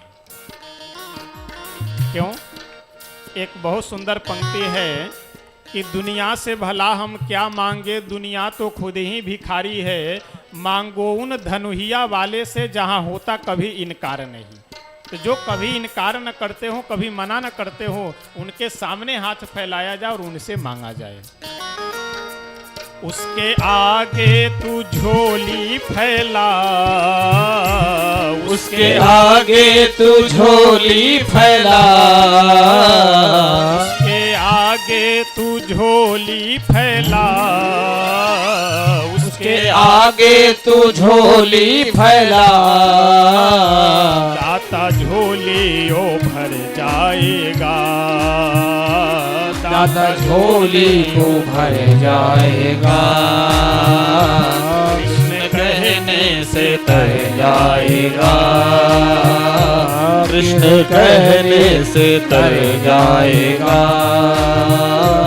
पार भव से उतर जाएगा, पार भव से उतर जाएगा, पार भव से उतर जाएगा, पार भव से उतर जाएगा, कृष्ण कहने से तर जाएगा, कृष्ण कहने से तर जाएगा, कृष्ण कहने से तर जाएगा, कृष्ण कहने से तर जाएगा। श्री राधा कृष्ण भगवान की जय। उसके आगे तू झोली फैला, दाता झोली ओ भर जाएगा। तो हम लोगों की बुद्धिमानी यही है कि उनसे मांगा जाए कि जहां कभी इनकार नहीं हो सकता है। गोकर्ण जी महाराज संत के पास जब पुत्र के लिए जाते हैं फिर भी संत आशीर्वाद देते हैं, और बाद में उन्हीं संत के पास जब भगवत प्राप्ति की इच्छा से जाते हैं गोकर्ण जी के पास, तभी संत आशीर्वाद देते हैं। यानी भगवान के शरण में, संत के शरण में आप जिस भाव से जाएंगे उस भाव का सम्मान होगा। श्री भागवतकार बहुत सुंदर लिखते हुए कहते हैं कि जब धुंधकारी जैसे पापी और अपराधी का कल्याण हो सकता है, तो फिर जो थोड़ा बहुत भी यदि भक्ति करने वाला, सत्कर्म करने वाला यदि पुरुष है, मनुष्य है, उसका कल्याण क्यों नहीं होगा। आगे बहुत सुंदर प्रसंग सुनाते हुए कहते हैं कि वक्ता का क्या लक्षण है। विरक्तो वैष्णवो विप्रो वेद शास्त्र विशुद्धिकृत दृष्टांत कुशलो धीरो वक्ता कार्योते निष्प्रिय। यानी वक्ता को कैसा होना चाहिए, विरक्त होना चाहिए। विरक्त का मतलब अर्थ, व्यवस्था, सम्मान आदि पे ध्यान न दे करके केवल वक्ता का ध्यान भगवान की कथा पे होनी चाहिए। ऐसा न हो कि एक जगह कहीं कथा हो रही थी तो महाराज जी बड़े भाव में भर करके कथा कहते थे, और श्रोता जितने भी बैठे हुए थे वो महाराज जी की कथा सुन करके खूब रोए, खूब बढ़िया नेत्रों से आंसू गिरावे। 2-3 दिन के बाद एक श्रोता आया और आकर के पूछा कि महाराज जी आपकी कथा सुन करके जितने भी श्रोता हैं वो सब बड़े भाव में भर करके आंसू गिराते हैं, रोते हैं, आप नहीं रोते हैं। कथावाचक जी महात्मा जी बोले कि हम भी रोएंगे। 7 दिनों तक श्रोता हमारी कथा सुन के भाव में भर करके रोए, और अंतिम दिन जब दक्षिणा ठीक ठाक से नहीं मिलेगी उस दिन हमारा नंबर आएगा। तो अगर पहले से मन में यह अपेक्षा बनी रहे कि अंतिम दिन दक्षिणा ठीक ठाक नहीं मिलेगी तो हम रोएंगे, ये वक्ता का मतलब नहीं रह गया। और विरक्त कहने का कहीं न कहीं तात्पर्य यह है कि श्रोता और वक्ता दोनों को केवल भगवान की कथा और भगवान पे ही दृष्टि रहनी चाहिए। यदि इधर उधर दृष्टि है तो फिर उस कथा का जो फल मिलना चाहिए उस फल से आप वंचित रह जाएंगे, वक्ता भी और श्रोता भी। विरक्तो वैष्णवो विप्रो वेद शास्त्र विशुद्धिकृत दृष्टांत कुशलो धीरो वक्ता कार्योति निष्प्रिय। और ये केवल वक्ता के लिए ही नहीं, श्रोता को भी ऐसा होना चाहिए। श्रोता भी समझदार होने चाहिए। यदि समझदार नहीं होंगे, मन यदि शांत नहीं होगा, तो जो कुछ बोला जाएगा यहाँ व्यास गद्दी से बोले जा रहे हैं और ऊपर ऊपर निकला चला जाएगा। बाद में पूछो कि कथा कैसी लगी, आनंद आ गया, क्या समझ में आया, 4 घंटे कथा हुई, कुछ समझ में आया, महाराज जी गाते बहुत बढ़िया है। अब 4 घंटा क्या बोले हैं उससे कोई मतलब नहीं, गाते बहुत बढ़िया है। जो है ये जागरण थोड़ा ही हो रहा है, भजन है ये। भजन तो जो भी हो रहा है उस प्रसंग से जुड़ा हुआ है, तो भजन का भी तात्पर्य है, लेकिन मूल उद्देश्य यह है कि जो हम कथा श्रवण कर रहे हैं, जो कथा चल रही है, कथा की एक पंक्ति ध्यान नहीं है, लेकिन महाराज जी गाते बढ़िया है जो है। तो श्रोता को भी बुद्धिमान होना चाहिए, समझदार होना चाहिए। प्रश्न भी बहुत से लोग उटपटांग लेकर के आ जाते हैं। रावण के नाना का क्या नाम था, तो रावण के फूफा का क्या नाम था। प्रश्न वह होना चाहिए जो पूजा पाठ से संबंधित हो, जो भगवान से संबंधित हो, जो आत्म कल्याण से संबंधित हो, वही प्रश्न भी होना चाहिए। एक किसी गांव में एक सज्जन रहते थे, ऊंची बात सुनने वाले। अच्छा, कुछ लोग बहुत समझदार भी हो जाते हैं ना, बुद्धि तो एक पैसे की रहती नहीं, लेकिन अपने आप को मानते हैं बहुत समझदार। मूर्खों के दो लक्षण हैं।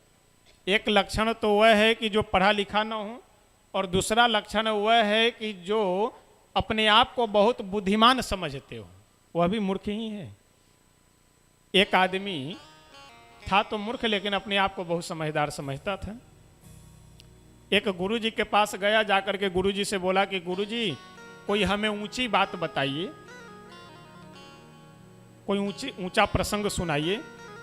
ध्यान दीजिएगा, अब जल्दी अपनी वाणी को विराम दे देंगे। कई लोग घबराए हुए हैं कि कब कथा बंद होगी, तो चिंता करने की बात नहीं है। अरे, एक दिवस की कथा समाप्त हो चुकी है, दूसरे दिवस की कथा अब समाप्ति की ओर है, 5 दिवस और है। बैठने का अभ्यास न हो तो कोई चिंता करने की बात नहीं है। बस व्यास गद्दी बचा करके इधर उधर पैर फैला करके भी बैठ सकते हैं, लेकिन मन केवल बस कथा में लगाए रहिए। मन इधर उधर, पैर इधर उधर जाने दीजिए, कोई दिक्कत नहीं है, आसपास के लोगों को बचा करके, लेकिन मन इधर उधर नहीं जाए, केवल ध्यान मन पे रखना है।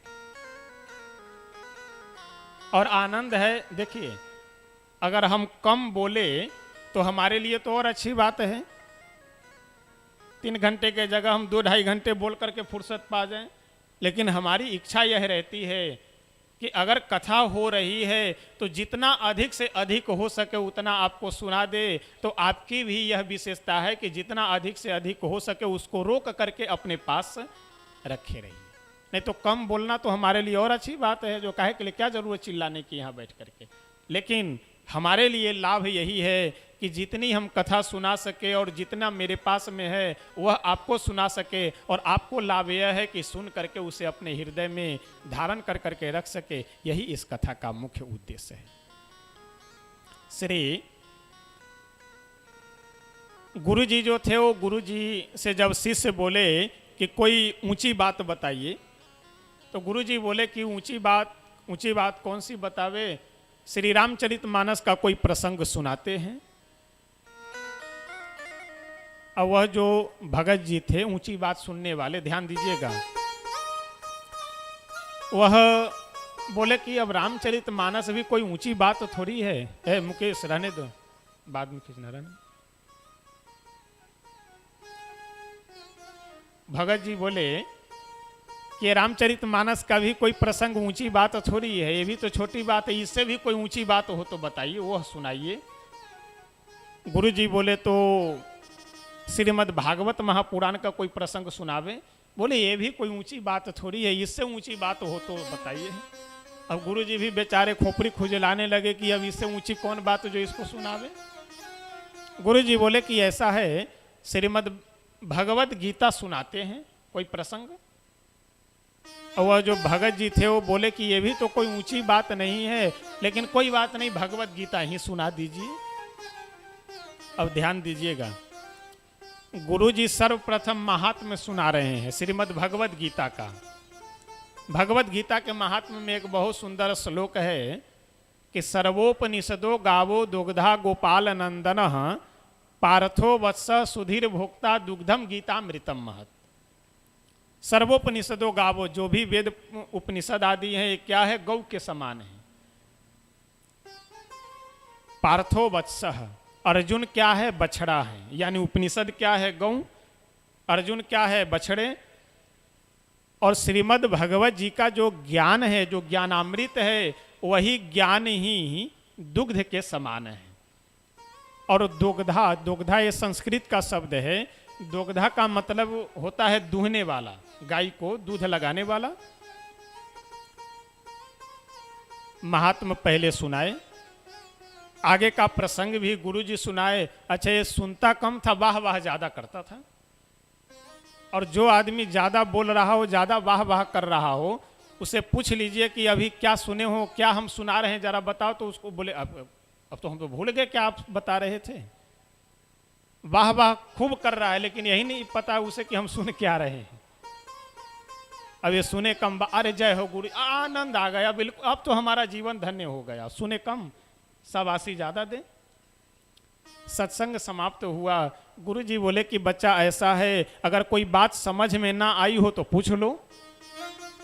वह शिष्य भगत जी बोले कि गुरुजी क्या बात करते हैं। अरे हमको सब समझ में आ गया, आप समझाते कम थे, हम समझते ज्यादा थे। गुरुजी तो माथे पे हाथ रख के बोले कि ये तो हमारा सौभाग्य है कि हम समझावे कम और तुम समझ लो ज्यादा, ये तो अच्छी बात है। लेकिन फिर भी अगर कुछ समझ में ना आया हो तो पूछ लो हमसे। वह शिष्य गुरुजी से बोला कि गुरुजी आप जो भी समझाए हैं वो सब समझ में आ गया है, लेकिन प्रारंभ में ही आप एक श्लोक बोल रहे थे, उसमें आप कहे हैं कि दोग्धा। तो वो जो उस श्लोक में आप ये जो शब्द प्रयोग किए हैं दो गधा, यही समझ में नहीं आया कि ये दो गधा कौन सा था। अभी हमने आपको बताया कि दोग्धा का मतलब होता है दुहने वाले, लेकिन ये ज्यादा समझदार आदमी समझ क्या लिए, दो गधा।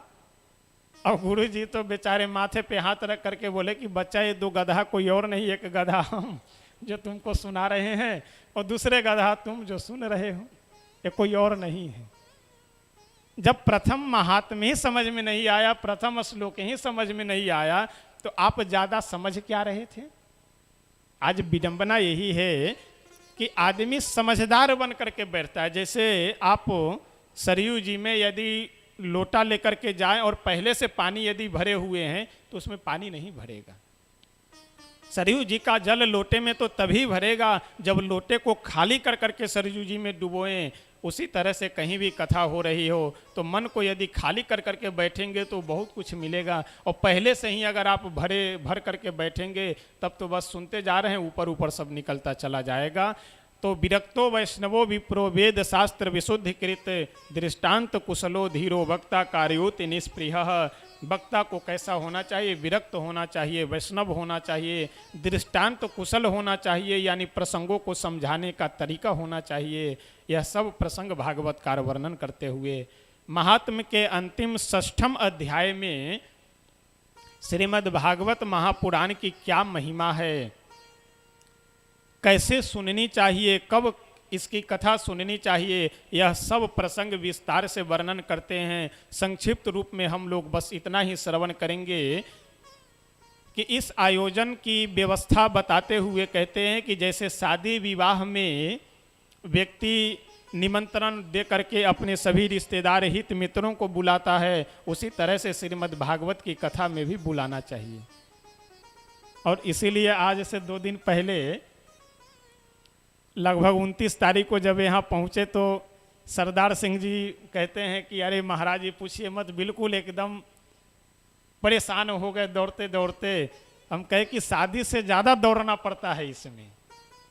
और श्रीमद् भागवत जी के महात्म्य में भागवतकार लिखते भी हैं कि जैसे विवाह में सभी अपने हितैषी मित्रों को, रिश्तेदारों को बुलाया जाता है, उसी तरह से सबको बुला करके और षोडशोपचार वेदी आदि निर्माण कर करके सभी देवताओं का आवाहन करके नियम से, लौकिक वैदिक दोनों नियमों का ध्यान रखते हुए पूजन हो। जितने भी वैष्णव और बिना बुलाए जो अतिथि आ रहे हों उन सब का भी सम्मान होना चाहिए।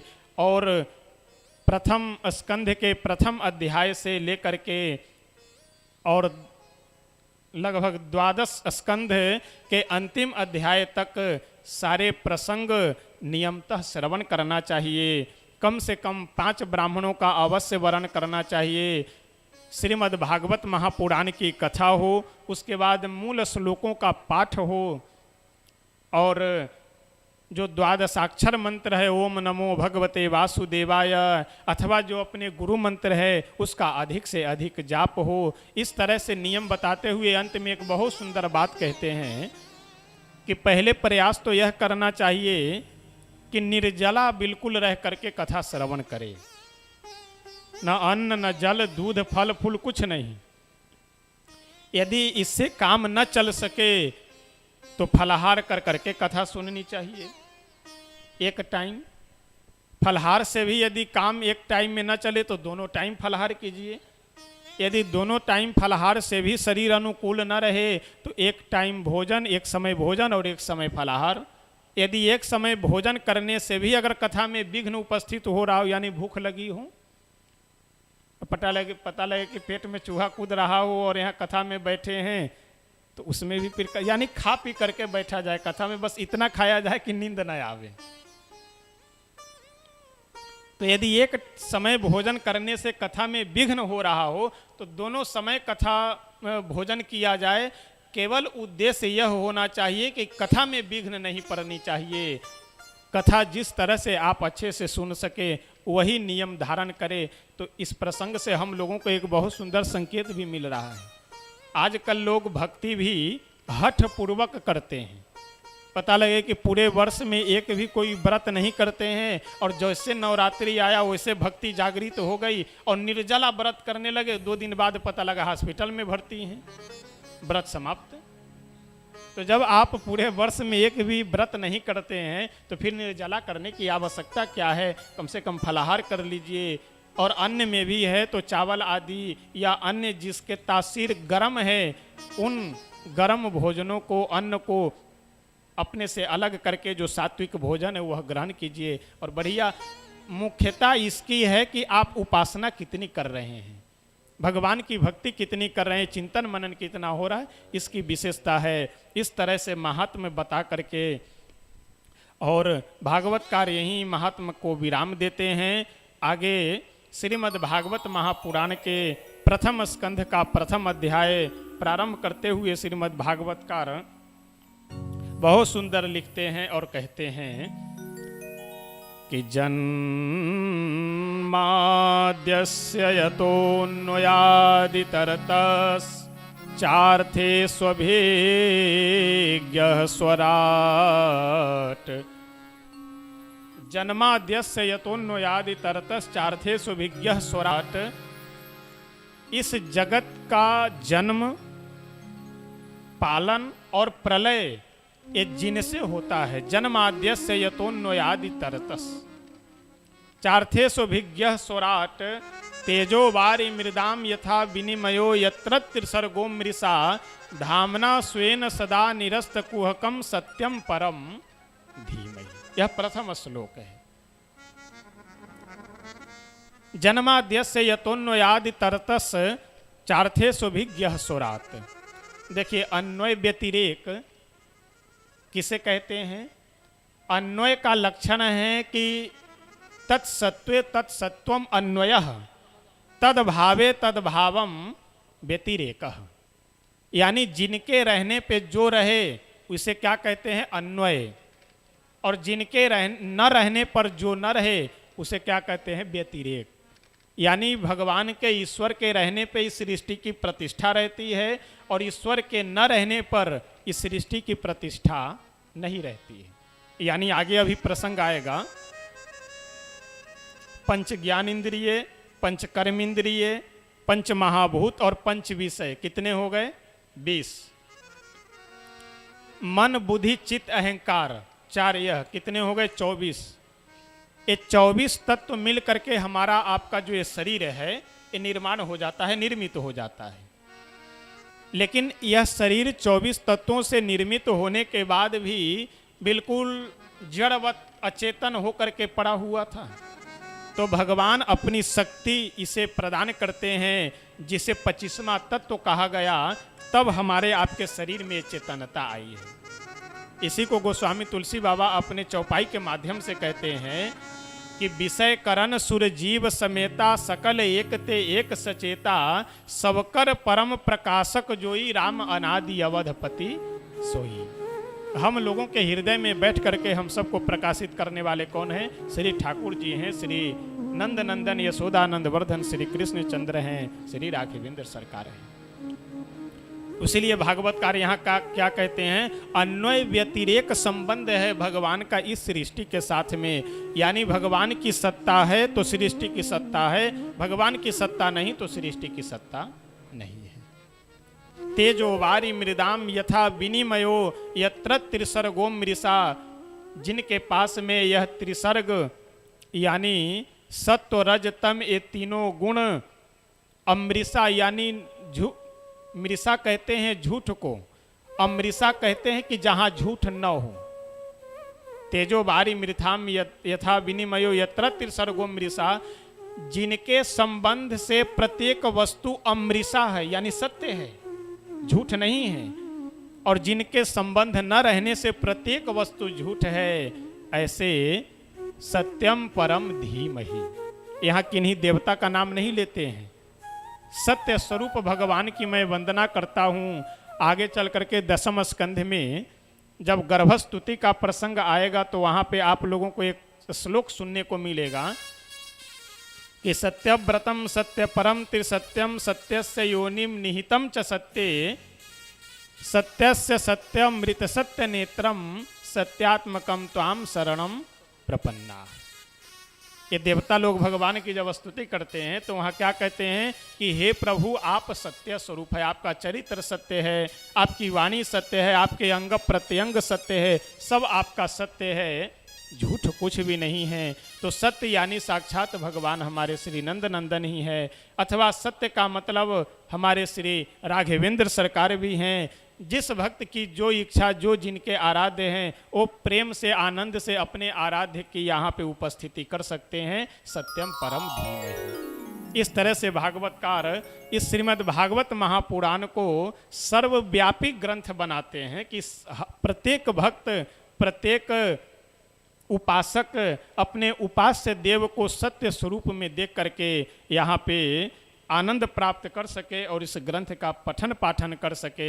आगे श्लोक में बहुत सुंदर भागवतकार कहते हैं कि धर्मः प्रोज्झित कैतवोत्तर परमो निर्मत्सराणाम सताम वेद्यम वास्तववत्रमस्तु शिवदम तापत्रयोन्मूलनम श्रीमद्भागवते महामुनिकृते किम वा परैरीश्वरः सद्यो हृद्यवरुध्यतेत्र कृतिभिः शुश्रूषुभिस्तत्क्षणात्। भागवतकार कहते हैं कि जिस समय मनुष्य श्रद्धा भाव पूर्वक श्रीमद् भागवत की कथा कहता अथवा सुनता है तो सद्य यानी शीघ्र हृदय अवरुध्यते, भगवान हृदय में आ करके बंध जाते हैं, बंद हो जाते हैं। कब? जिस समय भागवत की कथा सुनी जाती है। और अंत में कहते हैं किम वा परैरीश्वरः, जब इतने सुंदर ग्रंथ की प्राप्ति हमें है तो अन्य ग्रंथों का आश्रय लेकर के अन्य देवताओं की आश्रय लेने की आवश्यकता क्या है। इसलिए सब काम छोड़ करके निगम कल्पतरोर गलितम फलम सुख मुखादमृत द्रव संयुतम पीवत भागवतम, क्या पियो? श्रीमद् भागवतामृत को पिया जाए। ये भागवतामृत कैसा है? तो निगम यानी वेद रूपी वृक्ष का बढ़िया पका हुआ, जिसमें छिलका भी नहीं है, गुठली भी नहीं है, कुछ नहीं है, बढ़िया एकदम पका हुआ फल श्रीमद् भागवत महापुराण रूपी फल है। इसको पिया जाए। और कौन पिएंगे इसे? तो रसिका भुवि भावुका, जो इसके रसिक हैं और जो भावुक हैं वही पी सकते हैं।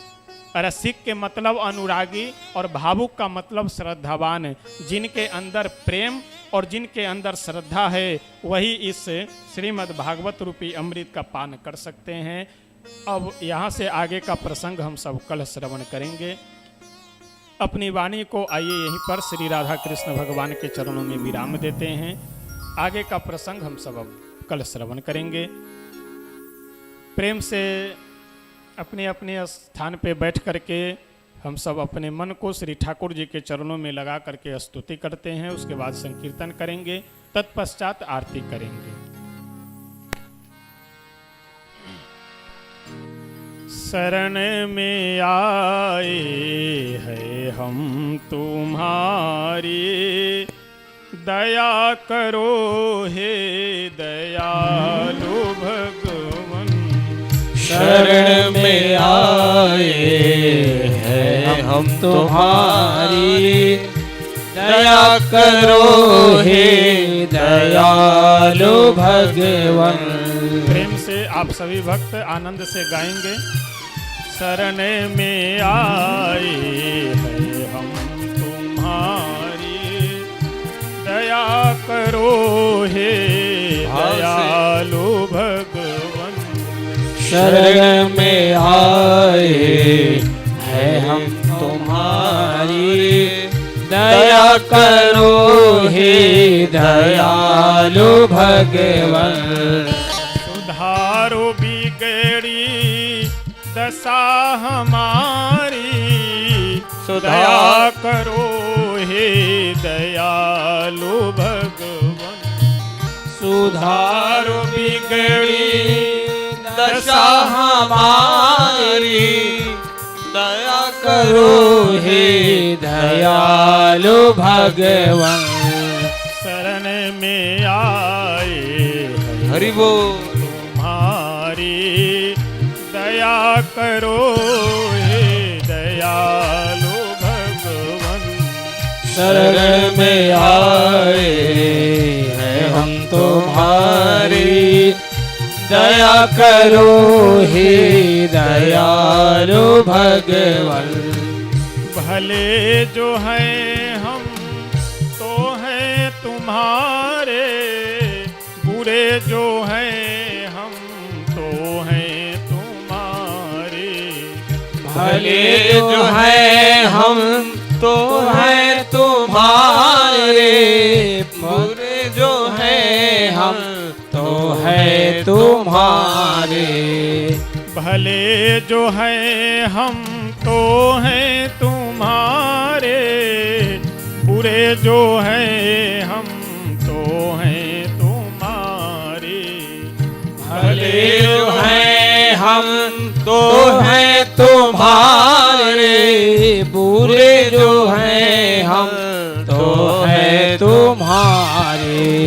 तुम्हारे हो कर हो हम दुखारी, दया करो हे दयालु भगवन। तुम्हारे हो कर तुम्हारी, दया करो हे दयालु भगवन। शरण में आए हैं हम तुम्हारी, दया करो हे दयालु भगवन। शरण में आए हम तुम्हारी, दया करो हे दयालु भगवन। शरण में आए हैं हम तुम्हारी, दया करो हे दयालु भगवन। ना हम में बल है ना हम में शक्ति, भरो हमारे में ज्ञान भक्ति। ना हम में बल है ना हम में शक्ति, भरो हमारे में ज्ञान भक्ति। ना हम में बल है ना हम में शक्ति, भरो हमारे में ज्ञान भक्ति। ना हम में बल है ना हम में शक्ति, भरो हमारे में ज्ञान शक्ति।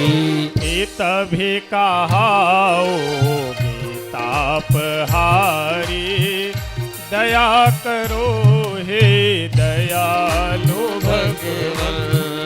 तभी कहाओगे ताप हारी, दया करो हे दयालु भगवन। शरण में आए हैं तुम्हारे, दया करो हे दयालु भगवन। शरण में आए हैं हम तुम्हारी, दया करो हे दयालु भगवान। सुधारो बिगड़ी दशा हमारी, दया करो हे दयालु भगवन। सुधारो बिगड़ी दशा हमारी, दया करो हे दयालु भगवान। शरण में आए हैं हम तुम्हारी, दया करो हे दयालु भगवन। शरण में आए हम तुम्हारी, दया करो हे दयालु भगवान। हरे राम राम राम सीता राम राम राम। हरे राम राम राम सीता राम राम राम। हरे राम राम राम सीता राम राम राम। हरे राम राम राम सीता राम राम राम। हरे राम राम राम सीता राम राम राम। हरे राम राम राम सीता राम राम राम। हरे राम राम राम सीता राम राम राम। हरे राम राम राम सीता राम राम राम। हरे राम राम राम सीता राम राम राम। हरे राम राम राम सीता राम राम राम। हरे राम राम राम सीता राम राम राम। हरे राम राम राम सीता राम राम राम। हरे राम राम राम सीता राम राम राम। हरे राम राम राम सीता राम राम राम। हरे राम राम राम सीता राम राम राम। हरे राम राम राम सीता राम राम राम। हरे राम राम राम सीता राम राम राम। हरे राम राम राम सीता राम राम राम। हरे राम राम राम सीता राम। हरे राम राम राम सीता राम राम राम। श्री राधा कृष्ण भगवान की जय हो। आप सभी भक्त अपने स्थान पे खड़े हो जाएंगे और हमारे मुख्य यजमान श्री सरदार सिंह जी सब परिवार मंच पे आ जाएंगे। मंच से ही आरती कीजिए, मंच पे ही आ जाइए। मंच पे ही आने दीजिए।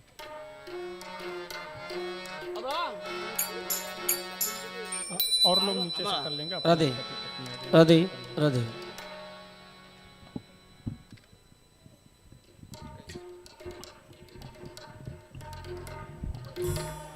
एक एक करते आते रहिए।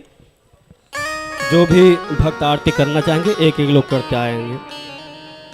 ओम आरार्चक्यम प्राज्वाल्य ज्वालामालिन्यै नमः। जले ज्वाला थले ज्वाला ज्वाला पर्वतमस्तके त्रैलोक्य व्यापिनी ज्वाला ज्वाला देवी नमोस्तुते। ओम ज्वालामालिन्यै नमः। ओम हरिः ओम मा चन्द्रमा मनसो जातक्षगछोः सूर्यो अजायत श्रोत्राद्वायुष्य प्राणस्य मुखादग्निरजायत। मन में बसा कर तेरी मूर्ति उतारो है गिरधर तेरी आरती। मन में बसा कर तेरी मूर्ति उतारूं मैं गिरधर तेरी आरती। मन में बसा कर तेरी मूर्ति उतारो ये गिरधर तेरी आरती। मन में बसा कर तेरी मूर्ति उतारूं मैं गिरधर तेरी आरती। करुणा करो कष्ट हरो ज्ञान दो भगवन। भाव में फंसी नाव मेरी तार दो भगवन। करुणा करो कष्ट हरो ज्ञान दो भगवान। भाव में फंसी नाव मेरी तार दो भगवन। जिंदगी की भीख मांग हो दर्द की दवा तेरे पास है, दारू तेरी आरती मन में बसा कर तेरी मूर्ति उतारो है गिरधर तेरी आरती मन में बसा कर तेरी मूर्ति उतारू है गिरधर तेरी आरती।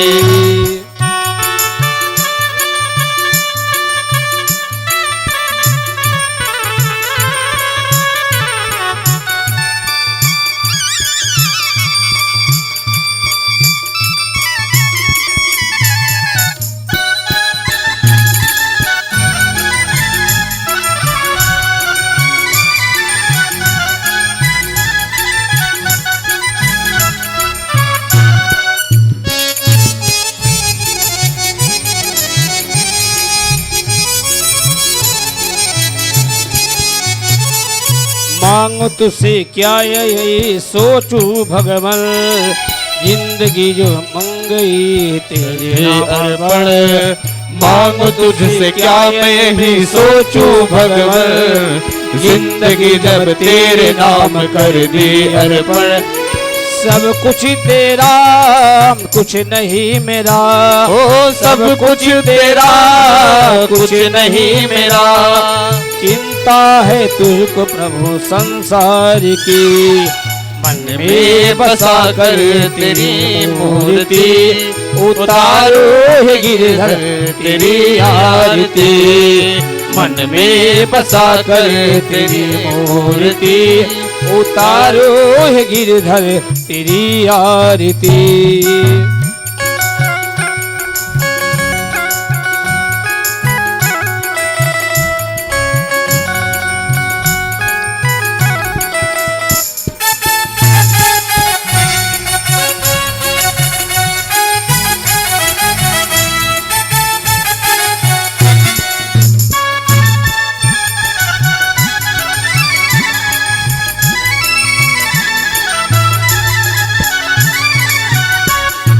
वेद तेरी महिमा गावे संत करे ध्यान, नारद गुणगान करे छेड़ बिड़ाता।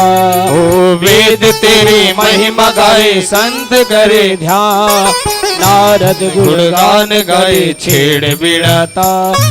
भक्त तेरे द्वार करते हैं पुकार, भक्त तेरे द्वार करते हैं पुकार। दास व्यास तेरी गाए आरती, मन में बसा करे तेरी मूर्ति उतारो है गिरधर तेरी आरती। मन में बसा कर तेरी मूर्ति उतारो है गिरधर तेरी आरती।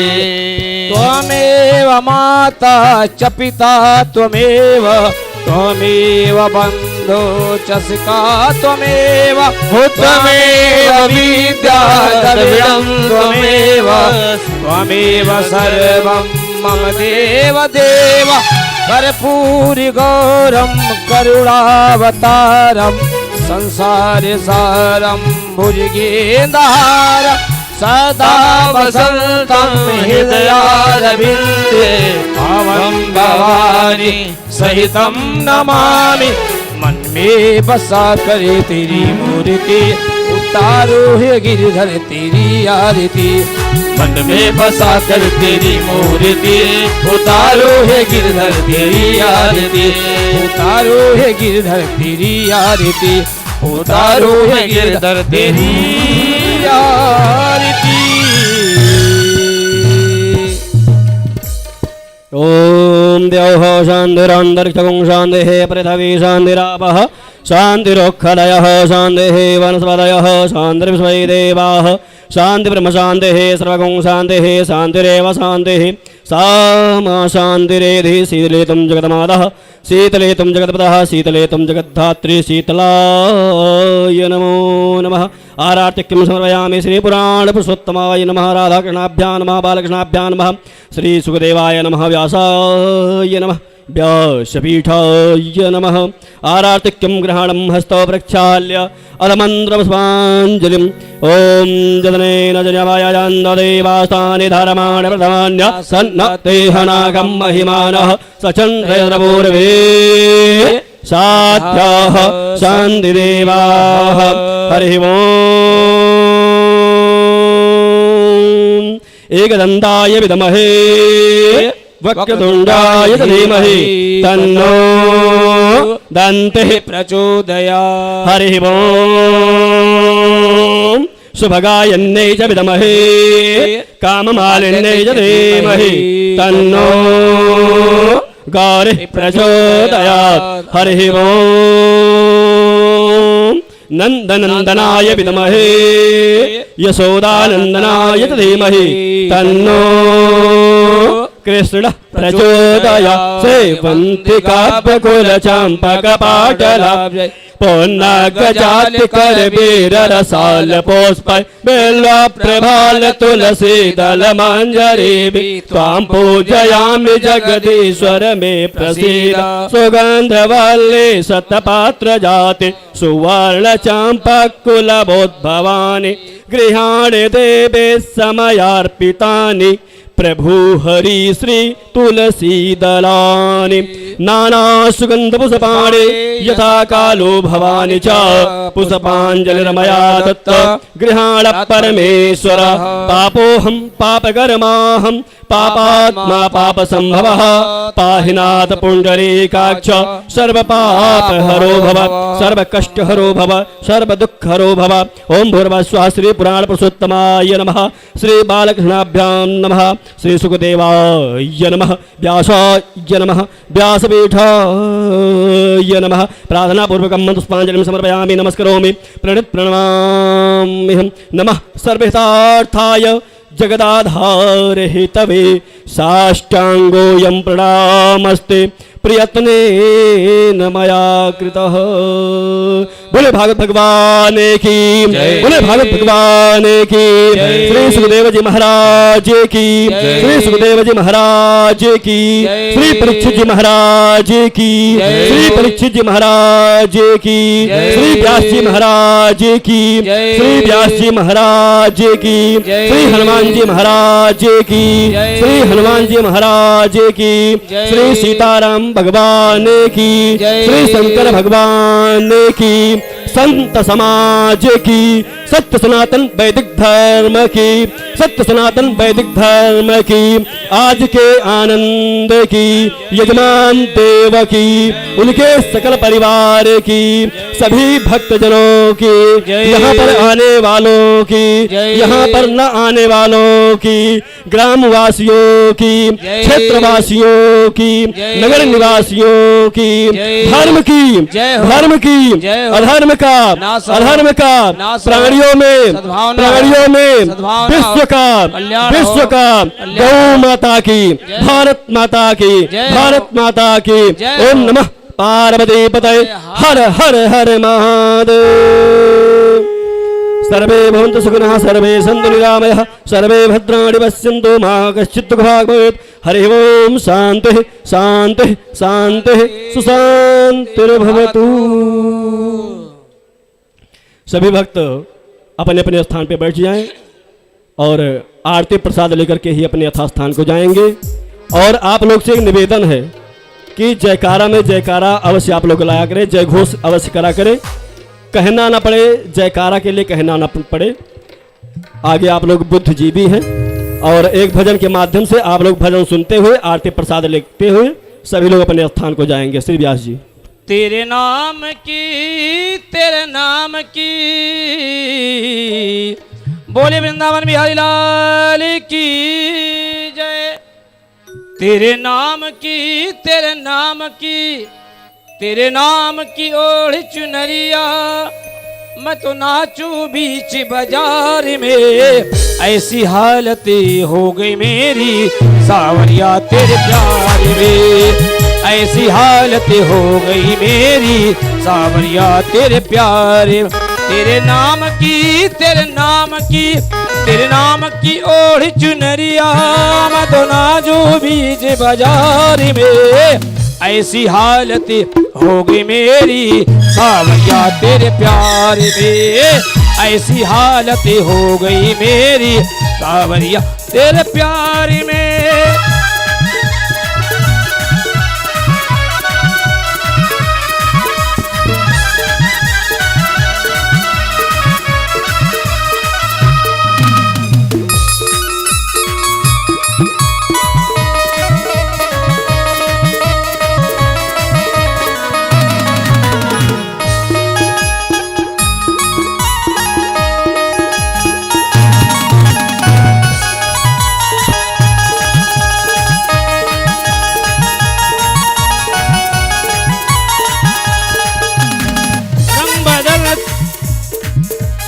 रंग बदलती इस दुनिया में कोई किसी का यार नहीं, कोई किसी का यार नहीं। मतलब कि ये रिश्तेदारी बिन मतलब व्यवहार नहीं।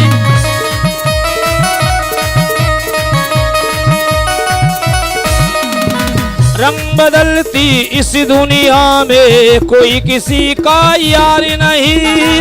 मतलब कि ये रिश्तेदारी बिन मतलब व्यवहार नहीं। हार गया हूँ मैं मनमोहन, हार गया हूँ मैं मनमोहन प्यार के व्यापार में। ऐसी हालत हो गई मेरी सावरिया तेरे प्यार में, ऐसी हालत हो गई मेरी सावरिया तेरे प्यार में।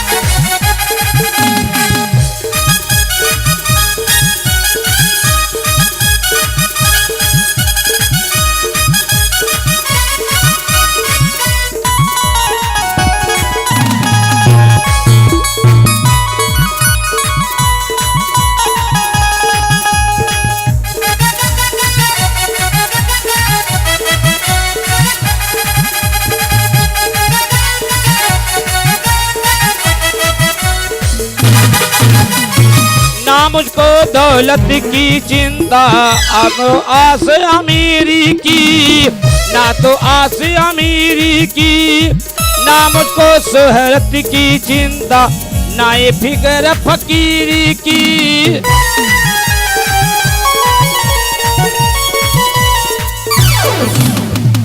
ना मुझको दौलत की चिंता ना तो आस अमीरी की। ना मुझको शोहरत की चिंता ना ही फकीरी की। हमको तो सब कुछ ही मिला है, हमको तो सब कुछ ही मिला है प्रीतम के दरबार में। ऐसी हालत हो गई मेरी सावरिया तेरे प्यार में, ऐसी हालत हो गई मेरी सावरिया तेरे प्यार। तेरे नाम की, तेरे नाम की, तेरे नाम की ओढ़ चुनरिया मैं तो नाचूं बीच बाजार में। ऐसी हालत होगी मेरी सावरिया तेरे प्यार में, ऐसी हालत हो गई मेरी सावरिया तेरे प्यार में। मैं तो होली खेलूंगी, मैं तो होली खेलूंगी सांवरिया के संग आज मैं होली खेलूंगी। मैं तो सांवरिया के संग होली खेलूंगी सखी, मैं तो होली खेलूंगी, होली खेलूंगी सखी मैं होली खेलूंगी। मैं तो होली खेलूंगी मोरे सांवरिया के संग आज मैं होली खेलूंगी। मैं तो सांवरिया मेरे बाके बिहारी ला, मेरे बाके बिहारी ला तू इतना ना करियो सिंगार, नजर तोहे लग जाएगी नजर तोहे लग जाएगी, नजर तोहे लग जाएगी। मैं तो होली खेलूंगी हो सांवरिया के संग अंग में होली खेलूंगी। सावरिया के संग। बोले राधा कृष्ण सरकार की।